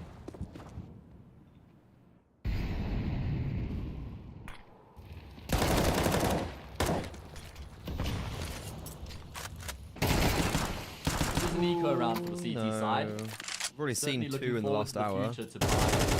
And then extend it back even further, and you can add more to the mix. But I think this is still fine. Quite a lot of damage has been done. Aurora just going to group up here with their 3 remaining players. Devo Duvek as well on the board. He was 0 and 3. Kind of a bit unfortunate. Did you see, do you follow, I don't know if you follow KRL on Twitter, but he was having an interaction with someone lately where they were talking about his team. And then he was talking about them being salaried, and he was like, yeah, this team don't deserve salaries, but... Gen1? Yeah, but I support them. I want to support them and enable them, so I give them salaries. What a bizarre... a bit weird, right? Like, okay, I mean, just way to install the confidence in your team, man. Imagine if I'll you try to find the tweet and send it to you. imagine if you hear your like owner saying that. What an insane thing to be saying. KRL's a very nice. Like, he seems like a decent guy, and he's you know, he does seem to do well for French CS, but he does seem to also just be crazy.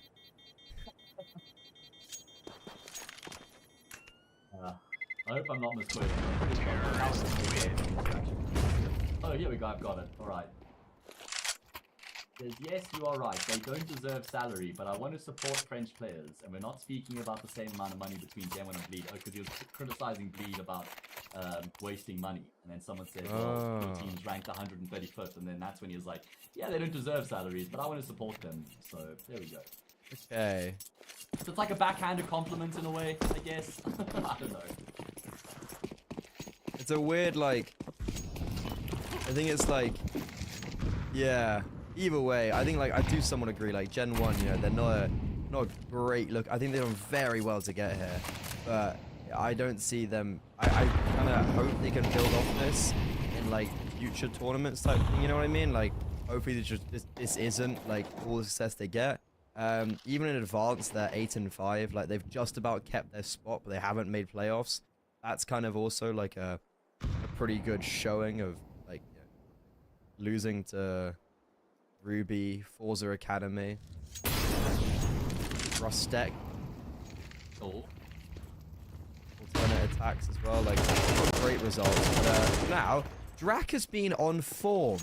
4 kills in the pistol round, and right now, a double opener to give Gen1 a real good chance to winning an actual gun round. Lovely flash assist coming through there from Brooksy as well to enable Drac to find the double. First shot was snappy, second kill was free. What do Aurora do to try and get themselves back in the round is the question. 3 versus 5. They don't have any obvious options available. Looks like it's a B split on the cards. Even damage would be welcomed at this point, because they'll get a full buy in the next round, no problem. Oh, Drac, he actually did catch a glimpse of the player's head on his screen. Clearly didn't notice it. But he'll be flanking Deco out here, and Deco, oh, it's not, it's actually Norway. Alright, big opportunity. Can Aurora find a way to break down this B defense? Surely Nori's dead here. Okay, but Nori still gets 1 frag before he gets backstabbed. That's massive for Aurora. But unfortunately, they can't build off any of that intermittent success. And Drag completes another 4K round. Both rounds Aurora have won have come from Drag getting a quad kill. So what you're saying is Drac just needs to get a quad kill for another 11 rounds that here, is exactly and what I'm Gen1 win the saying. map. Yeah. Okay. Alright, well, good luck, Drac. That would mean another 33 kills, please. Did you see the game between Rhino and Zero Tenacity? Didn't watch it. Did you see the score that it went Yeah. to? It was also 30 on the first map and then overtime, in the second. and then 13-10. I know. I think Don't Jackie you wish and- you were casting that game? Oh, Freddie? mate. I think Jackie and Vince were casting. I was like, I might be what... Like, that woke me up, thinking of that game last night. It woke me up in, like, a fit of sweats. Yeah, you got trauma from seeing them having to cast that either way. Grix has found a great opening kill. He must have been on the front lines there and towards E-Box, and he finds a second, just locks down the line. Devadovic tries to get info, but Grix takes him down, and oh man, this round's completely fallen apart for the CT side. Lovely impact out of Grix. This is just the classic, guys, let me go kill. It's like, okay. You literally just let him walk up, and he domes 2 people. That's very impressive from the stand-in. Coming from the academy team. Trying to put a good shift in to kind of broadcast himself to the world, and well, you know, might end up playing another game tomorrow if they continue like this. But it is T-side Anubis, you know, so like we don't want to sit here and be like, oh, it's, you know, all doom and gloom for Gen1. But I think the issue and the gloom does arise when you're like, Drac has actually just won both their rounds single-handedly. Yeah, and I also wouldn't say it's only that Aurora are leading 6-2 right now. Anubis. Hunting, he's found Drac, and shot will go down as well. For me, it just feels like there's a disparity, right? There's a gap. There's a skill gap, a difference here between these 2 teams that's quite evident. So I don't know if the map will make any difference, or the half for that matter. But let's see. You got to have the belief here if you're Gen 1. You got to fight and give it everything you've got.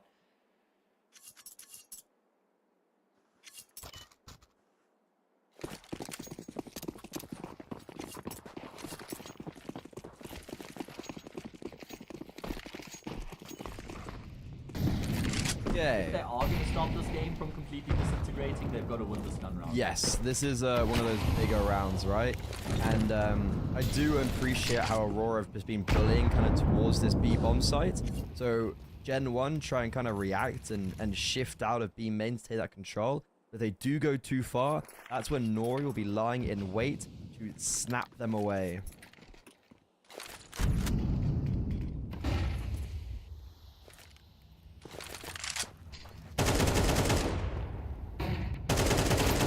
Alright, well, Lackey on the front lines. I knows what job he wants from his mid player, so he does it himself. That's a big missed shot there from Kersey, and that's round over. Moonshark is the one who pays the price for the missed shot as well, because he's the second player to arrive on the bomb site, and there's just 3 players standing there. Sure, he gets a kill, but was always going to be traded. Bomb has to be picked up here, and Norway almost gets caught in a fight there. Yeah, no, he will be fine. Thankfully, he didn't hang around there. Just pick up the bomb and join up with your teammates. He doesn't know if anyone's come through canals. That's the only concern right now. Wait, he could die. David Duvek's making a Oh my lot of goodness. noise. No, okay. I was Okay, somewhat there we go. worried at kind of like the lack of support that he was getting there. That was maybe the one thing that I was like, why is just nobody helping him apart from Lackey potentially? I guess just they wanted to hold down the bomb site, but it's taken a while, but the bomb shall be planted, and Gen 1 will be looking to save 2 M4s and also an AWP.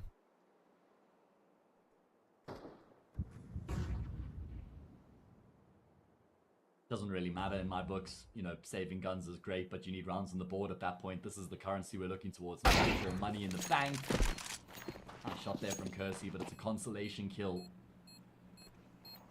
And Aurora Gaming, I mean, it's a very simple T-side coming through from them right now. I like the pressure applied from Lackey in middle. This is a lot of pressure being applied across the board right there. Nading the smoke open E-box, they're asking questions of those B-bomb side players, and then all of a sudden they've just changed up the direction, and there's 3 guys walking into A. Terrorists win. So tough for Gen 1 to try and keep tabs across the map. There's so much going on.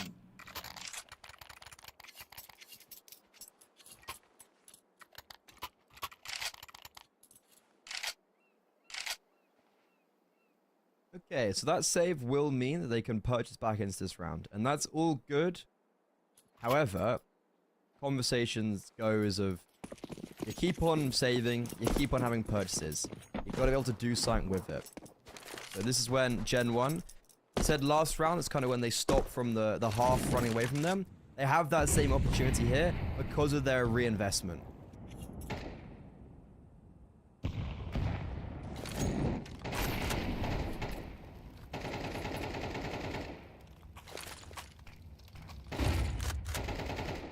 You can see the effect that this T-side have had on bullying the B-bomb site with how much they are pushing to maintain control, to take control, and it's costing them a lot of utility without getting loads of reward, but at least they do have David Duvek's space.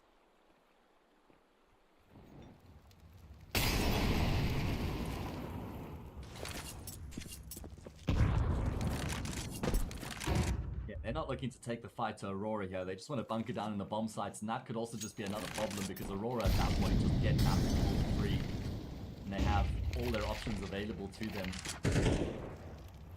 Now, if they're throwing the usual towards mid, so they're clearing it out. They will make their way in towards B.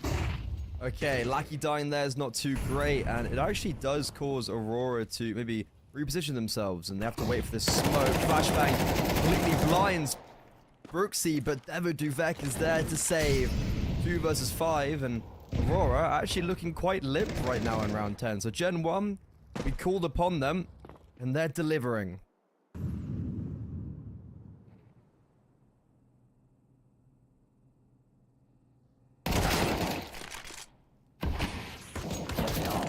They're going to get themselves a 3rd round. Either has to die before the timer or get out of there and save the AWP. What will it be? They're wrapping him. Oh, wow. Oh, I think he died just before the end of the round. think so as well. Literally on the last second.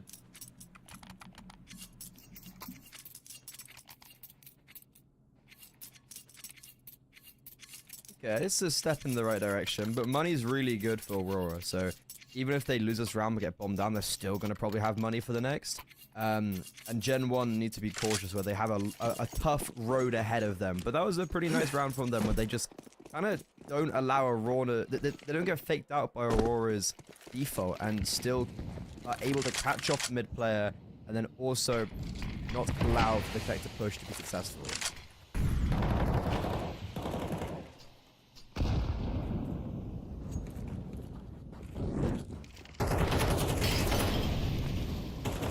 This time there's more pace from Aurora in towards mid. We haven't seen this from them yet.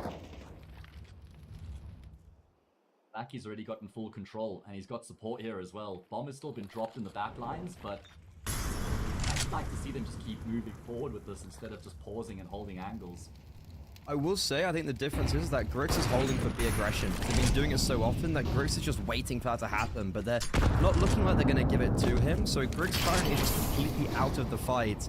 And Aurora, after making themselves very clearly known in middle, going to be taking that bomb over towards B. And I have a feeling they're going to try wrap around. But we do have Debu Duvek understanding this and also now spotting it out. So you see these players in connector primed and ready. They have a full understanding of what's going on. Oopsie. And, well, just now actually Unshark needs to try and hold down this bomb site. They're not clearing him. They have utility out. Bomb yet to be planted. He's just wasting time. Percy and Drax so close to rotating. And now here they are on the scene. Grix has to go nuclear. And he's not going to expect the second player to come through connector. Drax saves the day once more. Alright, well, Gen 1 start to breathe some life back into this half now as they win consecutive rounds, and that was a well-locked-down defense on the B bomb site. The fact that the player in the corner stays alive for as long as he does is actually the key there, because that buys time for his teammates to come through E-box and join up with them on the defense. And everybody arrived on the scene just in time there for the CT side. I actually have a little bit of belief in Gen 1 if they can get 5, you know? Okay. I mean, 4's not even awful.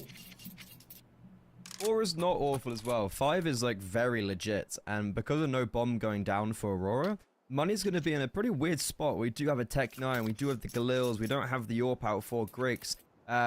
So yeah, Gen 1 I think definitely poised to be getting 5, and that would be, what, 3 in a row to basically cap off a actually not too bad of a half. How quickly Counter-Strike can flip over.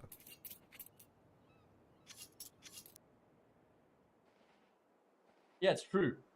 For me, I feel like Gen 1 just need to survive. That's all I'm looking at for them. Just survive half by half. Don't even look at the map at large. Just focus on this half. You're alive, you're breathing, you put up a competitive scoreline. That's all that matters right now. Need to keep it up. Last round of this first half, and for the first time Aurora Gaming is trying to work with the broken buy here.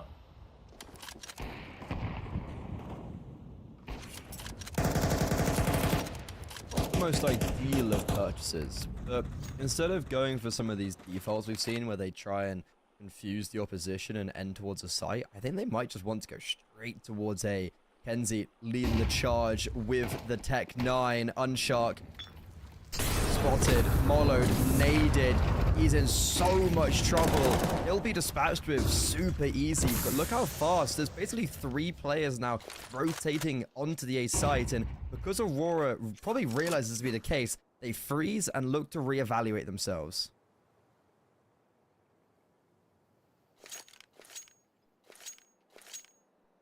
Keep up now, numbers, because they've got that man advantage, but Gen 1 looks to have a pretty good read on the situation as Drax starts to back up in towards that A bomb site.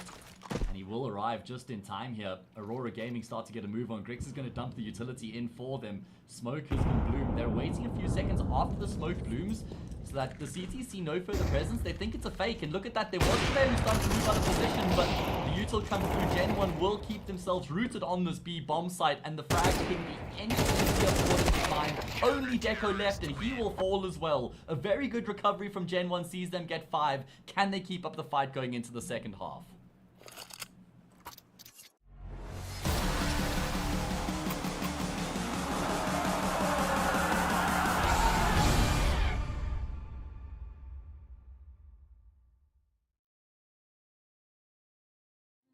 Full of you, still want you in my room. Don't wanna get rid of you. On my mind, but now I'm not too late.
got me paralyzed. Got what you came for. One thing that I've kept. I'll keep your picture in my room, 'cause it gets me in the mood. You still have room free in my head. You got me so confused. My mind is full of you. Still want you in my room. Don't wanna get rid of you. I'm on my mind, I'm not too late. You got me so confused. My head is full of you. I'll keep your picture in my room, 'cause it gets me in the mood. You still have friends free in my head. You got me so confused. My mind is full of you. Still want you in my room. Don't wanna get rid of you. I'm on my when I am not too late. You got me so confused. My head is full of you.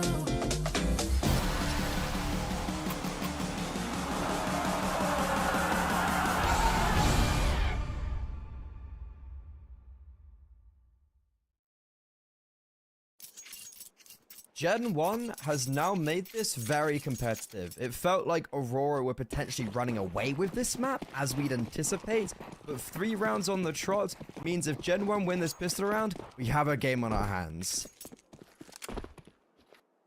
Yes, sir. That is how things are set up right now. It was a good fight back from Gen 1 to recover 5 in the first half. A little bit of pressure mounting for Aurora Gaming here, I reckon. I'd say so. See if they can open up with a pistol round win to release that valve a little bit.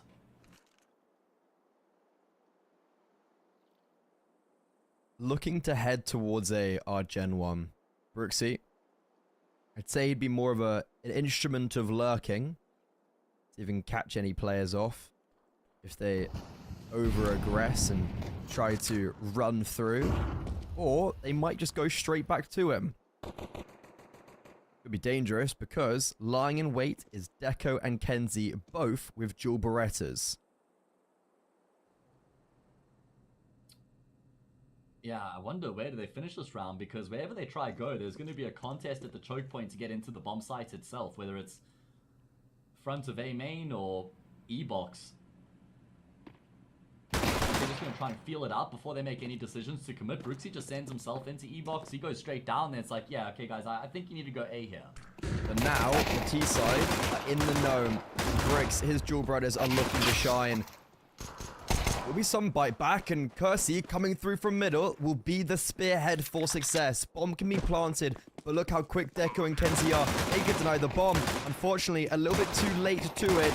Kersey might have to do even further damage with this P250. It's going to be really tight. The kills need to come out, and so far it's in favor of Deco. P250 in hand. It's already silenced too, and will not be able to do any further damage as the retake is successful for Aurora. Okay, well, they'll breathe a sigh of relief. I mean, it's not like that was an easy pistol round by any stretch of the imagination. They were made to work hard for that one.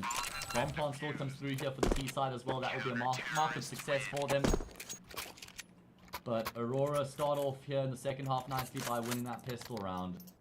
Just settle the nerves a little bit.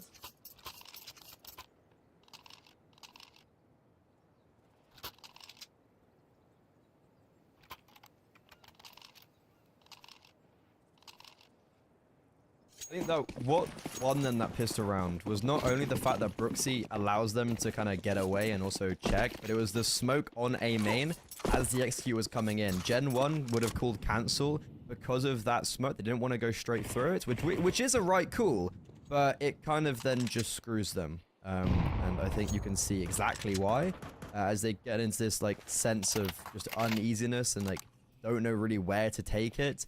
But in this second round, Gen 1, they've reinvested back in. They've got Galils. All Galils currently now as they've lost Kersey.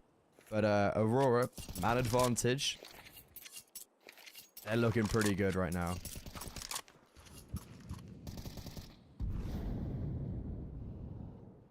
Yeah, they absolutely are.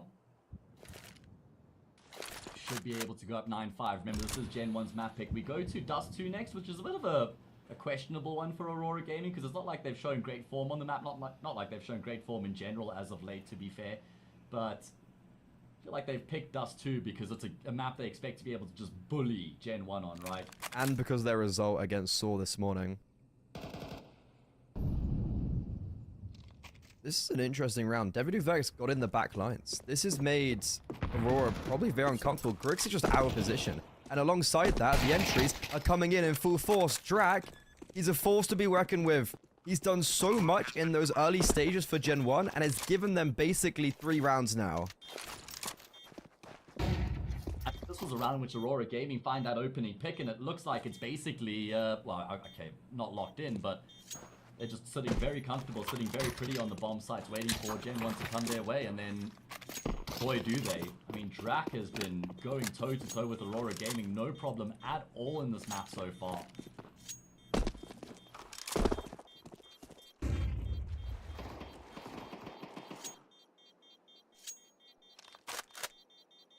This is an interesting outcome of this round. Like, this just continues the force buy wars. And on the CT side, worst case scenario is winning pistol and then losing second round. You then see from the economy, it's 1400 straight across the board. Deco will be able to save the M4, but apart from that, everybody else is going to be on 5.7s. However, hey, as we have seen today, how brutal those 5.7s can be.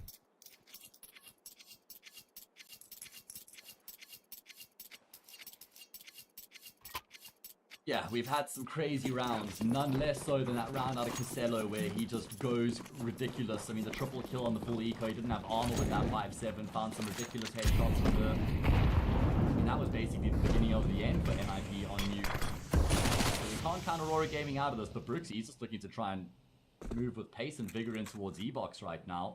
There are numbers on the speed bomb site for Aurora, so Gen 1 rightfully so just pump the brakes a little bit. However, there were numbers in the previous round, and like, how did that go? They didn't get a single kill. And it was all because of Vec and him lurking through middle. So you can see Aurora, they're very much anticipating and probably, if anything, scared of this happening. So they're really like firmly holding in middle. Kenzie's got a flashbang. Gonna pop them through B main, I would suspect. However, there's even one player playing anti-flash. He's come away from that now. He's actually holding. This flash could be brutal. They don't throw a flash? What? Where's the utility? Why is Kenzie just gone and swung with them? Okay, they've just thrown away that round, I guess. Not sure what the point of a triple swing dry when you do have 2 players able to be propelled by a flashbang. Your guess is as good as mine. Just force by not really coming up with anything here for Aurora Gaming. Unfortunately falls flat on its face, and Gen 1 looking locked in here as they're going to reduce the gap to just 1. And they've got nothing to lose in this game, Freddy. You've got to fear a team that has nothing to lose. The most dangerous creation to any society is a man who cannot lose. Yeah, exactly. Who has nothing to lose. That's it. Also, big damage from Lackey. Like, it's sure it's great 3 kills, but it does ultimately mean nothing apart from a bit of economical woes, which aren't even actually that present.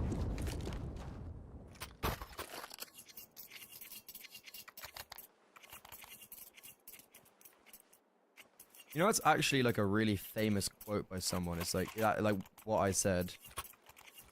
Yeah, what's that? The man who has nothing to lose quote. Never contend with a man who has nothing to lose. It's like, it's a really, like, lots of philosophers. James Baldwin, that's the one. The dangerous creation to any society is a man who has nothing to lose. I like that. I like it a lot, because it kind of just gives you motivation, right? When you're in a way, you can become a monster, Freddy. Yeah, I mean, that quote actually is heated with, like, it was, like, 1920s, like, civil rights movements. So it's a lot of, like, actually quite a hefty quote, you know? Yeah, true. But, Gen 1? I don't know if I'd level up the score like that. Yeah, that's... I didn't expect those words to come out of my mouth. Neither. Especially, like, this is exactly what happened when we were watching Gun 5, where, like, they won the pistol and then on Ancient, remember, when just, like, they came back into it. It's kind of similar to what happened with Aurora, where, like, You have the lead. You've been playing pretty good all game. And then all of a sudden now it's 8-8 on your opponent's map pick, but a map you're very apt at playing though.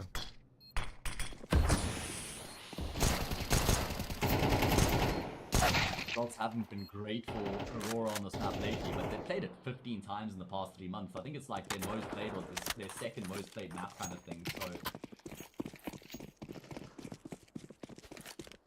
yeah, I just didn't really envision a world in which they would lose it. But now I got to start considering that eventuality or that possibility, because Gen1 are on the T side. They've got a leveled up scoreline. They got wind in their sails.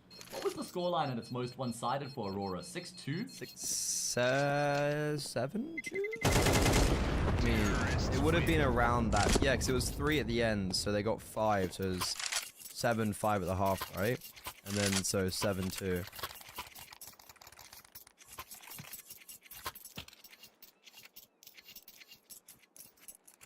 Right, well, it's completely fallen apart since then, but now they've got all the weapons their hearts could possibly desire.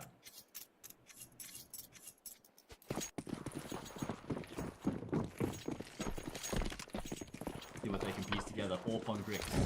All the utility in the world. They flex their muscles. Do they try and take the fight to Gen 1? Or try to bunker down Kersey? He's the one who's flexing his muscles with the Orp on the front line. I love that play.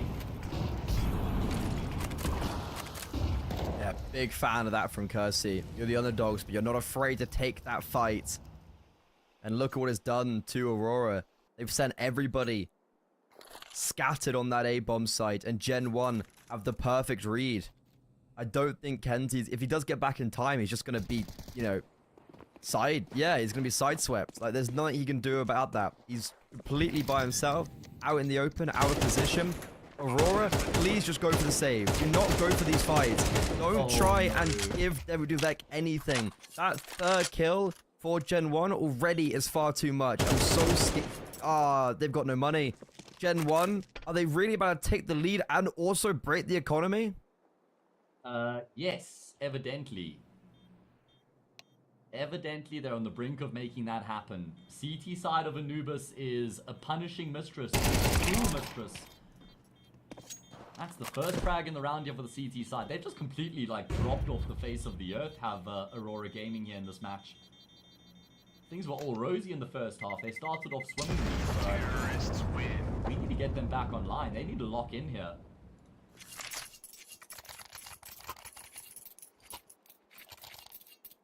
This is the upset broadcast.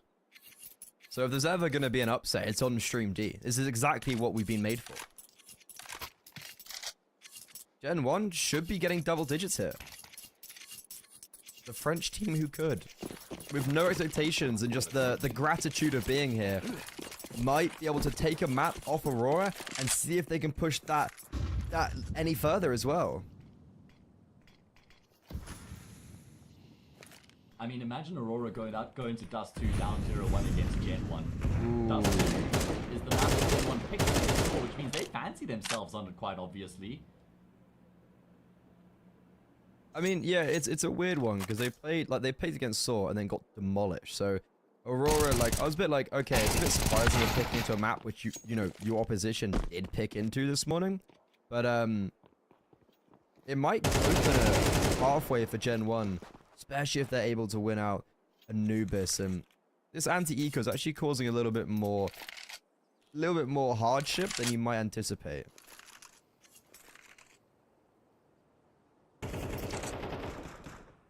Any concern about the round itself? I mean, there are 2 players on this B-bomb site right now. Kenzie's going to head back in that direction. He's got an M4. But can he find the frag? That certainly does make things interesting. Oh, he actually does through the smoke at a second bite at the apple. Oh, he's going to rotate through here as well. Looking at the strategy right now for Gen 1. Finds the dink, but no donk. And they know that Kenzie's back here. I mean, he got a kill through the smoke. Are they just going to completely pivot away? It looks like it. Yeah, they're going to be evading him, but it's also just a fake. Kenzie's being played like a fiddle. And Kersey runs away with the bomb and then gets called back over. Kenzie's like, are you kidding me, man? Like, are you really kidding me? Did you really fake that in a 1 versus 2? Come on, dude. But I don't think he can go for this retake. I think this is a save the A1S I'm type buying beat. in the next round though, man. But like, you still gotta be, you know, like if he could drop the AWP to Deco, and it's like there's no issue whatsoever with the ecom. Or actually, he might not. He wouldn't have any utility, so scrap that, I guess. But oh, it's winnable. No kit though. Actually, Okay, yeah, it's just damage. good damage, very good damage. But unfortunately, it won't result in anything more than just that. As Gen 1 bomb explodes, they find double digits. Okay, now it's code red. Now it's alarm bells sounding. This is the off for round. Aurora No, Gaming. this is the round where it's code red. As in, like, if Okay, they lose yeah. this. If they lose this, this one. 100%. Yeah. But I don't think it's quite there Yeah, yet. fair enough.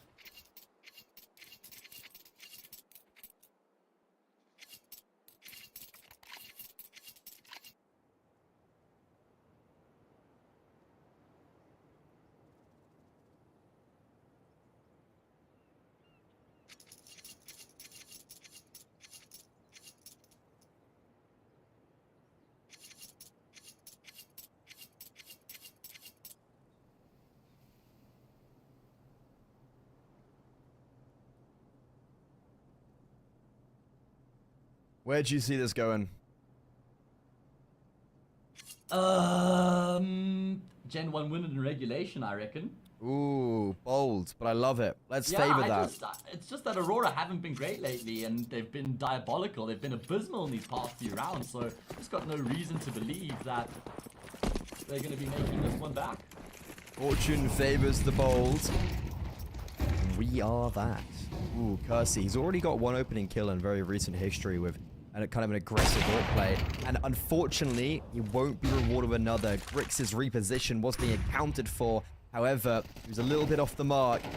And alongside that, Lackey goes 1-for-1 in middle, keeping Aurora in the driver's seat. Grix omnipresent around this map, making his presence known.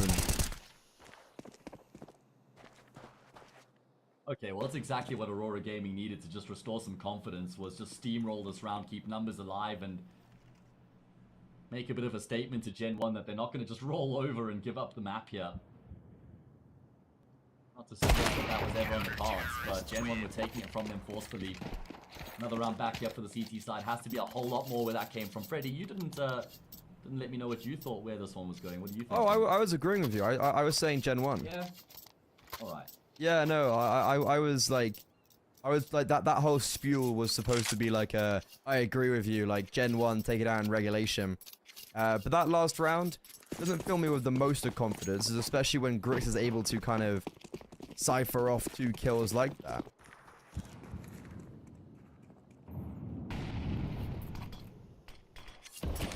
Right, well, let's see what's going to happen here coming into the 20th, because there's no money in the bank for Gen 1 if they lose this one, mate.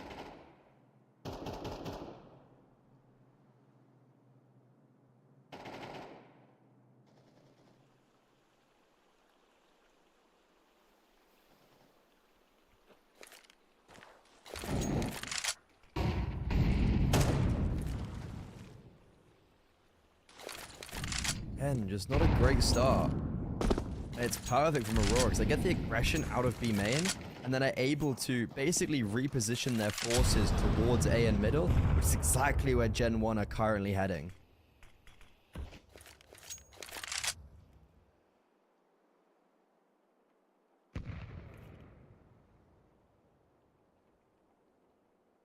Yeah, that's true. I mean, they don't really have great options. I think that they're heavily reliant on Devaduvek right now, who's been able to make his way in towards mid. He's not the player that opens up the fights. It has to be the players in A Yeah, main. for sure.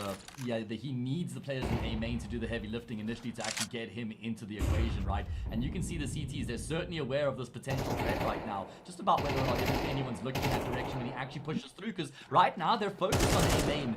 Norby will look back in that direction. He's got to trust the CJ. He has a job to do. That's control cameras, and well, Devaduvek does activate. Kills go back and forth. He doubles down, but Deco will eclipse that with a quad. What an insane sequence of play from Deco. He literally just turns back and forth and nails everybody in his sight line. Deco we were commenting on maybe him being a little bit nerfed because he's forced onto the rifle and Grix has been on the AWP, but, well, if he's playing like that, then I don't care whatsoever. Crisp and clean as Deco shimmers to glory and Aurora make it even.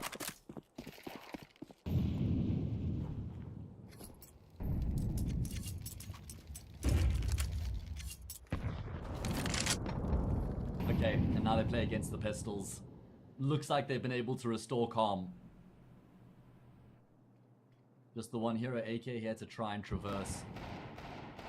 It's all they got to get past to get their noses in front once again. I do like that there's a little bit of utility that's been sprinkled into the mix with Yeah, it makes it a lot more like there definitely is some like yeah, like, I mean, it makes it actually like tangible. It's not just a let's run at them and hope we can succeed. It's like, okay, we can actually do something a little bit more tactical this round. Ironically enough, though, I think it's actually the Glock that starts it off with a dink onto Lackey. Surely not. I don't think it would have done that much damage. But the AK, the hero AK, actually paves the way for them. They've got one more flash to use at their disposal, and they actually don't take the space that would have been granted to them from that kill in Palace. Right, well, in towards the say bomb site they go. Lackey is incredibly low. Grix is allowing two of them to cross. A little bit of damage inflicted. He's taken down Davidovic, though I'm pretty sure he had picked up a gun. So at least that's one of the main threats disposed of. Bomb plant going to be found, though. That in itself will be regarded as a success. Brooksy looked like he dropped his mouse on the floor there or something. I don't know. Yeah. Track is certainly dead. And as expected, Aurora Gaming will win the round. But like I said, a couple of kills in the plant, still pretty good for Gen 1. But now it's all about them coming into this next round. Yeah, I mean, that was I think like for Gen 1, it's like a weird one where you're like, okay, we got 2 kills on the bomb down, but I think that position they were in, they definitely could have won out the whole round itself. But instead, they've now lost the lead. We were kind of hoping for the underdogs. We were definitely putting them in favor. We do love a good underdog story on this stream, and we've already seen one come into fruition as NIP capitulated in the first round. Now, Aurora looking to stamp their approval on this game. Grix, super aggressive, does not care about anything. One single Molotov towards stairs, and he's been able to open up the proceedings here in round 22.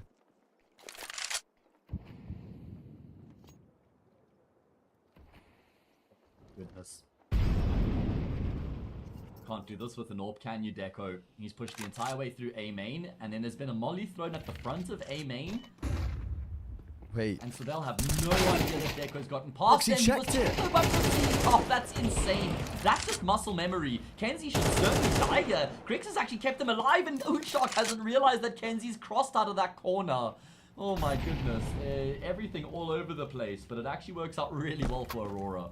I actually don't know how Kenzie's even got away from that position as well with like those 2 kills.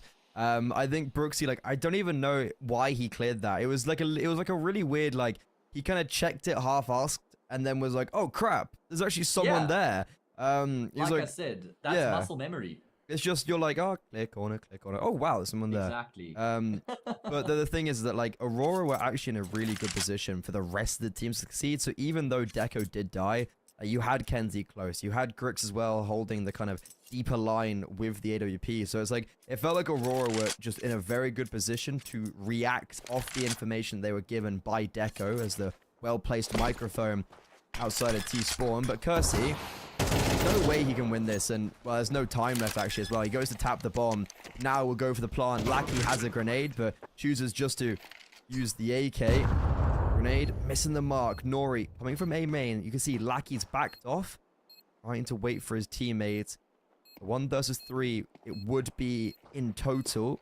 And I think he's played this perfectly. They think he's towards camera. Percy tries to reposition his aim, but Lackey gets the better of him. And just about by the skinner of their teeth, Aurora take back points.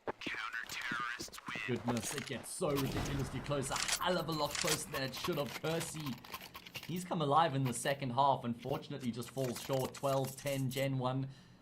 Actually, a really important plant comes through there as well, right? Because that just enables them a little bit more coming into this next round.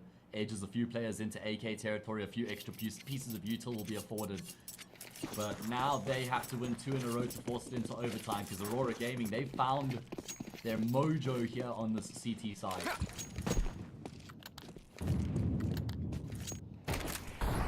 This is going to be very difficult for Gen 1. That bomb down, though, does mean they have at least something to work with. And it's no over-aggression. It's not like the massive aggression we saw from last round Aurora. They're actually playing a little bit more of a default. 3-1-1. Majority towards the B bomb site. And Gen 1 equally just trying to feel their way out in this round. Taking A main pretty much for free. And they're looking to also take middle. The bomb is outside A, kind of, towards carpet. I wouldn't be surprised if we see Unshark picking up, but instead, they're actually going to be heading now back towards the B bomb side, utilizing the control they've got towards A main and middle, and it's completely faked out Aurora. So they're in a very good position right now. Aurora still heavily focused in towards middle. It's actually Brooksy who's doing a very good job of keeping that presence and keeping the pressure, but Deco actually playing behind the flames there, uses it to obscure him and then gets the kill for free. But now the focus will have to shift to the opposite side of the map. The bomb carrier's gotten across successfully. Bomb will come through and Aurora are going to have to retake. It's a very lumbered retake. Like, you can still, they're still making their way out of middle. They're taking very long to make this approach. So the bomb's going to be about half tick when they start actually making this progression. Rack as well with perfect utility at his disposal. Great flashbangs as well, just minimizing the time. Aurora, they might actually make the decision to go and save this in a 5 versus 4, but they're going for it. Quarter time left, surely they don't actually go and commit. I think they have to save. They have to get away with as many players as possible and try to do as much damage as possible as well. And sure, they will get all the kills, but as I mentioned, it was just way too late on the approach. So Gen 1 put us 1 round away now from overtime. Yeah, they just never really gave themselves much of a chance there in the retake. I kept watching thinking, surely they're not going to save. Yeah, surely they're going to start to throw themselves into the bomb site. But feels like everyone's just looking around, waiting for somebody else to actually make that initial move to get them in towards the site. So, oh my goodness, Freddy. Overtime now on the cards. Actually going to happen. I mean, I'm not gonna lie, that last round was played quite perfectly by Gen 1. And on the severe duality, you have like Aurora over rotating towards mid and A, and then also taking so long to make their way back. So you have a real like bipolar split there of, a real polar split of like Gen 1, you know, if they can play a similarly perfect round of CS, well, I think KRL might be quite happy. We barely ever see any personality from the Aurora Gaming guys. If you've seen them in interviews or anything like that, how could they have bipolar personalities if they even have a personality? One mono, yeah, exactly. They don't even have one. So. Ooh, but Grix, all right, Grix, this is different. This really is a change. This is going to be a double swing, Freddy. No, one. Percy gets left hung out to dry. Grix doubles down. There's going to be a second part of the setup for Deco. What is Deco doing? Is he playing anti? I don't know. Blackie will arrive just in time, but Incendiary keeps him at bay. Gen 1 could just reset you into the 3 versus 3. Kenzie's also not been spotted, but he will do the spotting. Unshark, they know he's towards stairs. Good And they bait. also now really good know. bait taken by Yeah. Nori. I don't think they know that Nori's here. I legitimately don't think they do. And now, yeah, Brooksy's left by himself for 1 versus 3. He's picked up the first, AWP in hand, bomb on his back, a minute on the clock. However, Kenzie keeps on nading him. Nade's going back and forth, but one doing a lot more damage than the other. And also, Lackey, he's rotated away to go and join with his teammate in canals. Unfortunately, though, that has left the A bomb site open for Brooksy's taking. A hell of a read coming through from Brooksy there. It's going to have to be a 2 versus 1 retake from Aurora Gaming to try and close this out in regulation, and Brooksy's playing in behind the pillar. You guys can't afford to take as long as you did in the previous round to try and make it. Gonna peek on a timing spray's good for the first, but Lackey will trade. That is the advantage. That's the bonus of retaking arm in arm, chained together. Aurora win in regulation, but only just. Yeah, I mean, it's a walking billboard right there of why you should have the buddy system. Like, that's completely perfect. for Aurora. And for Gen 1, that would have been a complete round over if it wasn't for Deco playing like anti-flash really late. Like, you know, his Grix had got both kills. And Deco then plays anti-flash afterwards. Like, it's a really messy kind of sequence from him. But luckily, Grix's heavy lifting doesn't go for naught. Yeah, solid stuff out of him indeed. Certainly did have a number of impactful rounds there. Took Aurora a hell of an effort, but they do win their opponent's map pick. You got to give props to Gen 1 for the form they showed throughout that map, but unfortunately they fall short, and that means we will go to the next map. It's going to be Dust 2. It's the pick of Aurora Gaming. They're leading in the series. Can they keep themselves alive in this qualifier, or will we need a third map to see what's going to happen in the series? We'll find out after this break.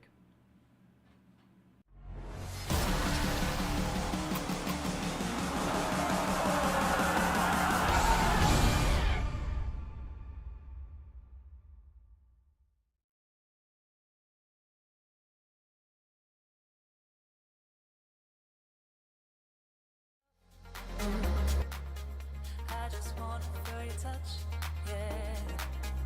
Oh, it's one night together. Baby, take me higher. Oh, it's one night together. I can feel the fire. Oh, it's one night together. Baby, take me higher. You're taking all my love. I just wanna feel your touch.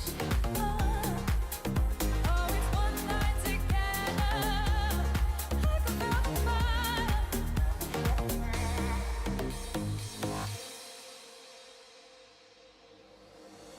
One night together. I can feel the fire. One night together. Baby, take me higher. You've taken all my love. I just wanna feel your touch, yeah. Oh, it's one night together. Baby, take me higher.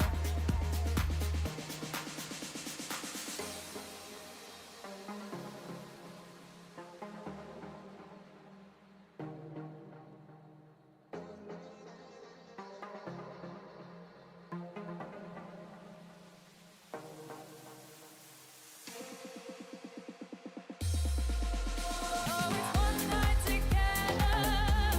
I can feel the fire. Oh, it's one night together. Baby, take me higher. You're taking all my love. I just wanna feel your touch. Oh, it's one night together. I can feel the fire.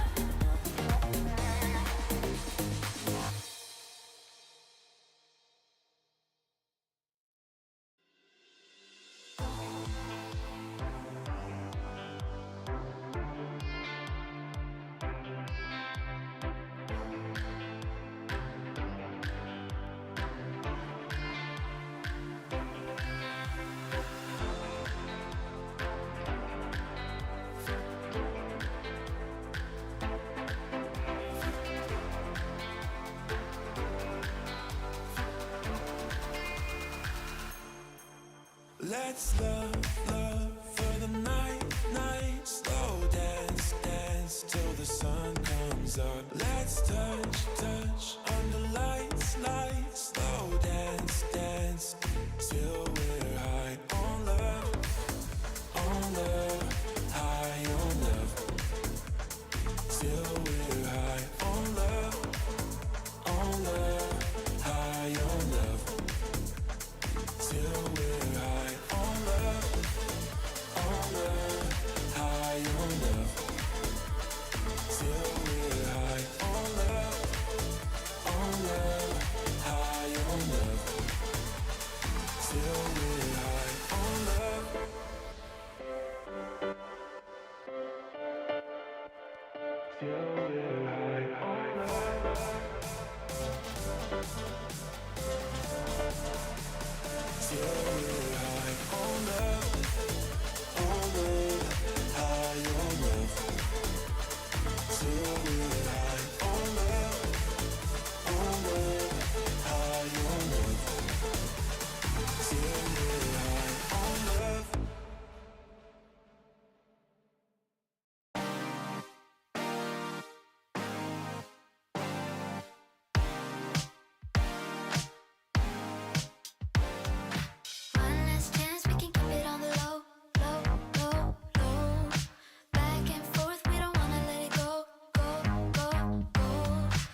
So you say you got a new one.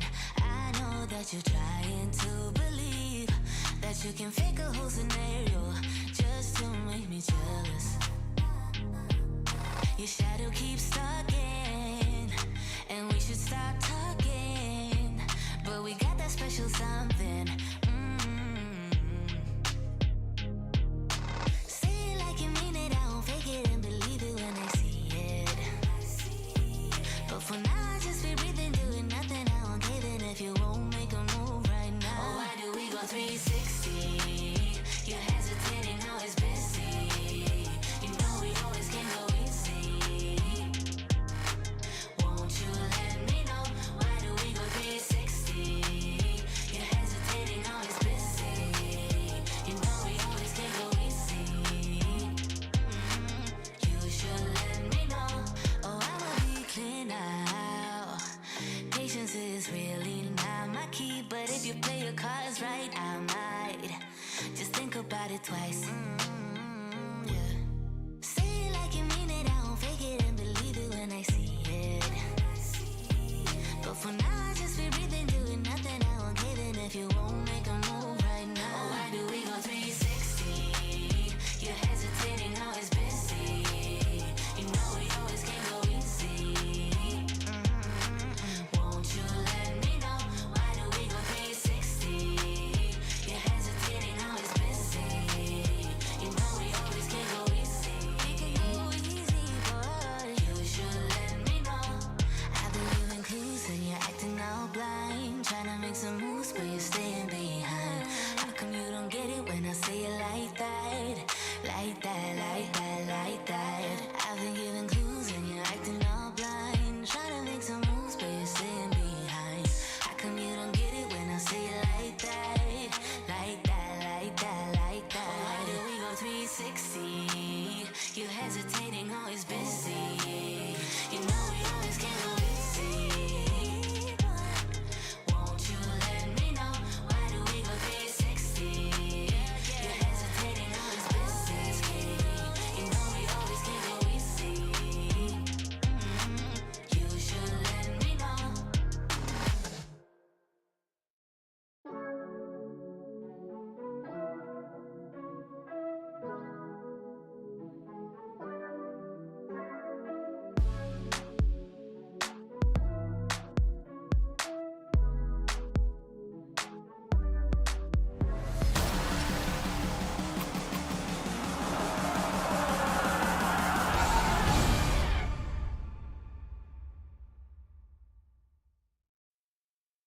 There was definitely a world where we were starting to believe about Gen 1. We were like, oh, they could actually make it work. They could actually kind of like complete this underdog story. But unfortunately, Aurora, they do beat them to the punch on map number 1. It took all 24 rounds and they did it in the final. They were down. You know, that could have been a Gen 1 pushing us to overtime. But Deco and Bricks, the kind of two AWPers of the team, they play fantastic. And now on Dust 2, I'm expecting a lot of double AWPing. You know what I will say? It kind of felt like Aurora were just coasting along a little bit. They got a bit complacent. They were up 6-2 and they maybe thought, this is going to be an easy game. We just kind of play at 50% and we'll win it. And then Gen 1 actually forced Aurora to respect them, right? They were able to win important rounds. They got the lead at one point. And then at 10-8, Aurora realized, okay, there's a job to be done here. And they were able to get back on track. So they lead the series 1-0, Freddy. Can they close it out here on Dust 2, or is there a twist left in the tail? Dust 2 is a real weird one, because, like, they're not a very good team on Dust 2. They've actually never won it in the last 3 months. I wonder if they've actually ever won it since it's come out. Yeah, so they beat Saw on it online once, which is actually quite a good result. But apart from that, they've lost to, and to be fair to them, probably the better teams in Europe. So, not the worst, but as I mentioned, like, I think we're going to be seeing double AWPs, and Gen 1, they picked into it this morning. However, it wasn't met with open arms, as they've also lost to some pretty decent opponents on it recently, and especially saw 13-4 this morning. Brooksy read into Aurora on the T side, charging up long. Bomb should be planted. They'll be trying to play a retake, a post plant, but Unchark's making their life very difficult alongside Dark. Drac.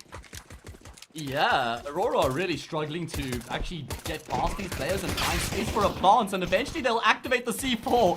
Deco will find a double. What? How has he gotten all 3 of those kills so quickly? P250, it takes him a while to get in the action, but boy, when he does, he rules the roost. Yeah, Unshot kind of like tries to test his luck too much, right? With that Cookley style. You know, he is French, to be fair. But like it takes him a while, and he overextends. And from that, you have Deco being able to initiate himself. Aurora, good first round on the board. However, Gen 1 right away with a rebuttal will be purchasing back in with the pistols, SMG, and Scout.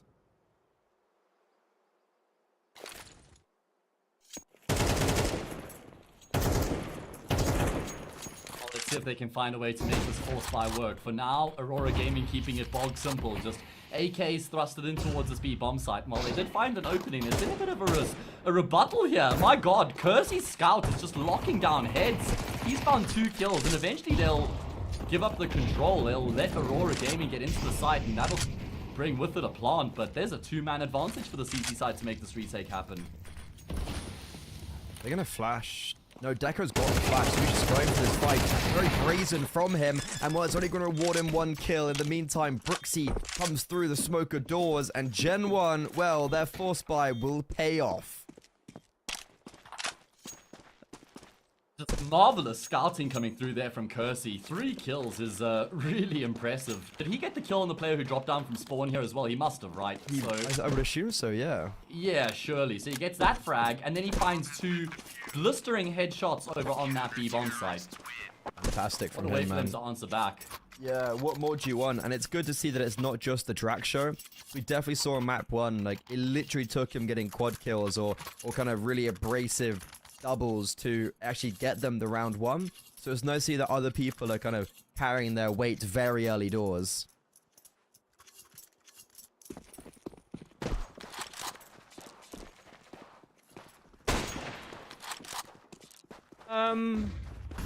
Okay. Yeah, sure.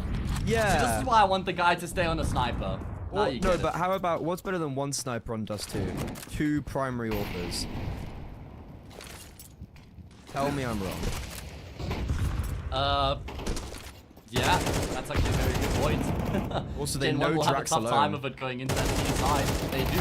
Well, he actually isn't. Not anymore. The player's actually been able to snake his way onto the site. It's Kersey. This B bomb site is his home, man. And no one is welcome.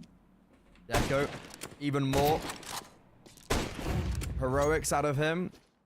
Nah, I think he's out for the count. Util, flashbang, smokes. Wow, Kersey, what a rotation, because, look, well, actually, firstly, Drac getting a double in itself is really impressive. Like, he had to stay and just survive and bide the time for those rotations, because it was Kersey who was kind of fighting in middle a little bit, and he does come through with a good rotation, just in nick of time, and plays towards car sign they were not expecting whatsoever. Deco has put himself onto a Galil. Remember, the bomb deep behind enemy lines. This is going to have to be some feat if he wants to win the 1v3, and he's already just been spotted as well.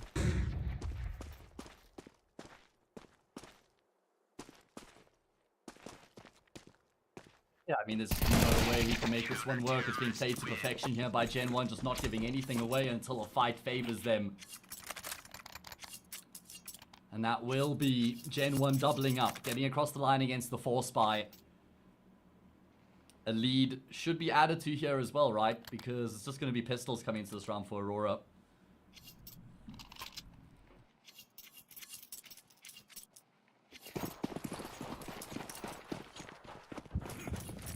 I don't think Gen 1 would have been too upset with the fact that Aurora picked Dust 2 coming into this. No, you know? yeah, I neither. mean, obviously, they picked Dust 2 against Saw earlier, so clearly it's a comfortable map for them. I was kind of thinking the exact same thing, and I think, like, Nuke was in the veto, you know? Like, they could have picked into Nuke, which was also somewhat of a surprising factor. They chose to actively not do that. They chose to actively fade away from their, kind of like, one of their better maps as well.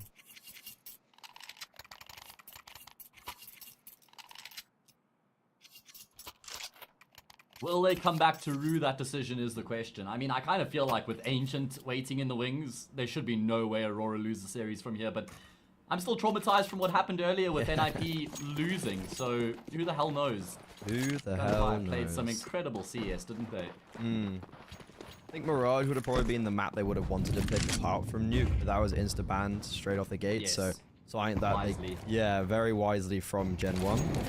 But yeah, we've seen today, like, you know, anything is possible, and Gen 1, well, unfortunately, the man disadvantage early on here in the first gun round. That's quite big for Aurora Gaming, seeing how they still do have, like, players on scouts, for instance, and now with a lot of map control, they don't have to end towards A. It looks like they're poising towards this, especially with Nori outside of long, but if they do, they are walking into the Lion's Den.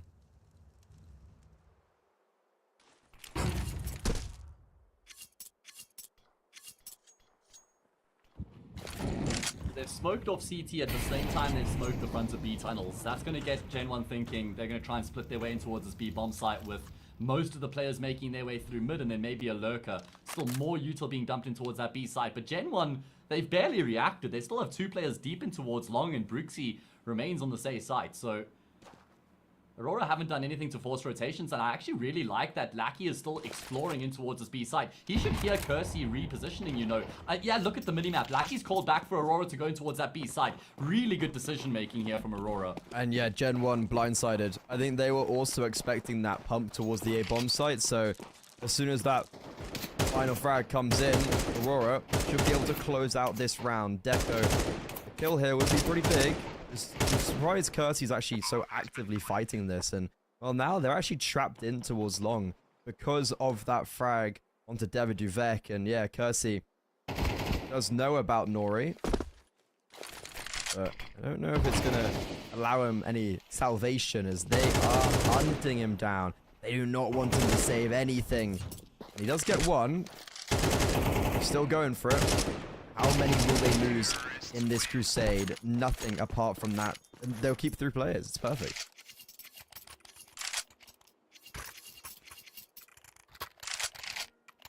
It is perfect. There's enough money here for Gen 1 to at least afford another investment, but Aurora make sure that they don't let Gen 1 get too far ahead before they win another round back here. Is this a case of Deco go kill, or do Aurora actually have to think this thing through a little bit on Dust? Honestly, as kind of like easy as it is to say, I feel like it is just a bit of Deco Grix go kill, especially on the CT side.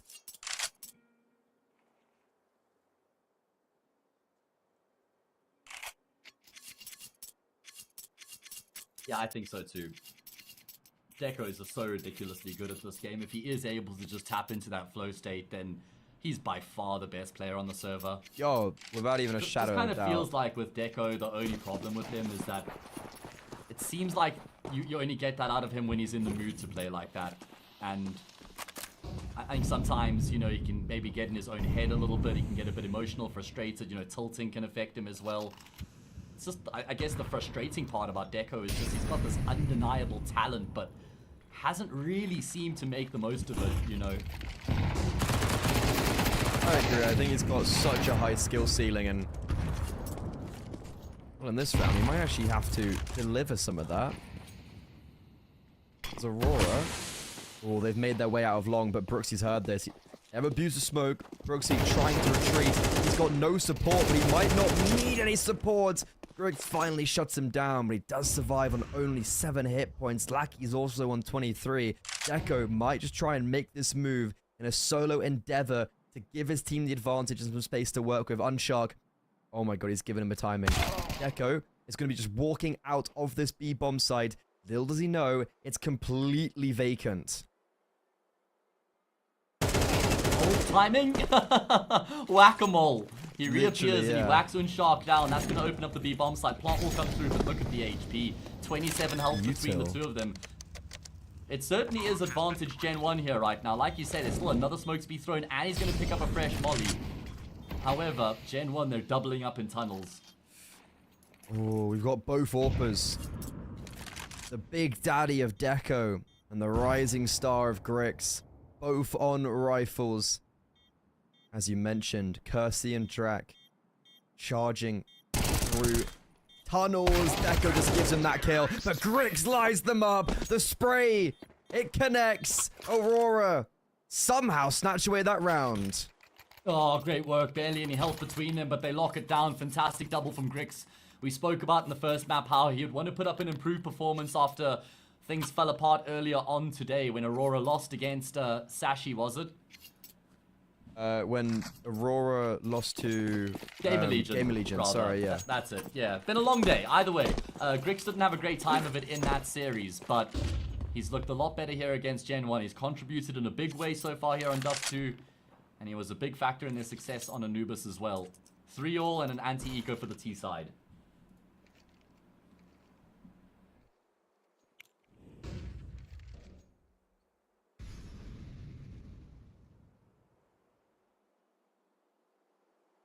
Bit expensive for Aurora in some of these past few rounds, so I think definitely like keeping as many players alive as possible is definitely gonna be like exactly what you want. I was gonna say, yeah, they had to keep at least 4. I think Brooksy getting that kill is very good in my opinion for Gen 1. 2 kills, valuable for where Aurora's economy is at, but still an eco, so it doesn't really matter. Aurora, they take the lead. They're a map up. This would be a great round here to continue their pursuit to success. Yeah, if Aurora can win this round, then they'll feel like they've got momentum behind them once again. This is one of those big confidence rounds. Yeah, true. But then if they do get in that position once again, they've got to make sure they keep their heads. Because like I was saying earlier, it feels like they just dropped their heads on Anubis once they got up 6-2. And so they can't allow for complacency to creep in again here. Gen 1 have already proven they deserve to be respected. And it would be, I mean, just tragic if Aurora were eliminated here, losing both their matches in the Atlanta qualifier, right? Yeah, that would be... Ooh. Aurora eliminated and potentially NIP on day 1. Yikes. What's actually happening in... Okay, wait. I We'll saw talk about those other games after this break. Yeah, I was round, taking a look. The Game Legion were very much up on Inferno against Saw, which I thought was quite surprising. But yeah, we'll talk about this round. Because they're very split up. Look, like, that goes all the way in B tunnels. Is he going to clear this? No. Unshot gets the better of him.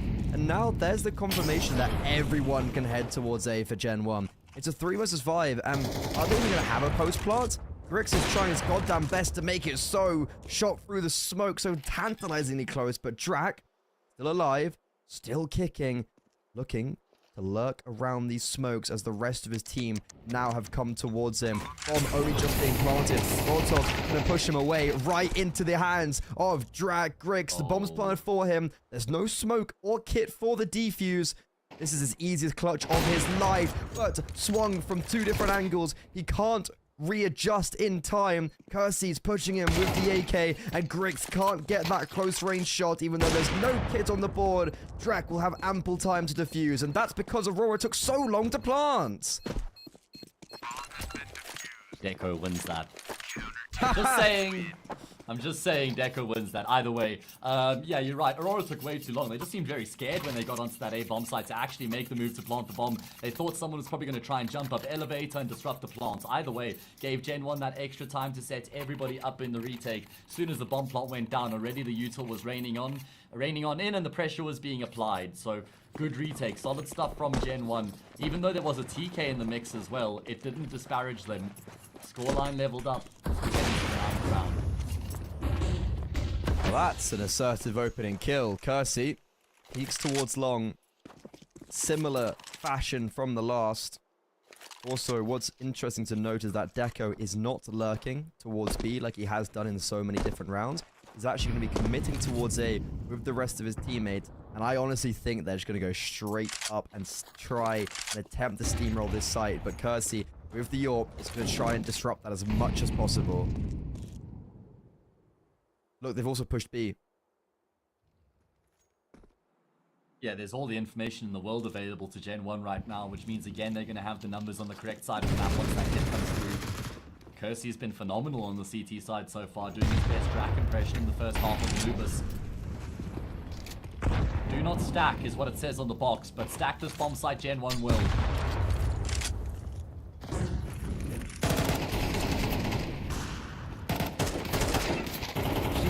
Down. That seems to be the big issue. Like, they get the bomb down way too late. Only now being planted. Nori, 1 versus 4. There's no way in hell he succeeds, and he shall not. Gen 1, 2 in a row. Yeah, and also breaking the T-side's money in the process, so they've gotten themselves a lead in more ways than just the scoreline. It kind of feels like the round isn't even about the bomb plants. It's just about Aurora trying to kill everyone on the A bomb site and win the round like that. And I must say, Gen 1 have done a really good job of, even though they aren't contesting long, which they barely have throughout the half, they've got numbers on the bomb site, right? And again, it's not like they're gambling. They're getting the info, so they've got a very good idea of what's going on. And they're fighting for that site. They're not like playing for a retake and sitting deep into CT and, you know, pushing short to fight middle. They're standing out in the open, you know, platform, fighting from short, maybe from Gandalf, but they're constantly still looking to fight for the site. I think it's working out really well in their favor. Aurora, they seem to not completely know what to do when they get the bomb site, and there's like 4 versus 4s. And even though Grix has actually got 2 kills in kind of both of those, sorry, a kill in both of those rounds, and tried to alleviate pressure, it's just not been enough. So, onto the low buy. Gen 1, trying to end off this first half strong, like they did on Anubis. Echo with the fallbacks, dude. I honestly think that Deco wouldn't be far off of Monacy in terms of reaction time. I know, hot take. Listen, obviously Monacy is a lot more consistent with it, but... Alright, well... I think... Good take? I think that's a very, like... Good take, Hayes. Like... Deco is amazing, and I think people don't realize how good he actually is. He actually started coming to the fore when I think, like, started casting International Counter-Strike around 2021. I remember he was in the 1-win team with, it would have been Glowing from 9 Pandas was in that team. There was Travis from Amcal, and then a few other players who aren't coming to mind now, but... I remember just being mesmerized because I don't even casting really South African Counter-Strike up until you that were point. like, and I start casting what? international CS and I'm watching Deco and I'm like, what in God's name is this, right? I've been a fan of his for a long time, actually. I remember on that 1-win roster on Mirage, I saw him get 21 kills in 1 half. Yeah. Yeah, I was okay, buddy. Ooh, this is not quite that same glory we were mentioning. Orb has been taken down. Unretrievable, though. That's a big factor, remember? Still just on the pistols, but the bomb's been planted, and they're trying to get into CT, and they will be getting into CT. Oh, it's a bloodbath. Unshark, left by himself. Devil Duvek, in similar manner, trying to see if he can make anything work. He's being tagged down at distance. Finally, Deco falls, but the damage has been inflicted, and Aurora make it work when they are just on the pistols and don't even have armor.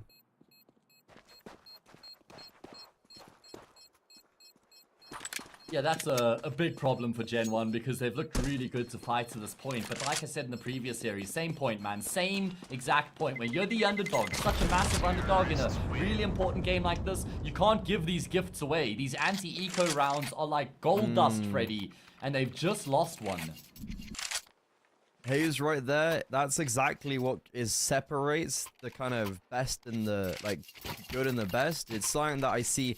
I think at tier 1, it's exemplified even further because teams will be capitalizing upon your mistakes in those scenarios. It's like, how good are your low buy rounds? How good, your anti-low buy rounds? How good are your post plants? How good are your retakes? Like, those kind of small little things, especially post plants, really get highlighted as a, like, I think it's like, yeah, those like post plants when they're bad, they get heightened and highlighted at the higher level. 5-5, Aurora. This could be them dismantling Gen 1 on map 2.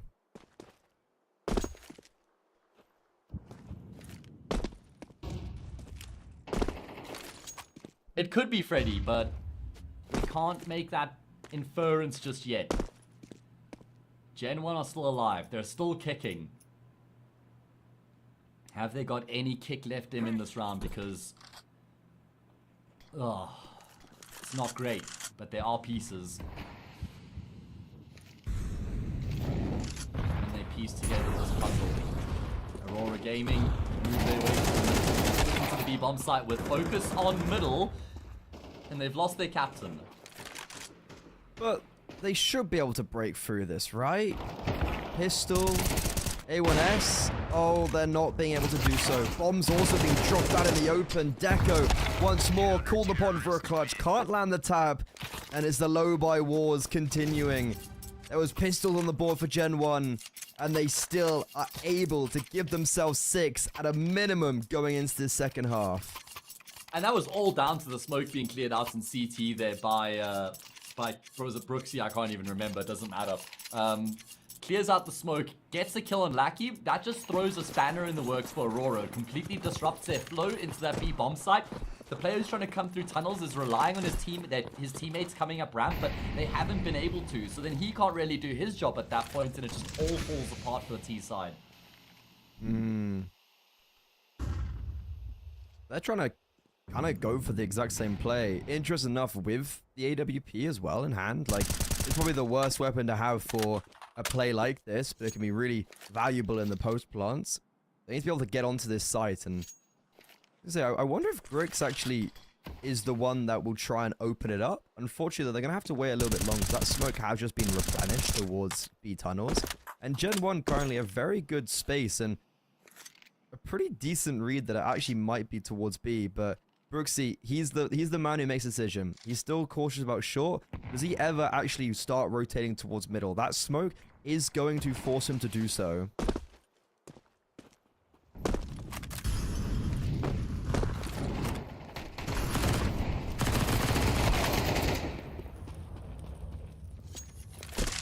And yeah, Grix opens it up. I was wondering if they're just going to utilize the AWP to open up the bomb site. That's exactly what they do. Aurora now, a 4-3 post plant to see if they can at least even up the scores. Yeah, it's going to be a tough retake, though. They got 1 kit, 2 kits, a little bit of utility. But how do they even find a way into this bomb site? Daviduvic's going to be hoping that his teammates can take contact first and try to take some attention away from him. But Aurora Gaming have just got such a robust post-plant setup on this B bomb site right now. They've got every option covered, and then they've got an extra layer if required. However, you can't plan for that eventuality. Head being ripped right off. Kersey, this is a key shot. That bomb is taking away now, and sure, he's making a highlight of it, but there's no way for him to win the round. That's the first half done and dusted. We'll be back in for the second soon enough.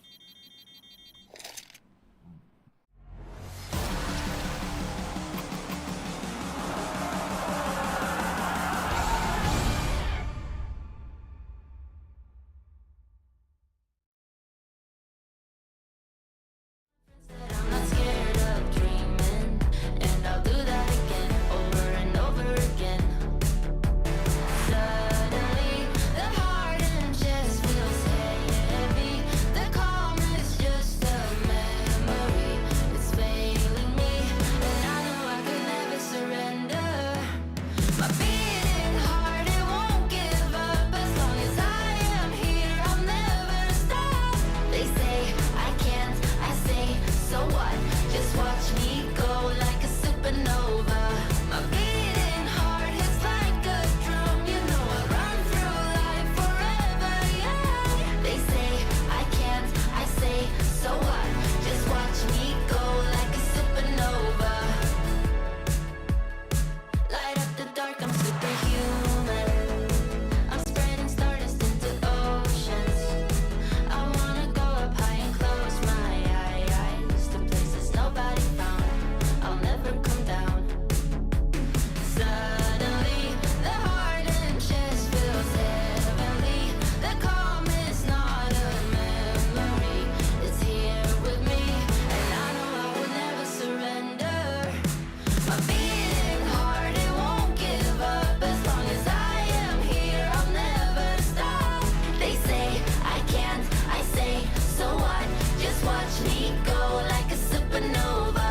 My beating heart is like a drum. You know I run through life forever young. They say I can't, I say, so what? Just watch me go like a supernova.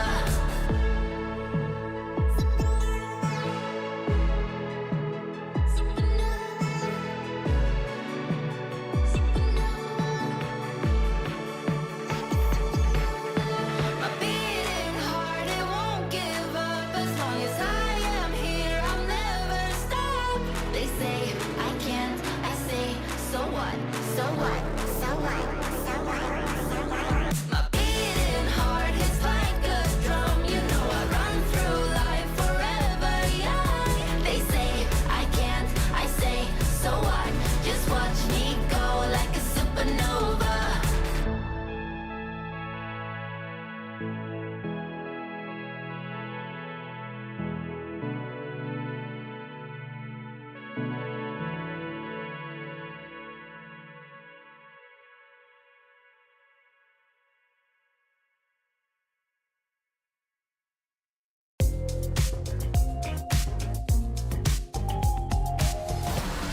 Aurora were at a stage once where they were in the grand finals of ESL Challenger Melbourne. Now, they're in a position where they're neck and neck with Gen 1. The challengers are really putting up a very strong fight, and I think a lot stronger than, well, any of us anticipated, that's for sure.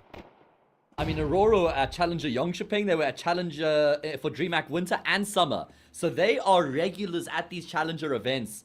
And they're having a tough time in this closed qualifier against the lowest rated team coming into the qualifier. So that's not a good look for their chances. In the lower bracket as well, you really hate to see it. But, oh, never mind. I was going to say, but no, Grix is actually the first way to fall. Deco, he's a walk-in highlight reel. And you know what? On 13 HP, that was a world. It looked so possible. And now it's Lackey's time to come into the limelight, unfortunately. Similar to the rest of his teammates. Only one.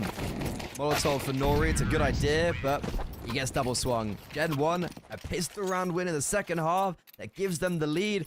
Ooh, now that is scary. I wanted to say it before they started the second half so I could really sound like I knew what I was talking about.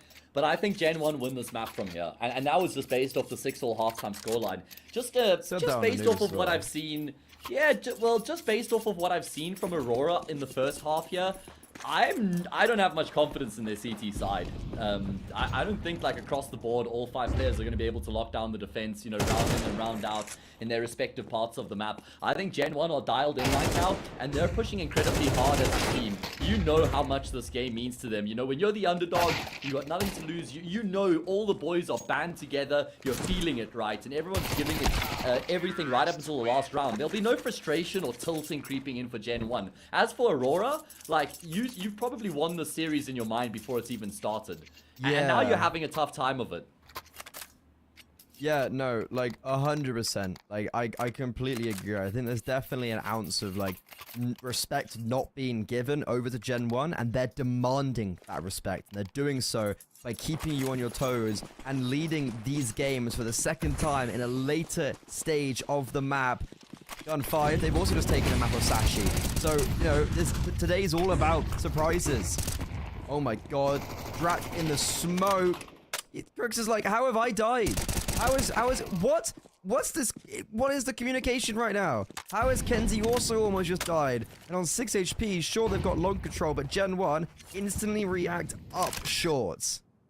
We didn't see this once in the entire first half where Aurora were able to just get themselves up short like that into the A bomb site for free. Not once. And we've seen it in the first gun round here from Gen 1. A little bit of pressure applied long initially, but it's numbers up short. They're just trying to keep the focus of those A bomb site players, of the CTs, over towards long. And that creates all the space for the rest of the team to make their way in towards that A bomb site through Cat. So, looking damn good. 9-6. They need 4 more rounds here on Dust 2, and we go to a third. Ooh, baby. Ooh, baby. I love the sound of that, man. of me or the map? Honestly, you, but also the third man. Bit of both. Yeah, no, like, I think, honestly, this is, a lot of points. All roads lead to a third map. But, however, I feel like in the next gun round, we're going to see Grix and Deco double AWPing. Yeah, that's what I was about to say. Give us that double AWP. They're but also that means investing Kenzie a has lot. to save. I'm confused. Kenzie has to save all his money. No, this is fine. Kenzie can drop an AWP in the next. Just about. And then I guess Grix can buy his own one. Yes. Kind of like no armor scout is a bold play. I feel like I'm not sure how. I like it. Yeah, I back it. I guess you gotta do these kind of bolder plays. Brooksy. Okay, dealt with. Also, big injection of cash into Lackey's bank account. Also, a rifle that's been picked up. So, bolstering now this Aurora side with the advantage. N1 are going to be attempting to head towards B, I can imagine. Yeah, but before that, they still want to just make sure Aurora don't get that insight, right? So just molly on towards Catwalk just to make sure that they keep Aurora focused towards that part of the map. However, Aurora have padded up the defense over towards B. Kenzie's rotated across. This is going to be an all-out war here. 4 players looking to move their way in towards the side. There's no splits. It's one direction. They're not a boy band, but they are hitting shots. I don't know, man. There was something in there, but I missed. They didn't, though. Yeah, I mean, that 5-7, like, we've seen what it can do today. I really believe that Nori would go nuclear with it. Yeah, and he was close range, but unfortunately, I think Kenzie has to do a little bit more to divert their attention and, you know, set Nori up, basically, for success, but that never really comes in. And so, Gen 1, double digit, as we were, to be honest, anticipating. I don't think this is too crazy of a sentiment on this round, but double AWPs next round. I really hope they do it. I think that would be, like, just send them, just have them running around the map. Just literally just go do what you guys want. Go kill. There is a world in which if Aurora do genuinely lock in, that double AWP setup could just be like an impenetrable defense here for Gen 1. Either way, let's see if we're going to get given what we've been asking for. Surely, there's no way you have Deco and Grix on a team together and you don't double AWP on the CT side of Dust. But Freddy, we're going to be deprived. Aww, that's so boring. They can buy another AWP as well. Do it. No, give us what we want. Like, I don't know why. Like, it's just, I feel like it's such a rational thing. Just like, obviously, we double AWP. Dust 2, of all things. Send one mid, send one long. Just go kill them all. Is this how low Deco is on the AWP at the moment?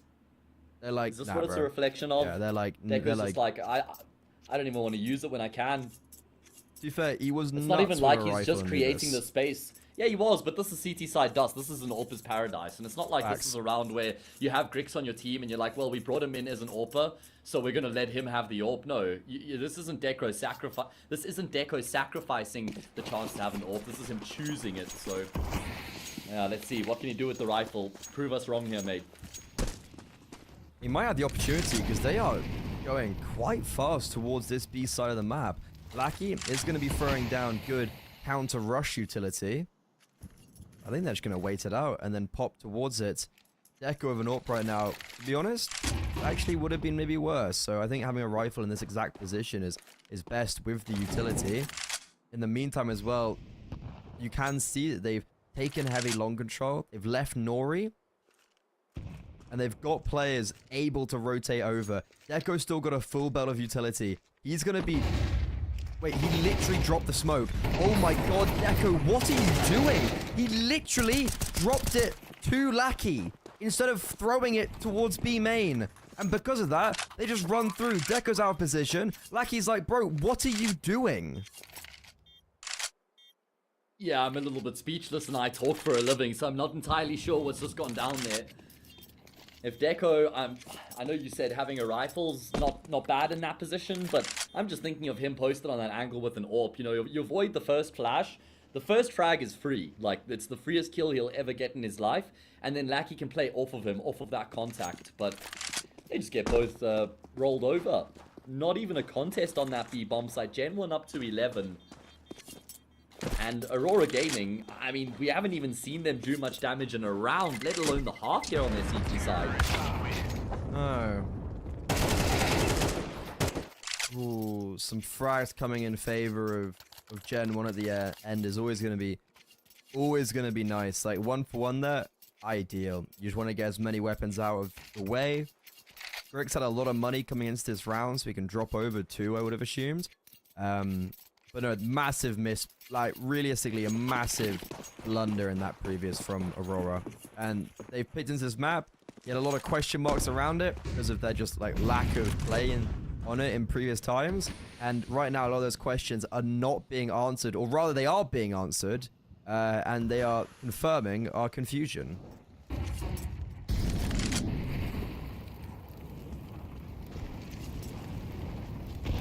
Not the answers we want.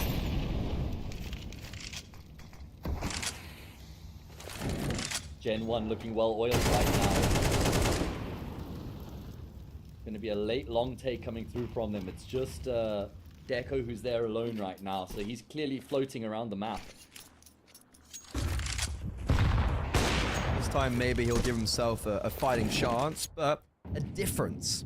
Grix gets the opening kill. Deco, realistically, just has to get one. Just one in information. That's all we need from you. Griggs is also on Yeah, the scene. because they've got the opening already. Old So, Deco! First Like, player what's was going caught looking the on? wrong way. He's just, yeah, unfortunately Game not. over. It's not the Deco we know and love, right? There's also, if he tucked and just waited for Griggs, he was a little bit wide out. If he tucked and waited for his AWPer, who was very close. Deco, he was so good on Anubis as well. That's not even the problem. The problem is he just misses the shot on a player who's clearing the left corner. That first frag is as free as they come. His aim, he was just crosshair was literally just off the head. As simple as that. Norway is 5 and 14. Kenzie 6 and 14 against Gen 1. That is, there's something very wrong with this Aurora team right now. That is so far out of character for them, right? Not sure if there was an issue with Alfie, right? Result, sorry. Completely got people okay. mixed up. I don't know if there It's was been a an long issue. day, man. Yeah. We had a hell of a lot of tech issues in that previous series as well. Yeah, I don't know if Result was the blends issue in. now. Yeah, I mean, I saw someone talking, it's just hearsay talk of the town, that he was having a problem with Norway and Kenzie. Norway and Kenzie, the same duo that had a problem with Jerry. So, I don't know, man, a bit of a common denominator there. Yeah. That was why they let that was the kind of start of Aurora. It was Yeah, exactly. a move away from Jerry. That was kind of the whole point of it, because it used to be a Forza core, or at least duo. Yeah, Jerry, Kenzie, Norway looked very good in that Force team. Either way, eventually it all fell down. They formed Aurora, and they looked really good when they brought things together. Like you said earlier, man, that honeymoon run with the new org, new team, but things have come crashing down. Either Good way, this year. They played very well this year, and this is what I mean. Like, they went from being in finals of Challenger to now losing very meekly. Gen 1, they're cruising for a bruising. They are annihilating Aurora. They're just walking onto bomb sites and claiming it as their own without any opposition. I wonder if Aurora are second guessing their decision to pick Dust 2 here. You Freddie, think because so, yeah. I don't think the map has gone according to plan. It has just been a disastrous CT side from them. Gen 1 on the brink of winning 7 rounds in a row here throughout this T side to close out the map and level up the series. I think it's quite easy to say, I was not expecting this. I was not at all, but that's exactly what happened this morning with Gen5 versus NIP. And we were literally commenting on the fact that Nuke was literally in the veto. They could have picked into Nuke, but instead they pick into Dust 2, which is not a map they're hugely fans of, and it does not come out in their favor whatsoever. They have lost both their map picks today, and it's going to now see if there's an attempt to be able to change their fortunes on that third map. A team that is known to be a common theme in these ESL Challenger events might lose in dead last in the closed qualifier for Atlanta.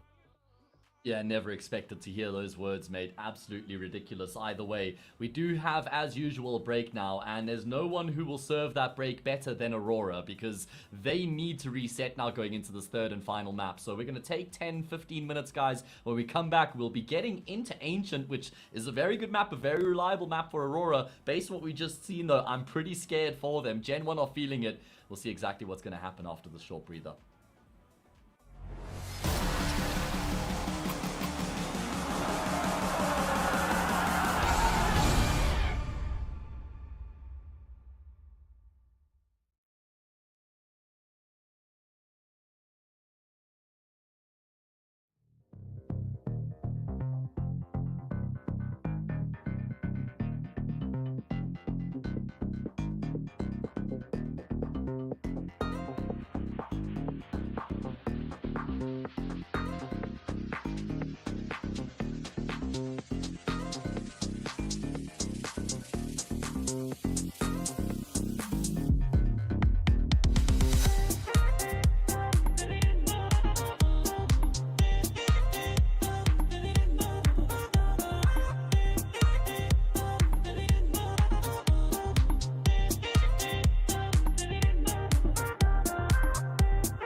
that same old feeling. Don't know what's right or wrong. Searching for meaning. I've been thinking about it way too long.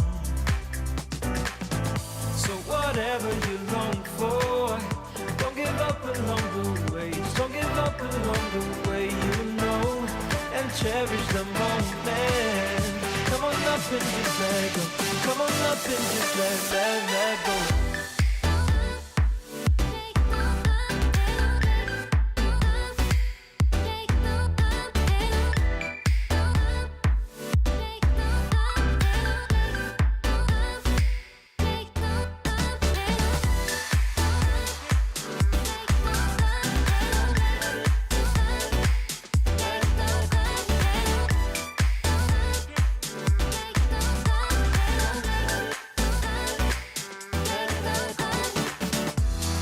No more competing, bound to your inner voice, yeah. Things seem misleading, just until you stop and make your choice. So whatever you long for, don't give up along the way. Just don't give up along the way, you know, and cherish the moment. Come on up and just let go. Come on up and just let go. Let it go. Let it go. Let it go. Let it go. Let it go. Let it go.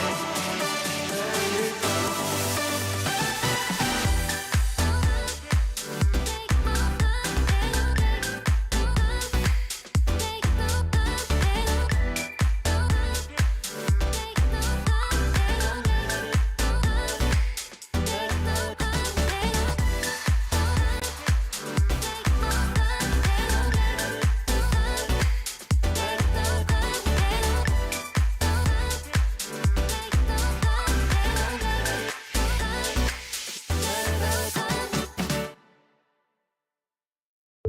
It's a beautiful life. It's a beautiful life, don't you think? It's a beautiful life. It's a beautiful life, don't you think? If we go down in history. If we go down in history. If we go down,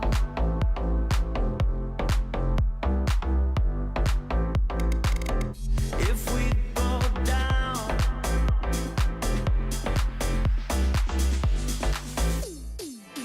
if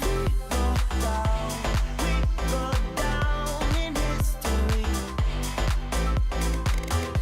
If we go down in history.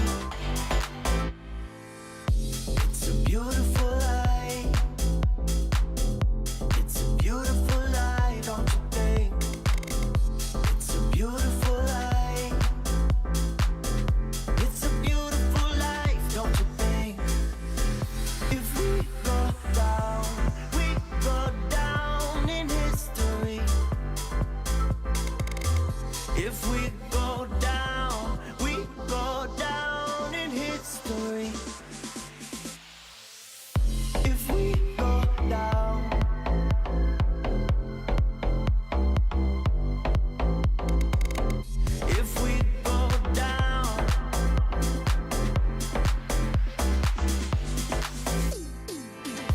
if we go down in history. If we go down in history. Beautiful life. Beautiful life, don't you think? It's a beautiful life. It's a beautiful life, don't you think? It's a beautiful life. It's a beautiful life, don't you think? It's a beautiful life. It's a beautiful life, don't you think?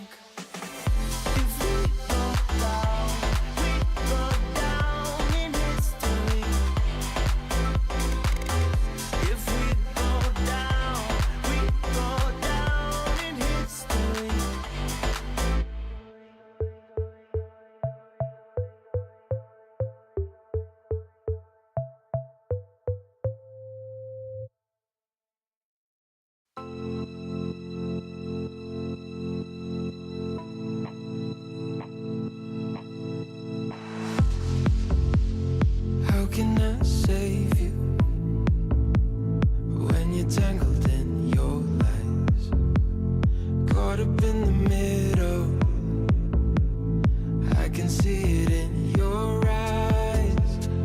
Lonely in the corner, waiting for somebody to come and save you from the cold of night.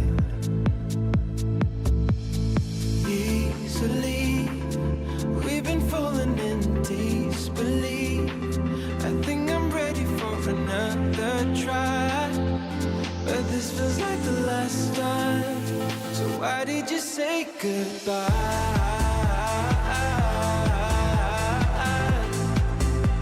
It's better to say goodbye.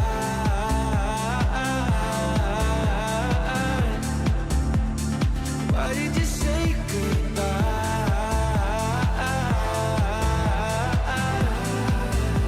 It's better to say goodbye.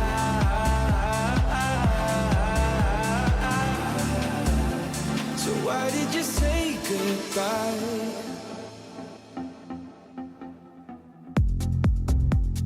Quiet like the ocean, with the rumble running deep.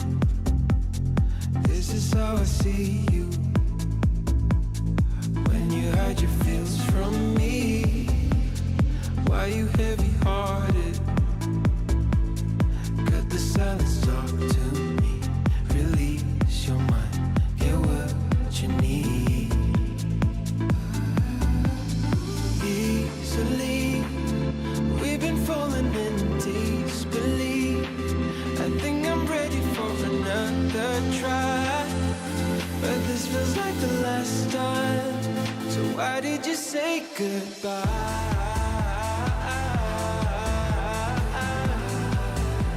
It's better to say goodbye.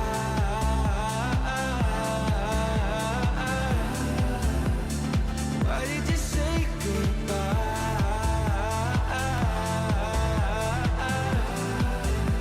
It's better to say goodbye.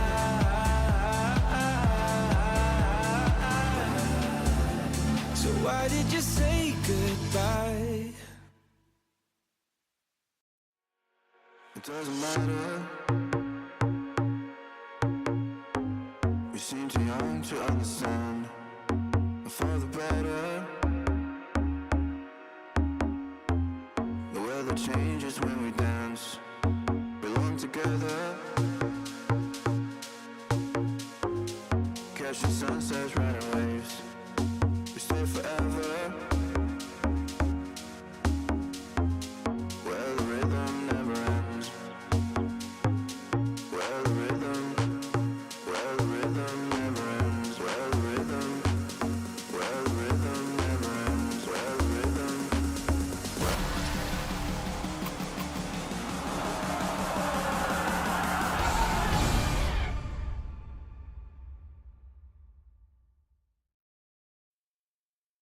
Aurora completely plateaued in that second half. They were not able to pick up a single round on their city side of Dust 2, their map pick. Now we go on to the third, and Gen 1, I can imagine they're feeling pretty good. Yeah, why wouldn't they be, man? It's been a great display from them so far, especially like you say in that second half of Dust 2. It's not even like any of those rounds were close. It was a 7 in a row for Gen 1, and we might as well just have simulated those rounds, because Gen 1 just cruised through each and every round. You know, it's not like they were doing anything particularly special, right? Just slow start and scale their way through. And well, Aurora just didn't look up to the challenge at all. They've had to reset themselves now, Freddy. And you know what? As ridiculous as it sounds, just based on what we've seen so far, I'm actually coming into this backing Gen 1. Yeah, I am. I mean, well, to be fair, we did shake this up at the very, very beginning, being like, if it ever does go to a third, then Aurora have it on the lock and key. So it's like, why has your opinion changed of that? Because this is, yeah, like, I also still think that, like, it is ancient, right? I know, but at this point, it's just based on what I saw in Dust 2. I just lost so much inspiration and so much belief in Aurora just because Norway and Kenzie are looking really rough as individuals. You know, Deco looking completely uncharacteristic. So, sure, coming into this on paper, we're thinking ancient, great map for Aurora. But that's the Aurora we've come to know and love from the past, right? And that's not the Aurora we have on the server right now. Yeah, no, I agree. Like, a lot of those rounds, I remember, like, our words were literally just like, what are they doing? Like, this is like abysmal Counter-Strike. Like it was like very, very poor Counter-Strike. And yeah, like just missed shots. And even when they had the players not having the good setups. But here we go for our third and final map of the night on Stream D. It's the ESL Challenger Atlanta EU closed qualifier. One team will have a spot through to the main event, and currently in this lower bracket, whoever loses this map will be eliminated. All right, well, we've set the table. It's time to dine. I'm ready for the feast as Deco eats up Unshark. Don't know what Shark tastes like, but Norway knows how lead tastes. Good think they're through the smoke. Deco's not going to sit by idly either. He's looking to get a move on here with the retake. They've gone straight through the smoke. Brooksy frags too, though. Eventually will go down, and Drac is so far away. There's a kit on Kenzie. This should be as good as done. Any heroics? No. He will get one kill, and well, he actually gets all the kills, but it doesn't really result in anything. You're still very much happy if you're Aurora that you won out that round. Gen 1, they got the bomb down. You know, Drac gets 3 kills in the round. He can afford AK and a flashbang, so right away, gas fully down for Gen 1. They are applying all of that pressure.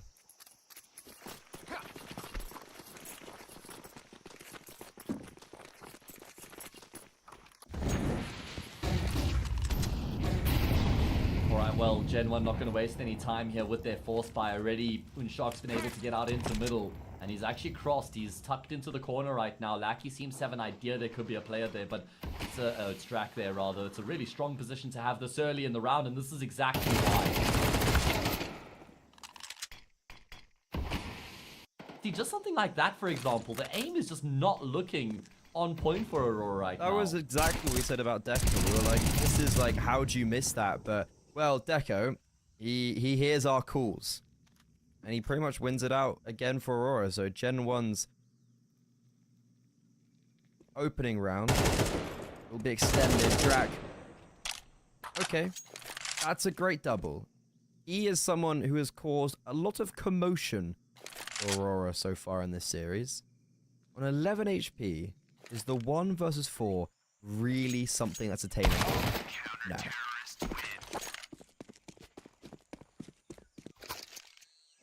Alright, well, good start to the map here for Aurora, which will settle the nerves and build some confidence. I will say Deco started nicely. Important multi-kill coming through from him.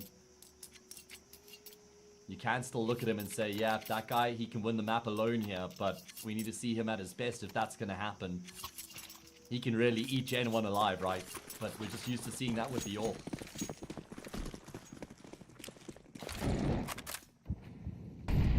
I don't really know. What are you saying? I was gonna say, if you had to pick one player on the server to play to save your life, who are you picking? Save my life, like in real life. Yeah, like he has to represent you on the server. Let's say he has to go through a, we'll say a 1v1 tournament. I mean, there's only one answer, right? Surely. Yeah, easy. Yeah. Not on Dust 2 though. Not on Dust 2. Yeah, any map but Dust 2 apparently. I'm taking Brooksy. Which, just a bit of banter. I would say Drac on Gen 1. He's looked really clean. I'll take Kersey then if you go Drac, because Kersey looks had really some good good on AWPs. Yeah, he had some good rounds with the AWP. Those on scout Anubis shots too. were very tasty as well. Yeah, on Anubis as well. Either way, Freddy, first gun round here, and Gen 1 again looking to try and jostle for mid control early. Hey.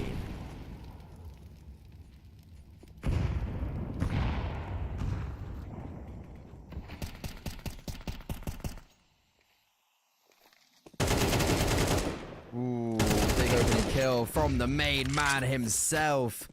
I was just singing his praises, and he opens up this round. Bricks with the AWP. Unsuccessful hold at range by his opposition's AWPer. And now it's an attempted retake from Deco and Lackey.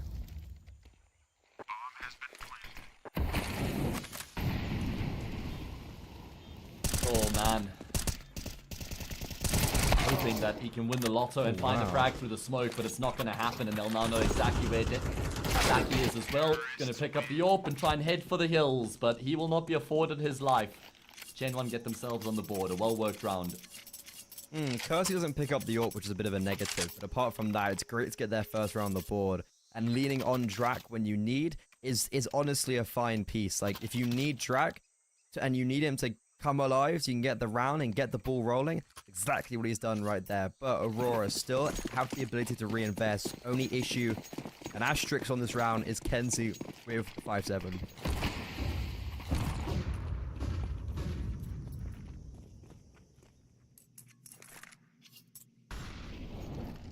We did see Gen 1 play quite a numbers-based approach on the T side of Dust 2, which is a pretty standard approach, I would say. Barely any defaults out of them. So I wonder if that's going to be a theme to their T side here on Ancients as well. Briggs, how is he just... Where's that kill come from? I think it was fully blind through the smoke, maybe? And it's actually... It's an advantage for Aurora. And they don't have any primary control apart from A main. Brooksy trying to fight his way out, and he shall for now, but brought down to very low HP. Gap in this smoke, or identified. Nori, never gonna expect him this close, and they don't. Bomb denied. It's Drac's time to shine. Been praising him so much. In this 1 versus 2, he's found the first through the smoke.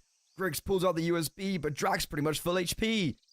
As he's trying to create some space, Drax, I think, spotted him. Drac knows he's in CT, and he wins it out. There you go. How'd you like them apples?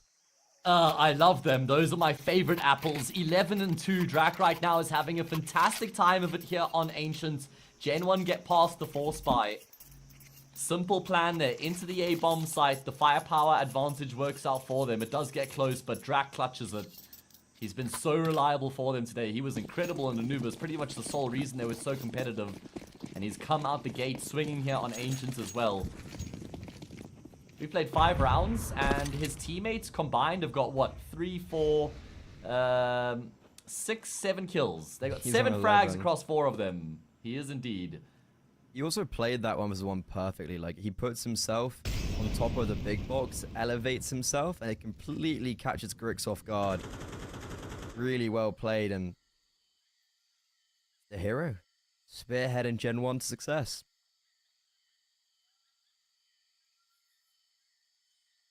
It was a 2 versus 4 as well. True. Which is just going to compound the problems here for Aurora Gaming, just mentally, right? The frustration. Lackey's on as many kills as you would be on if you were playing in this game, Freddy. What, 20? Did you hear what I said? You or- talk, I love it so much. You talk so much smack about my gameplay when you have not played a map in CS2 on Face It. He's got me there, folks. He's got me there. I Painted actually into played. a corner. Yeah, I played ESCA main, and like, you know, I'm not like, I'm not that bad. Still like 2.5 Halo. You just strike me as one of those guys, you know. I was good at CS. I'm just still gonna am. say that and not provide any I explanation. don't like you. You love me, baby. Let's go. 3-all. No sniper on the server for the CT side. Nor for Kersey, but that's by choice. And Brooksy's got a Mac 10 here. Oh, man. The SMG's become so popular. There goes half the health deco. Lackey will get his first. Fate comes through straight afterwards, and Drac doubles down. Man, this guy. Get him a drugs test because he's on form.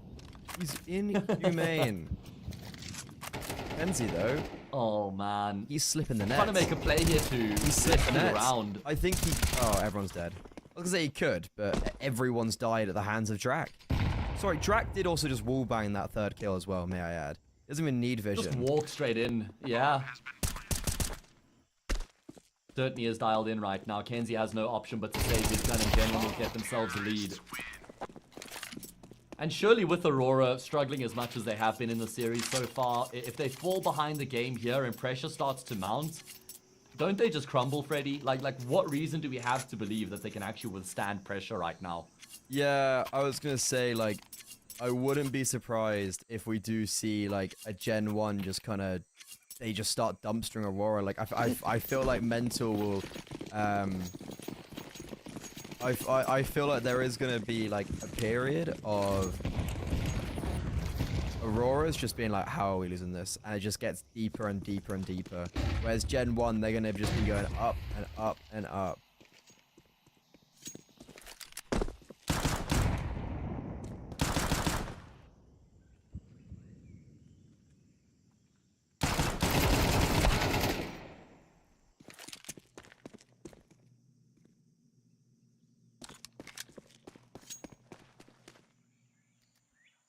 All right, well, we've had some crazy upsets today already. We had Gen5 beating out NIP. Yeah, you heard me right. Gen5 beating out Also a map NIP up. in the opening game.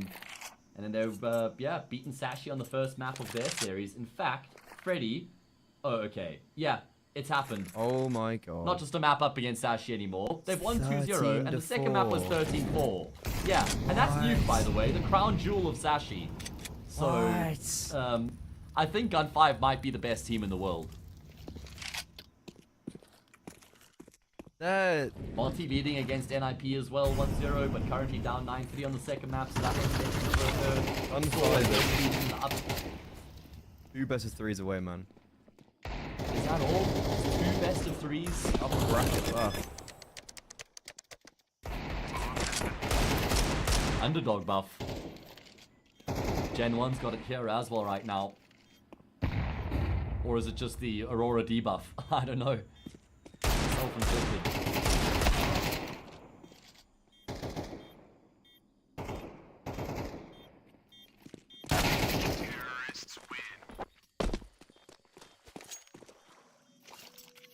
Okay. Keeping a close eye on Norway Yeah. in particular because he's 19 and 32 in the series, right? We've played quite a lot of Counter-Strike so far. He's gotten 2 kills here on this map. Just want to see if he's going to be able to bring some sort of form. I mean, he's the IGL, so it's really important that he's in a good mental space.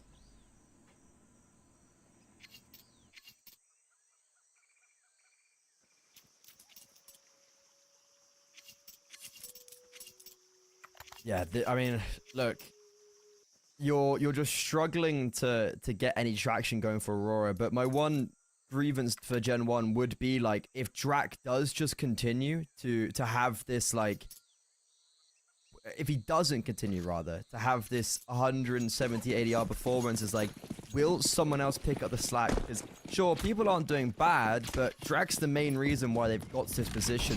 Not only the clutch, but just his kills in other rounds for opening up them. He's all by himself right now. The rest of the team in towards A main. They're just letting Drac do his thing. See if he can find a kill here. Create a little bit of space. Create some commotion. And now they're going to look to exec their way in towards the A bomb site. And the script flips a little bit. Now Drac can try and do something on the lurk, but he gets caught off by Lackey. So now all eyes shift to that A bomb site. Through the smoke. Aurora making Gen 1's life very difficult. Drac also out. Their talisman is no more in this round. They're going to have to do it without him. And my questions about if that was possible might just be answered. It's down to a 2 versus 5. Unshock and Brooksy trapped in. The spray, it does connect, but doesn't do any lethal blows. And Brooksy equally won't get a single frag, so Aurora do it flawless. Yeah, really important just to make sure that the belief is going to be kept in here. Retake is perfect. Everything goes according to plan. They get that first frag on the lurker, which means they're able to just keep all their focus on that A-bomb site. Not like Gen 1 were ever really able to get into any comfortable positions in the post plant there either. Just lots of fights being taken out in the open, won by Aurora. They draw within 1, but there's so much money in the bank for the T side that I don't think there'll be any anti-ecos in the second half, in this first half for the CT side. It's gonna have to be done on hard mode from here. Fight in middle, the skirmish lends its hand in favor to Lackey. Brooksy vying for a trade, but is a little bit too late to the mark. Over 3 versus 4, Gen 1. probably just going to go walk up this B bomb site. No messing around, but that's exactly where Grix is. Even though he has been decapitated in this very position, now he will not make that same mistake. Still trying their luck. The anchor does fall, but look at Grix, like he's still here in a very prime position to shut all of this down. Molotov goes behind him, and the bomb is going to be planted right for him, but he doesn't react off it. He doesn't go to deny. That could have been the round-winning play. Instead, he waits at Brooksy. Ferrari peeks him. Lackey's on 9 HP after that interaction in middle, so you've got to realize how low he is. This puts so much pressure on Deco, and he's missed the opportunity to get a freebie on Brooksy. Molotov also is actually just trapping Lackey into to Cave, but now they're holding for Cave as well. But it doesn't matter. Missed AWP shots. It's missed shots everywhere. How is Kersey still alive? The bomb's being defused. Deco's got a kit, and Aurora snatched that round away. I was so nervous. I thought that for a second, Kersey might actually be able to find a very tight angle on the diffuser because Lackey went to cover long. He thought the incendiary would have been enough to cover short. Gets very close, but Aurora Gaming will win the round. They almost trip over each other, like you say. The incendiary at the front of Cave could have cost them everything because Lackey just didn't have the health to step into it, right? Oh, man, okay. Penultimate round of this first half. Gen 1 looking very competitive, even in the rounds that they're losing. They're constantly getting into like winnable positions, and the early round, the mid round has looked good from them so far. But Aurora Gaming are showing us what they're made of.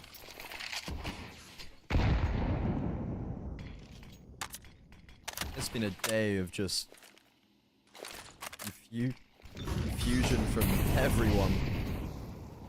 Kenzie's one flashbang does so much work to deny them coming cave, make them miss utility. Spam, unfortunately, does not connect. He probably could have got a spray down at one stage, but... Ooh, that's not ideal. That makes noise. Doesn't matter, though. However, there's confirmation. I think there's 2 players in cave. One will be leaving. Oh, this is really brave. Yeah, Kenzie's got to be careful there. He's really playing with fire. Oh. What? Okay, let's piss. Yeah, I know. I was waiting for this moment. Written in the stars. The first time I've ever done that with someone. Oh, well, I mean, it's not surprising, honestly. Our chemistry through the roof. It's undeniable. Alright, well, who will get the lead here? That's what this round is for. All the marbles. And Kenzie has a nice multi, but that's just gotten them into an even numbers game. T-side's gonna get site control, more damage done than nade. Will it go deep enough? No. Bomb's not gonna get denied. Grix tries to really over-aggress there, and he's actually given up the advantage. I don't think he should have gone with that for the USP. I think he should have just waited for his teammates. And now Deco and Lackey, well, what? How has Lackey gotten away with murder? They weren't watching for him. And once again, it's Kersey in a 1 versus 2. Spotted out. And Lackey, he does all the hard work. Deco just puts the cherry on top.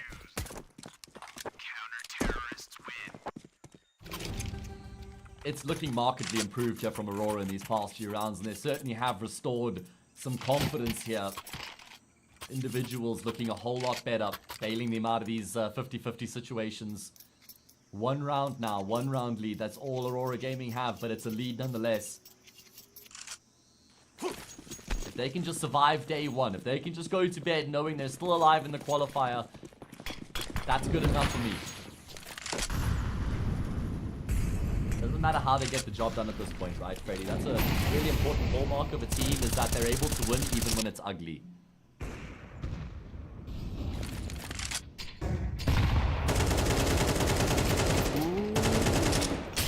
Okay.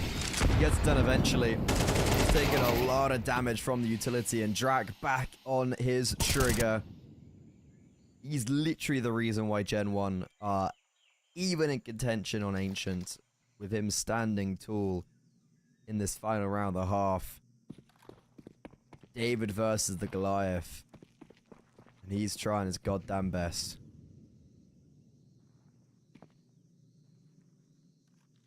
Always going searching here. I don't You know also if I got like Deco this. who's searching through A main. No, it's 4v4. You got 2 players on the B bomb side. I think he just has to maintain control, and he will actually tuck himself in the cubby just in time. Is this perfect?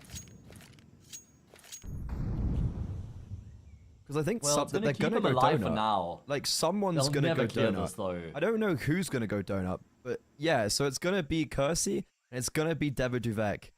Will they clear him? Yes, I think they're looking for it. No, they're not. He's gonna have 2 players in front of him. Round over. He's gonna double his frags in a split second. And now you've got Drac and Unshark. They know exactly where you are, buddy.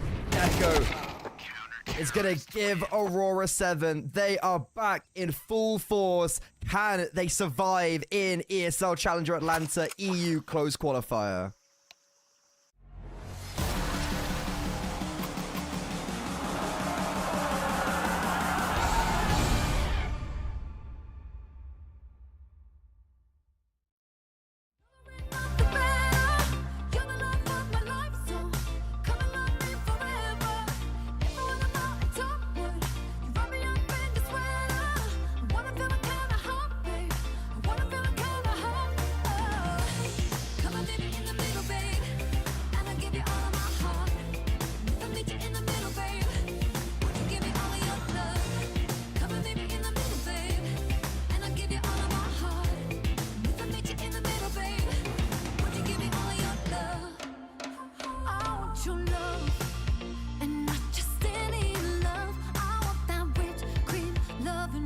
Cherry on top, I want that.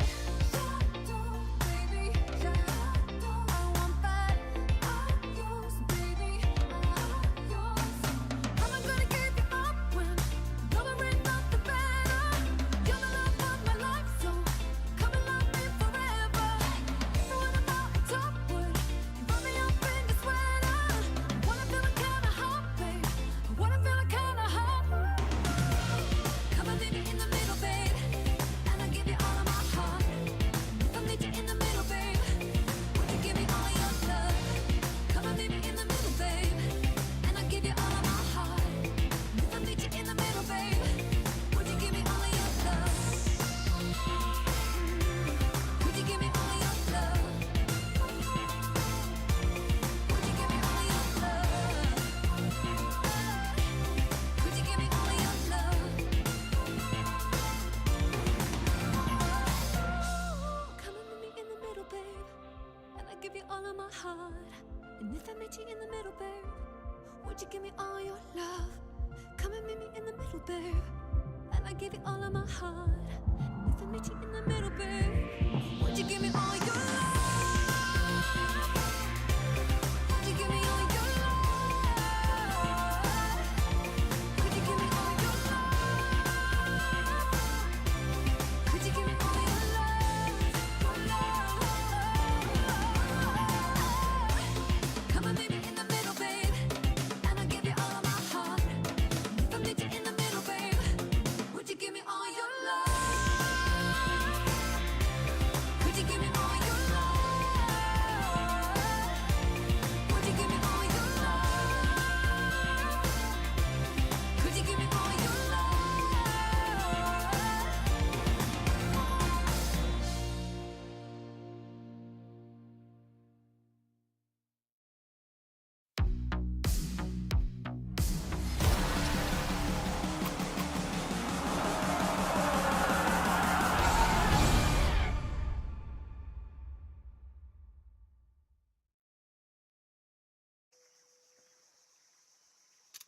For the final time tonight, we are back. It is the lower bracket round 1 matchup here. Gen 1 and Aurora locking horns, and we've gone the distance. I don't think either of us were expecting that, nor anybody watching, but we're here now. Aurora, they're in the driver's seat, and they're racing their way in towards the speed bomb site.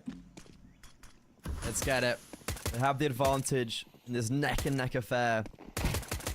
Duvek might be caught off guard. He's forced to evacuate. I think Aurora, they're going to try force the issue towards long. That's exactly what they're going to do. 3 players are there to greet them if they choose to do so. There's no flashbangs, so they're going to have to do it dry. But instead, they're just going to hold, waiting the Lion to approach them. Nori does amazing work in the meantime, evaporating everyone coming from shelf. But A team kill in the mixture, and Devo Duvek running back the years. Nori, he's been very quiet this whole game, but in this pistol round and the previous round, he's been electric. Drac with a kit. Nori doesn't expect this, and Drac, balls of steel, just holds the defuse, holds his nerve, and calls Nori's bluff. I was thinking for a moment there, Drac is really going to regret throwing his smoke into the front of Cave, right? Because he would have been hoping to still have his teammate to work with him so he can stick the defuse and his teammate can cover the smoke. But his teammate dies just after he's thrown the smoke, and then it becomes a little bit more uncomfortable. Norway hopes that the wall bang would have been enough there to get Drac off the defuse, but nah, he just eats those bullets up, sticks it, and gets a 6th on the board here for Gen 1.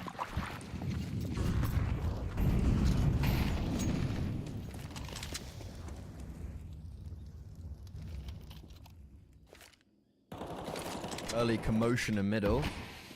Gonna be favoring the CT side. Unshark, now my new favorite player, as he's wielding the XM. Best gun in the game. Can't tell me otherwise. Okay, that's round over.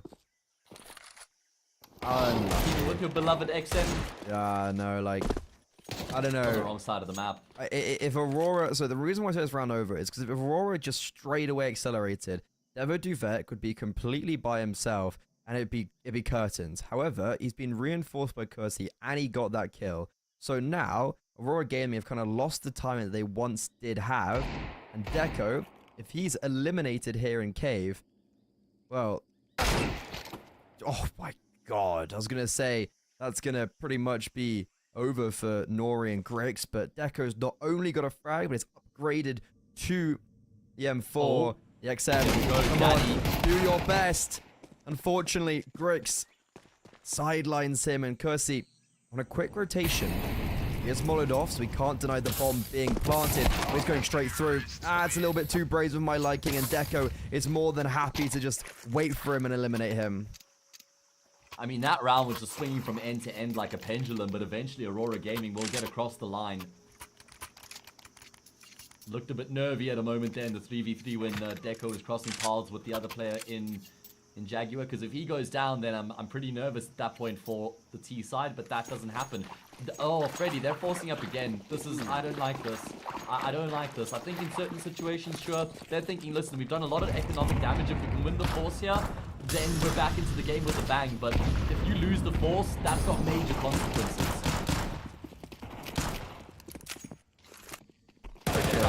Yeah, like, You just gotta save. it's not even like there was one player alive. Like, they still had 2 alive. And Gen 1 have maybe actually just let this game slip. This is a super bold call to be taking. And especially from more experienced players like Devo Duvek and Brooksy, and also KRL, who's coaching them live and is actually being pretty vocal. I feel like someone should have vetoed that call. Because it's given Aurora so much space to work with now. They're not only going to be doing this round completely flawless, they're going to have an eco in the next, and then Gen 1 are going to have like another buyout. It's going to be 10-6, and Aurora with flawless T-side so far.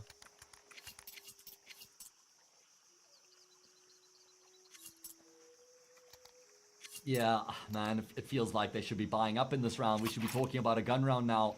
A bit of a rush of blood to the head, I think, Freddy. Was certainly a brave call. Either way, it doesn't work out for them. Aurora should have 3 passage in towards double digits. There is a big stack on the speed bomb side, but it's toothless. It's just USPs. There's nothing to go wrong. Oh, that's a lot of money. Wouldn't say so. And the bodies just all lie down on each other. Also, Nori was like 2 and 7. He's really come alive. Sure, his ecos do supplement his stats quite a lot, but Gen 1, do or die for them now in round 17.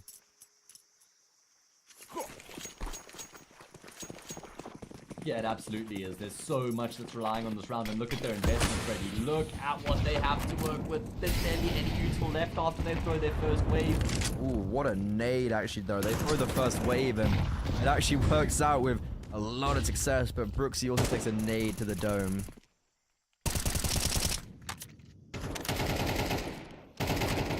Yeah, good damage to tenderize these T players, but that's just the first step of menu required to win the round.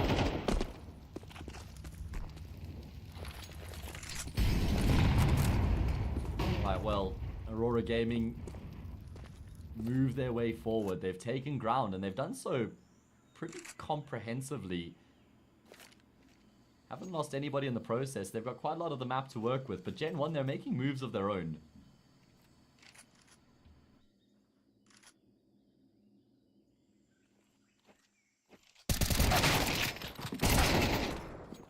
Oh, Norway. What a double coming through from him. Gen 1 look to try and make a play to lock Aurora in. Can he get more? He just doesn't have the health, surely, but his teammate will come through to join in on the fun. That's round over. Call it a day if you're Gen 1. You have to carry both these guns through so you can drop rifles to your teammates who have died. Going for it. Blacky's here. He's heard all the footsteps. This frag is free. And Devon Redrake is now in the belly of the beast. Although, I was going to say after that first one, maybe there's a chance, but Lackey trades. And, well, now they've got nothing to work with to try and stop Aurora from getting to map and series points. He could have fought his way out, but Aurora, yeah, they seem to have just imploded Gen 1. Very lackadaisical has been this French side after they won that pistol round. And as well, I think it could be just this kind of like war of attrition that might be getting the better of them.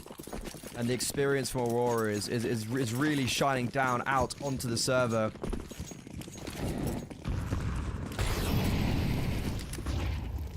Pistols out. Any magic for us today?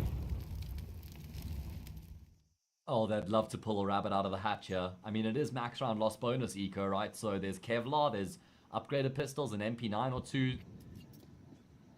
Just feels like Aurora are locked in now. They've gotten over that little brain aneurysm that happened on Dust 2. Just a minor one, though. Is any brain aneurysm... Can any brain aneurysm be a minor one? I don't know. It sounds... A brain aneurysm for me sounds pretty daunting. It's quite extreme, hey. Probably just a minor one. Either way. They are looking a whole lot better here, aren't they? I don't even really know what a brain aneurysm is, to be honest. Oh, that doesn't sound nice. Ooh, well, Lucky dishing them out. One for you, and another one for you. Sorry, what's happened to Aurora? They've just, like, come alive. Like, what's happened? Where was this Deco running around one tap on Dust 2? I mean, it was the complete antithesis of what we're seeing from Deco right now. And that's what I was saying on the map, is it feels like he just blows hot and cold too much, and I don't know what causes that variation in Deco.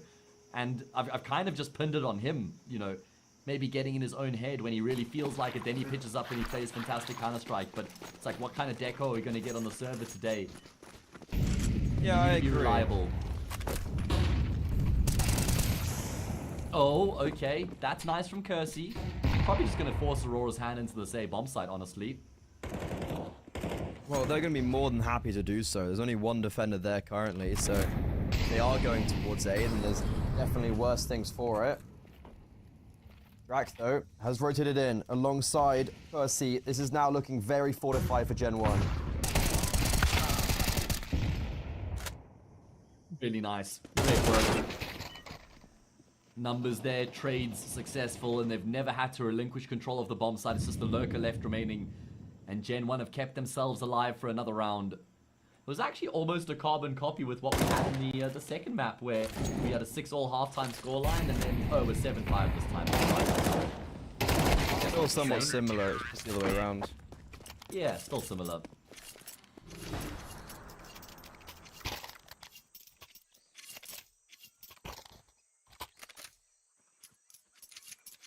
Not over just yet. You're gonna have to wait one more round before you can go and enjoy your evening, Hayes. I am enjoying my evening, Freddy. We got good Counter-Strike, I got you as my company. Aww. We got the entertainment for the people who are enjoying the stream, so... Sure, dude. That's where I want to be right now. That's why I wanna, yeah. Ooh, that's a cool little flash to bounce off the wall. You normally see it when it's like, they jump off and then kind of readjust, but Kersey does it all on the fly, which is actually probably does warrant him a few kills here or there. But in the meantime, lane is now firmly in control of Aurora. A zing. Norby and Kenzie, they've just pitched up in a big way here. Yeah, they're and at it. There we as go. well. They've all been stepping up. It. They've all stepped up. And Aurora Gaming, sure, they probably shouldn't even be in this lower bracket. Got dismantled by Game Legion earlier today, and it did look very ropey against Gen 1 on occasions. But now, Devo Duvek, the final player for Gen 1, the French squad, had done so well to even make it through to the closed qualifier. There, you have to just give them the, like, you need to give them grace and be like, well done, you even got here. And you also took Aurora to a third map. You took Saw to an overtime. These are feats that I hope they can then turn into more longevity, more elongated success. Yes, exactly that, right? There's certainly takeaways here from Gen 1's run in this closed qualifier, but it's about to be brought to an end. Devaduvic gonna get backstabbed here, frag for free, proceedings concluded. Aurora Gaming, as expected, are the victors, but yeah, it was a lot more difficult than they would have thought it would be coming into the series against Gen 1, and like you say, that means that Gen 1 do deserve credit for what they were able to make of this lower bracket game. For sure, and we actually have a good couple results already through, so we actually have the upper bracket final. It's got Gen5 versus Saw in the upper bracket final. And then we obviously have Sashi versus Aurora now in the lower bracket semifinals. And then for Gamer Legion, it'll be the winner of NIP versus Monty, which has gone to a third map.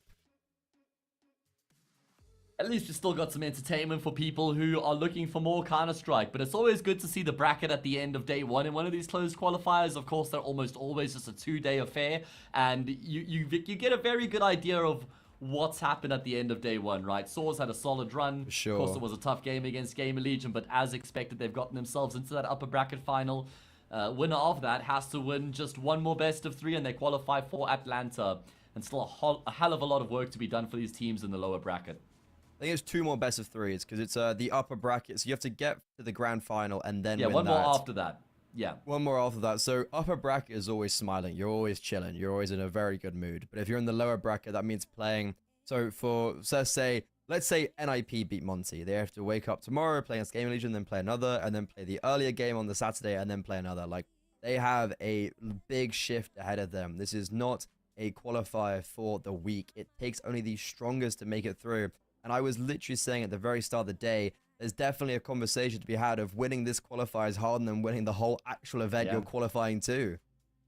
Generally happens with these European qualifiers, right? Always just ridiculously stacked to the brim because of how competitive the scene is. Even having teams outside the top 100 like Gen 1 and Gen5, you can never take any of the games for granted like you might be able to in like a North American or an Asian qualifier. Yeah, someone said to me, I feel like it was the 1-win roster when they added Hobbit. And they lost to, like, a top 100 team. Someone was like, in Europe, like, you can never just make a roster and win. Like, it's just impossible. Like, you always have so many teams that are a middling advanced team that end up, you know, causing you chaos. Also, we've got the NA qualifiers starting tonight. NRG, notably, who just missed out on the major. And then, so the Armar, Party Astronaut, the same. And then Nouns and Wildcard, who are looking to really staple themselves in the scene.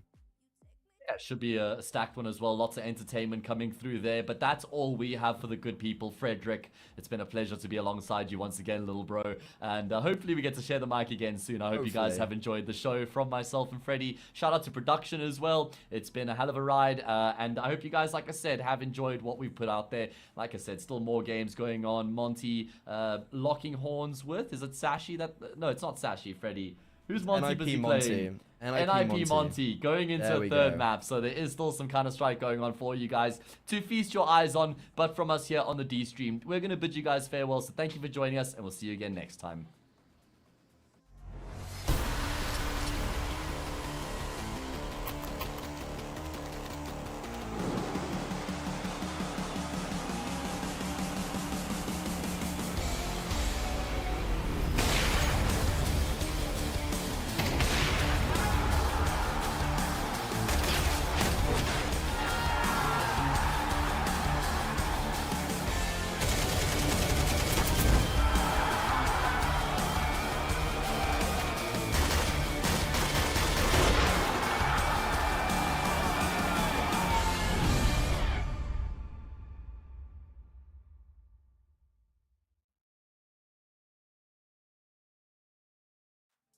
all the time. Even though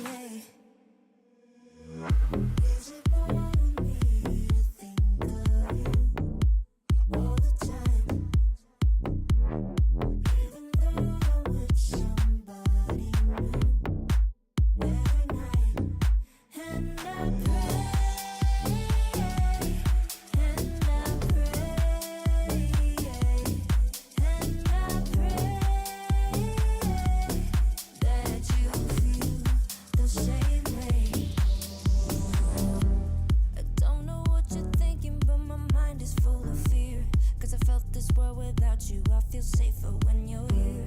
It's been a couple